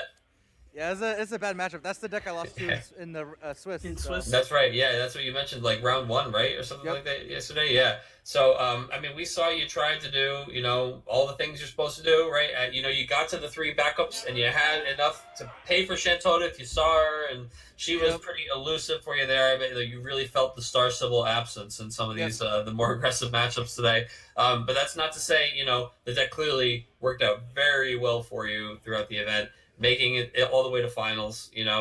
We saw the deck multiple times on stream, and it was really, really interesting. I think a lot of the people at home, that's one of the Bismarck variants they were kind of looking for. Solve this card for me, right? and I think that really all the strengths that we saw about your deck in the other rounds, you didn't get to do any of that stuff in the finals. We didn't see any, replay of a single card. We're far from having the amount of time necessary to do like, I'll Kryl Asura, and then I'll Rosa, and dude, Rosa stuff. He wasn't giving you that kind of time. There's just no time. Games. Yeah, and we were saying how. Yeah, in like the first game, you actually had like a window where he played backups for you the first 2 turns. I got breathing room. Yeah, he had some room to breathe, but it just seemed like the right pieces didn't come at the right time there for you to kind of get those efficient starts, and then he takes all the time away from you real fast. Mm-hmm. And then game 2 just opened straight into that 10K Sophie right away, and whew. But I'm sure you don't mind somebody else taking the crown for one. No, it's good to see Fresh Blood do well, and it's cool. Look at Mr. Mally Race here, dude. You've had this is what it's all about, right? The support of your friends hanging out at the event over the weekend. Yeah, my friends are super supportive. Way, right? Especially Rice gives me pep talks every once in a while. Dude, look at these two. Nothing but trouble, Andy Carmona says. Dude, wife gamers over in chat. Yeah. Dude, yeah, we got the Switch for the kids now, Oki? Yeah. The wife. I got the Switch for the wife last time. Now I have one for the girls. Perfect. Although I don't know, you gotta maybe. She was talking about getting a Kane trophy in the girls' room, and that's we're gonna probably not happening. Yeah, probably not, dude. I don't think he's giving that up. No. Yeah. He might rip it in half, but he's not giving it up. Yeah, he might rip it. Goodness. Well, man, you got anything to say? You want to talk about the finals at all, or anything about the last day here? No, the overall event was pretty sweet. I think I didn't watch the stream, but the production seemed pretty spot on. The little bit that I tuned in every so often. Yeah, absolutely. Hopefully, it was a good viewing experience for everyone. I hope so too. That was actually one of the reasons I wanted to play Earth Wind, because like if I ended up getting on stream, it's an entertaining deck to watch. So. It was actually a really fun deck to watch and cast and like explore the lines and things like that for sure. So it was one of the cool reasons. But shout out. Said it multiple times. Shout out to all you guys. Shout out to the production, Legendary Wolf. Of course, my wife, the girls, Matt Rice, the light, literally the entire community, everything. Because this wouldn't happen without them, right? That's right, Lockwood man. and James, we wouldn't have this. Mm-hmm. What do you mean? You said Lockwood and James. Oh shoot, Lockwood and Miles. No, about Kayla. Kayla and James. Yeah. Lockwood and Miles, the production team. LWG, like you guys commentating it, doing a great job. I'm sure I'm gonna watch it later, and I'll probably message you, John, about stuff I might have screwed up on. Like, feel free, dude. Feel free. But yeah, no, it's great. I hope I know we're really close right now, but I hope that in the future people decide to come out to some of these events. If they feel safe to do so. I'll see you in October, right? Oh, Haunted Hotel. Yeah. That would be sweet. If I don't know, is it okay if I mention another event? I don't want to be rude to. I'll tell you what. It's not like I'm not plugging the weekly, baby. So, Is it okay? The law is on your right. Event in the future, or? Well, you already did, right? I mean, you're gonna do it anyway. Okay. Well, there's another event coming in October. We're allowing everybody to plug their team, dude. Plug your sponsor. There's another event in the future, Haunted Hotel, which I don't think is sold out yet. It'll be pretty big. It'll be at the Hilton in LA. That's the same place that we have nationals all the time. So check out. We can message Greg Cole or check out the light and look into that. I did hear. I don't want to take the steam, but if you guys message James and harass him enough, he'll harass Miles enough for an R5 to happen. So anyone who's watching, don't harass Miles. Don't harass him. harass You hear that James. sound? Harass him. That's the sound of James's DMs. So blow blowing up James's right now. DMs so he Like, can I blow up hear the Miles's explosions. DMs so we can get an R5. That sounds like it'd be a good time. Man, absolutely. Well, thank you so much for swinging by, Oki. Thank you so much. Congrats on the semi-final placement and the semi-defense of the R3 crown. And man, thanks for the great games. And Thank you. you know, enjoy your victory dinner. I will. Thank you guys. Have a good one. Thanks. Take care. I'm sure Miles is chomping at the bit to be the next one on here. Oh yeah. Yeah, guys, give me just a second here. So what I'm going to do is I'm actually going to set up real quick. They're going to do a award ceremony. Sure. To where they give out the prizes. You can actually see that Switch handed over and the PlayStation 5 and maybe the trophy. It seems like it is pretty brittle. I don't know if that'll actually be. It'll just kind of like a photo opportunity. Like you can stand next to it and take a photo. Yeah, so yeah. give me It's like- just a minute here. We'll get that set up.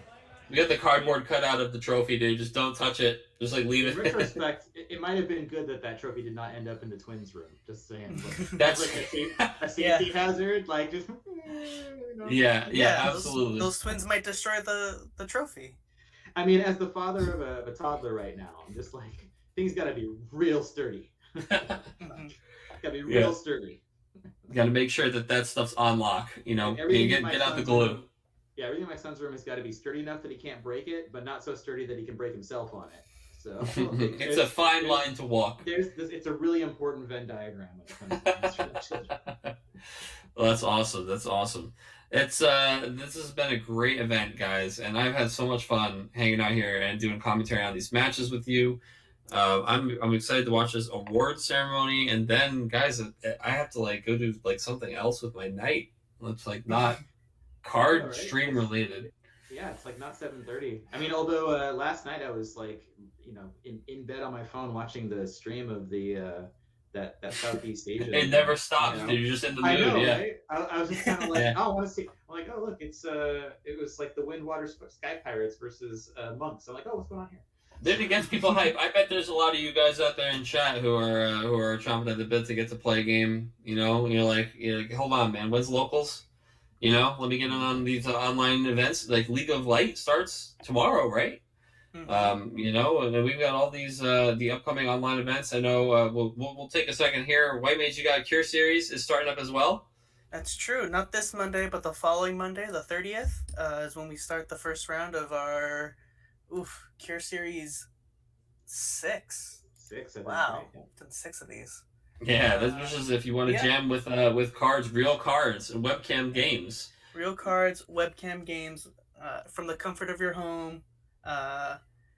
We have people who play just using their cell phones. Some people just an iPad on a stack of books. It's very low barrier to enter. It's free. You get a pack. You can win a triple deck box.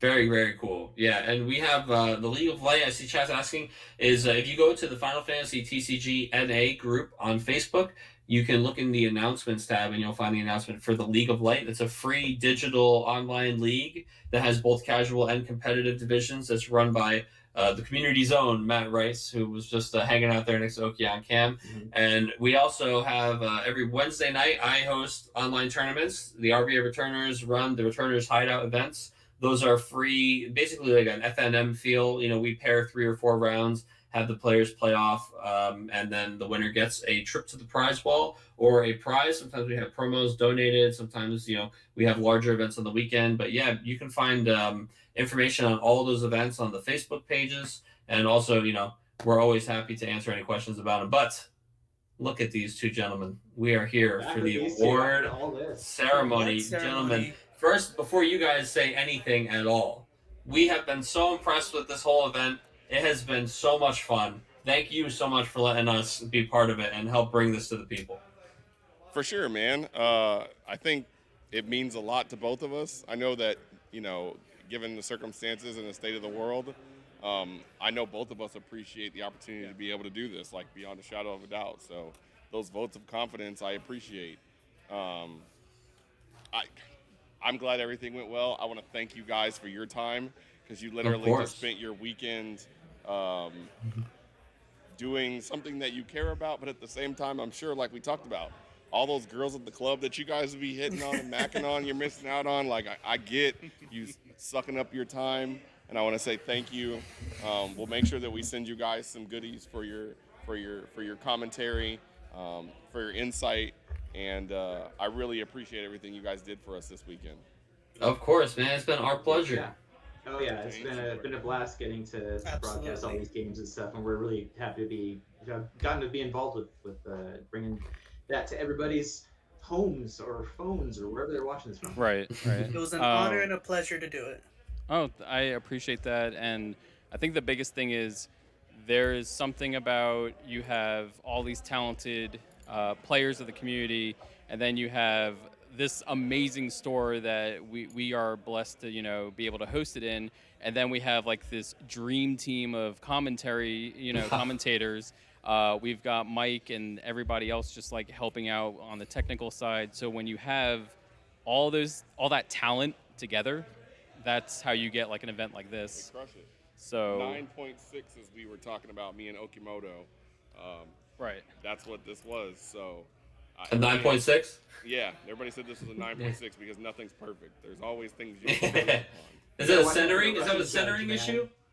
Probably. I'll take that. But yes, everybody that we've talked to had a good time.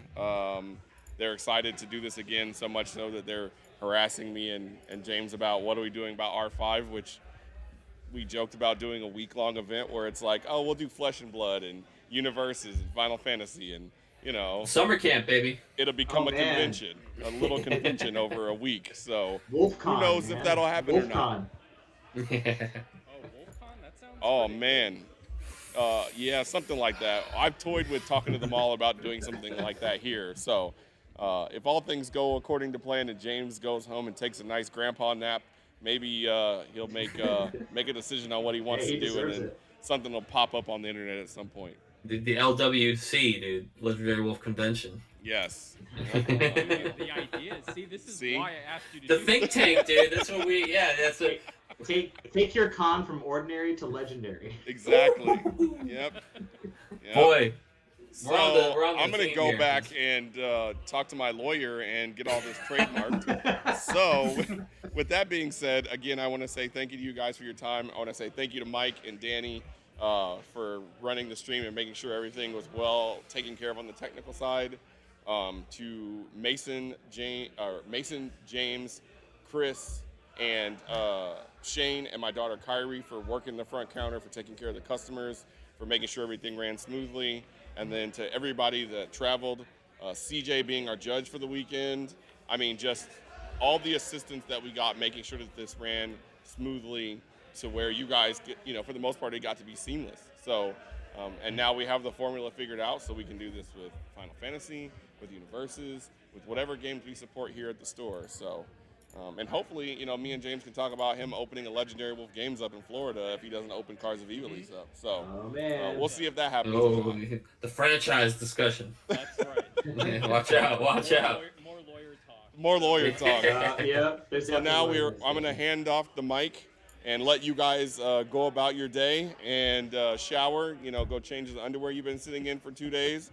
And I'm going to let James hand out the awards. We'll jump back on and say thank you again, and then we'll bring R4 to a close. All right, guys. Well, thank you so much again. We've enjoyed it all, and please take it away. I'm sure the people are excited to get the awards underway. For sure. All right, James, I'll leave it to you. I don't think you need that anymore. Oki, you're up.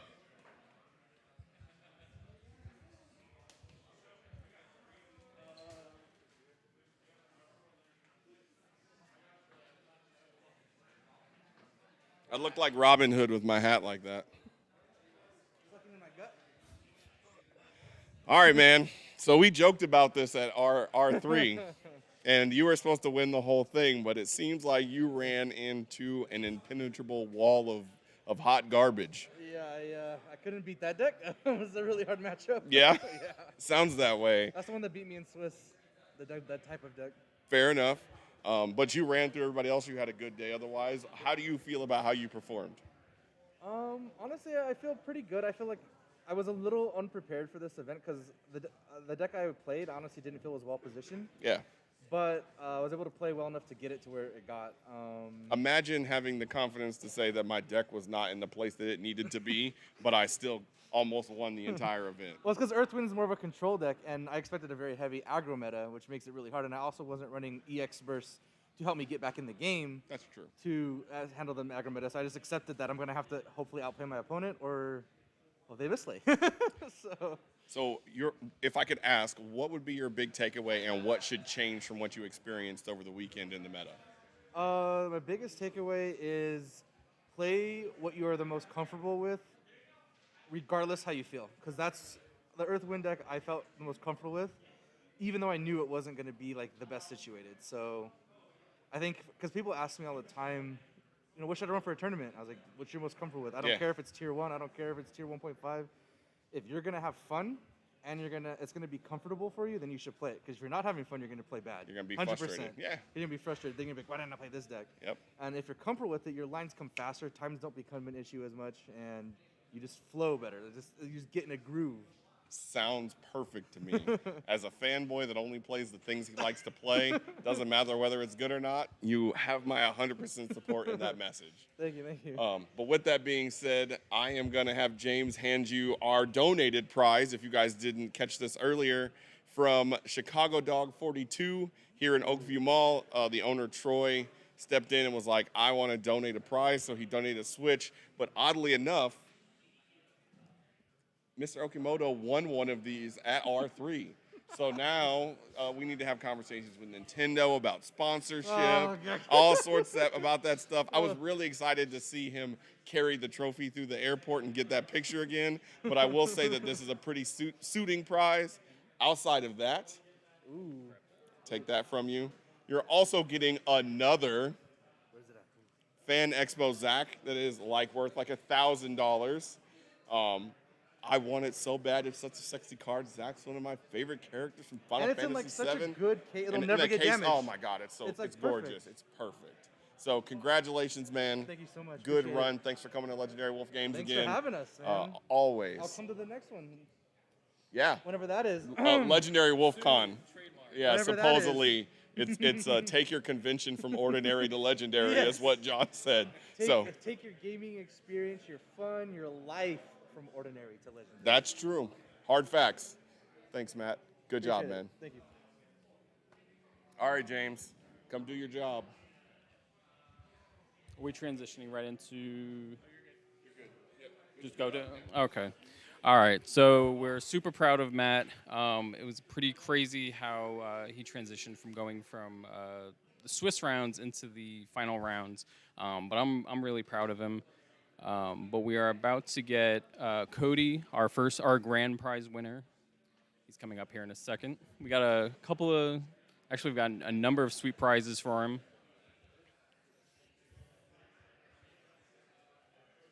Hey man, huge grats to you. Yeah. I'll try to squeeze you in here. So, thank you.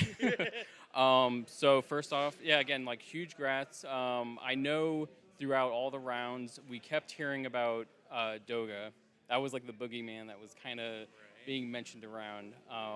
So what are your thoughts as far as I don't think he was seeing too much play before this, but with Opus 14 being kicked off with this event, basically, what are your thoughts on Opus 14 and how he interacts with the new cards?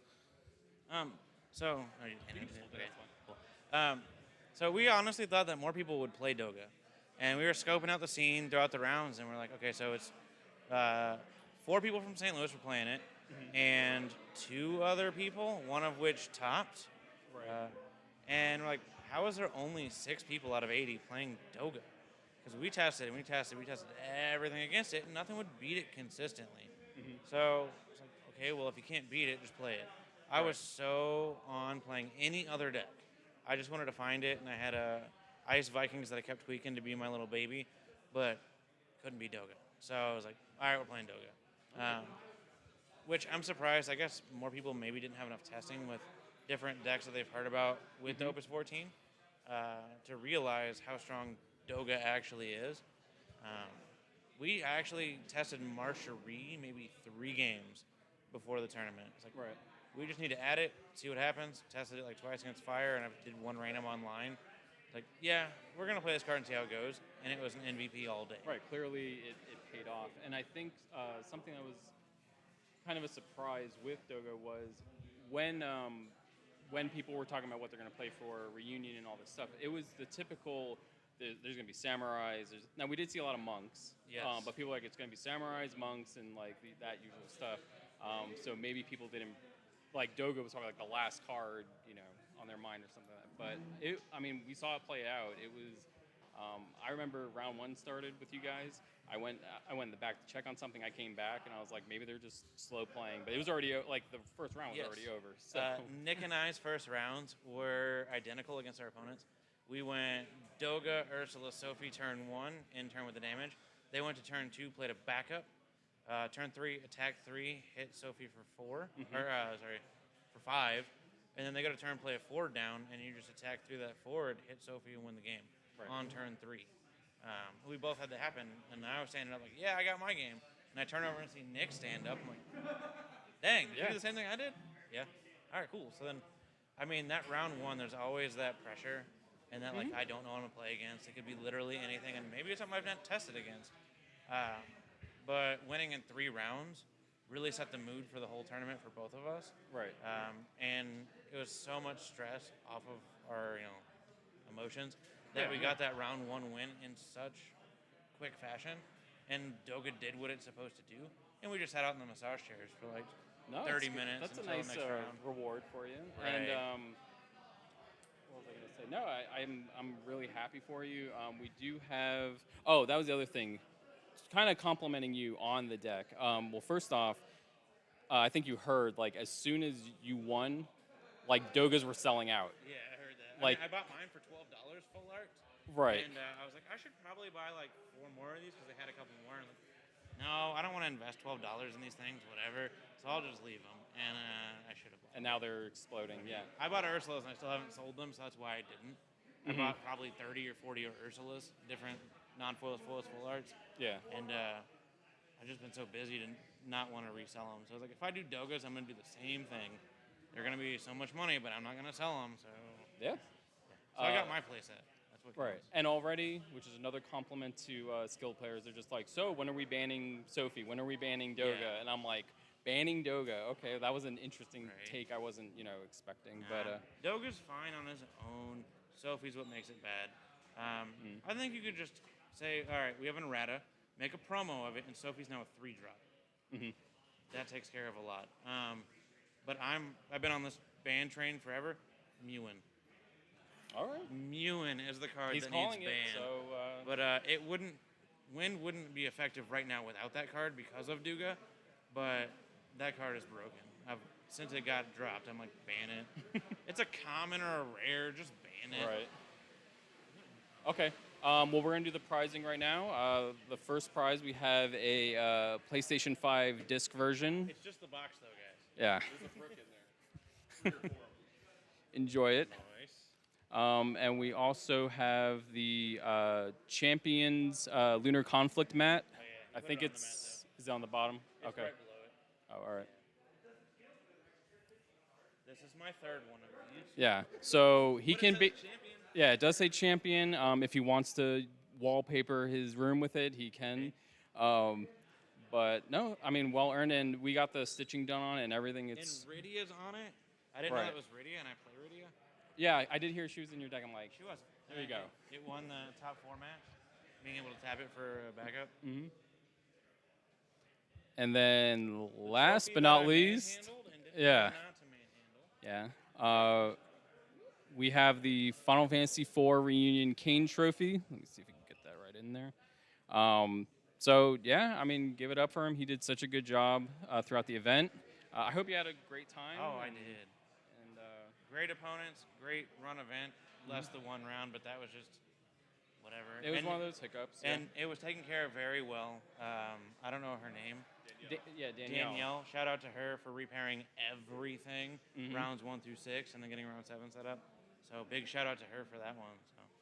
All right. Well, hopefully we get to see you for the next event, and huge grats. Thanks a lot. I'm gonna try to be here for Chris Sabat. Okay. I feel that.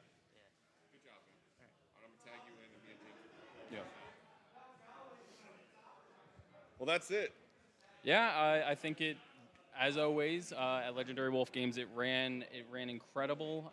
We had such a good time seeing everybody, reuniting with everybody, hence the name of the event. Yeah, okay. Yeah. We actually also had UFS events going. We had the status reels. We did it twice this time. Yeah, we had the Friday night and then today. Again today. We had a lot of new people coming in. They didn't know Final Fantasy had a card game, but now they know. Now they know, and knowing is half the battle, Right, right? G.I. Joe. You Zoomers don't know that. But no, I had such a great time. So giving my shout-outs, I wanted to thank, all the Legendary Wolf Games crew. I want to thank my wife. She helps out so much. She helped me, with the trophy. She did the playmat design. She always comes out and helps out set things up. Love her to death. And, all you guys for coming out. All the people who approached Miles and I, and they were just like, this is why we play card games. We want to see people. We want to... a lot of people are like, I haven't touched cardboard in like a year. So getting back into the groove of playing games and, feeling the shuffles and, all that nerd stuff. And then getting a drink last night with everybody. Yeah, last night was a blast. A lot of, how should I say, generous card players offering me drinks and me kindly accepting them. but the beast was not prepared. Right. And no, it's just such a great time. When we hold the next event, you guys have to come out and experience it. I'm going to do an article about it. I'm sure other people will give their piece on it. But also, we mentioned him earlier, but CJ, who was the head judge, this dude was trucking throughout the entire event. People are screaming like in this corner and that corner, and he nailed every call. He's helping out with the brackets and doing this and that, and he's just like, he's a beast. So huge thanks to CJ. But yeah, I hope to see some new faces next time. We met a lot of new people this time. Was there anything else? Nah, man. Okay. But yeah, we had a great time. So if there is a VOD, which I think there will be, you check it out. And hopefully, I think this is going to set some standards for Opus 14. So if you're looking to buy cards from Legendary Wolf Games or cards of Ivalice, like this can kind of set what like the power curve is. Which now that the event's over, we'll be posting our singles on our website in the next coming days. So be on the lookout for a post on the North America page. The last things I want to say is thank you to Chicago Dog for their gift. Thank you, James from Cards of Ivalice. Mohawk Mike, thanks for coming up and doing our show again because you're a badass. Yeah. Thank you, Danny. Thank you, Kayla. Thank you, everybody. And I said this before and I say it again, but thank you for supporting Legendary Wolf Games and taking your gaming from ordinary to legendary, right? That's right. So next time, we just have to make this a convention so we can take our convention from ordinary to legendary. To legendary, right? yes. All right. So with that being said, I'm out. Thank you guys for watching, and we'll see you next time. Yep.